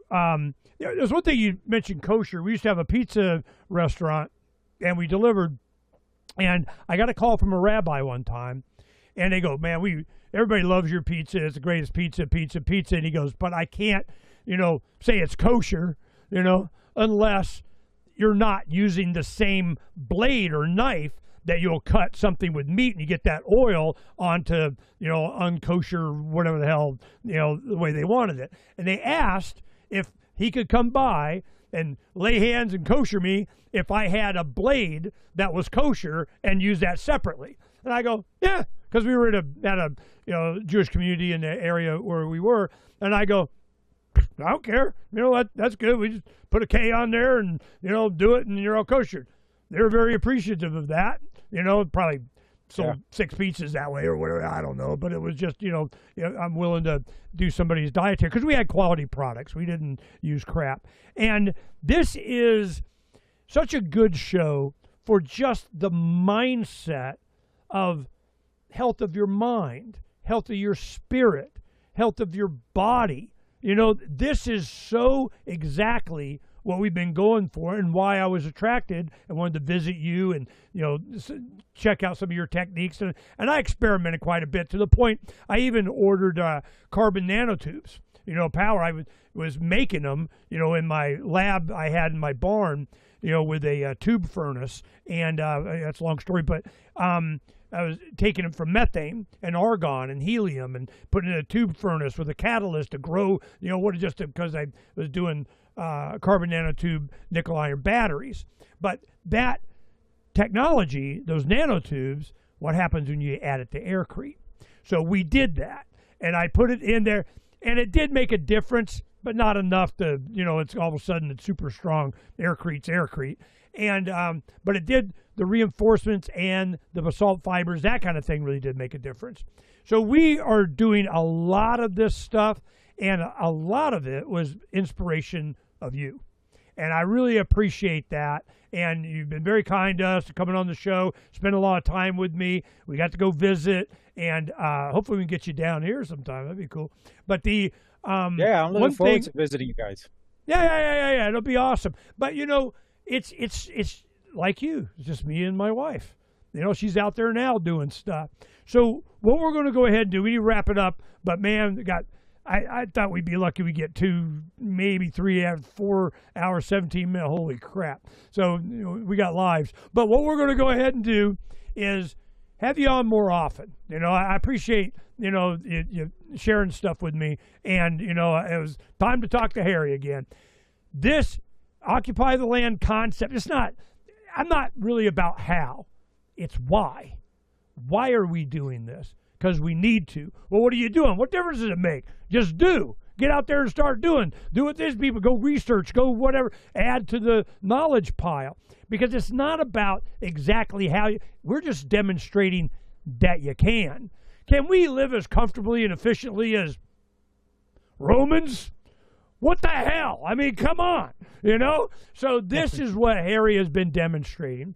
So thank you very much. I mean, before you go, I want to know, how serious are you about building that concrete laying down 1940 tech thing? Oh, it's the process has already started. My friend in West Virginia's got a metal machine shop. He's got the parts on his big metal lathe machine, and he's carving out the shapes and geometry. And I'm hoping to have it by springtime, a functional model. And then I'm also hoping that I can have it for a really affordable price. I mean, if I can go like under $9,000 for the machine, and like get it out there in people's hands, that would be the ultimate goal. You know, I'm happy to make money and need to make money, especially for this carnivore diet if I want to eat ribeye steaks every day. But I want to make it affordable for people. I'm not trying to rip anybody off. I want people to have something that's quality that they can use and then resell or whatever they want, or have tool rental companies buy the machine so they can rent it to people to build, their dome or cylindrical structure. A use case endorsement. Somebody love you long time. Help, develop and test somebody like me. Okay, occupy the land. I mean, come on, man. Do it, brother. I'll help you out. So we're going to go ahead and keep track of that. Keep me informed on that, because that is very interesting. Because that solves a lot of structural problems. How to go. We're fine. We can incorporate a bunch of stuff. I really like that idea, and really, it's just because it is. What is that? 70, 80 year technology of freaking, that just pisses me off, and just a middle finger to the man. That's what that is. I like middle fingers to the man. I was pissed also when I saw that machine. I was so upset. There would have been dome homes across this entire country and probably the world. And it would have been amazing. But it was lobbyists pushing wood. I know that's the reason that machine wasn't out there like it could have been. I'm Ernest, it's been a pleasure. Thank you for having me on your show. I think we could have gone another 4 hours. There's so much that we can still talk about, but we'll save that for another day. And thanks for having me, and thank you to your audience for being such an awesome audience and open-minded about so many subjects that we've discussed today. I'm very optimistic about the future. It's going to be a future of abundance, but it's not going to be the way you think. It's going to be tech. We're going to, make use of tech. I'm not adverse to tech, but if it doesn't empower me as an individual, decentralize down to the individual being able to, create their own water from the air, heat and cool their home, provide electrons if it's not serving me that way, and it just puts me into they take an IV of my life force and blood and paying an electric bill and serving the man and, get the pleasure of having, clipboard guys with shiny badges come and tell me what I can and can't do, then what the hell good are they? That was the whole point of the Declaration of Independence was, my life, liberty, property, my pursuit of my happiness, which is my happenstance, my circumstances, for me to be able to provide for myself and my family. If they're not serving that, if I got some shiny badge telling me, I'm doing it wrong, when I'm not, and I'm proving it, and it's a freaking dome of concrete, they could suck it. This is the revolution I'm in. I'm not, nope. We have a future of abundance, living a better quality of life, a healthier body, a better spirit, mind, nutrition, ability to be able to have community and still have private property. It's coming. It's coming. But a lot of people are going to be roadkill. A lot of people are not. They're just going to, deer headlight, what the hell just happened? Well, I'll tell you what happened. You tried to delegate your authority over your own life to somebody else to fix it for you, and that was the first mistake. Aircrete Harry, big inspiration, and not doing it. Yeah, maybe a little bit, the man comes with a clipboard. But, this is, our goal is not. Aircrete Harry. Harry, thank you very much for this time. I feel a lot better after talking to you. I knew I would. Thank you. Thank you very much. And also, just so everyone knows, on the website, aircreteharry.com, I mainly am doing floor plan designs for people. So if you're interested in having a dome home build or really any home, but I mostly do floor plan designs for dome homes. I'm your guy. I'll do the floor plan designs, do 3D rendering. Not as fancy as the one you got from your guy, but still, No, you did floor nothing plan. moving, but beautiful 3D rendering. Yeah, floor plans. The Aircrete foam machine, if you're looking to make Aircrete. And we have the online course on how to build a dome using my method. So that's all on there. You can buy the online course and learn all the techniques to build the way I'm currently building. Yeah, no, the only concern I had, I was like, man, you got to keep that air pressure up, though. You know, that's the thing. But he got backup with his backup. So this has been awesome. We got to cut it, man. We go till freaking nighttime. Yep. Aircrete Harry, peace. Peace.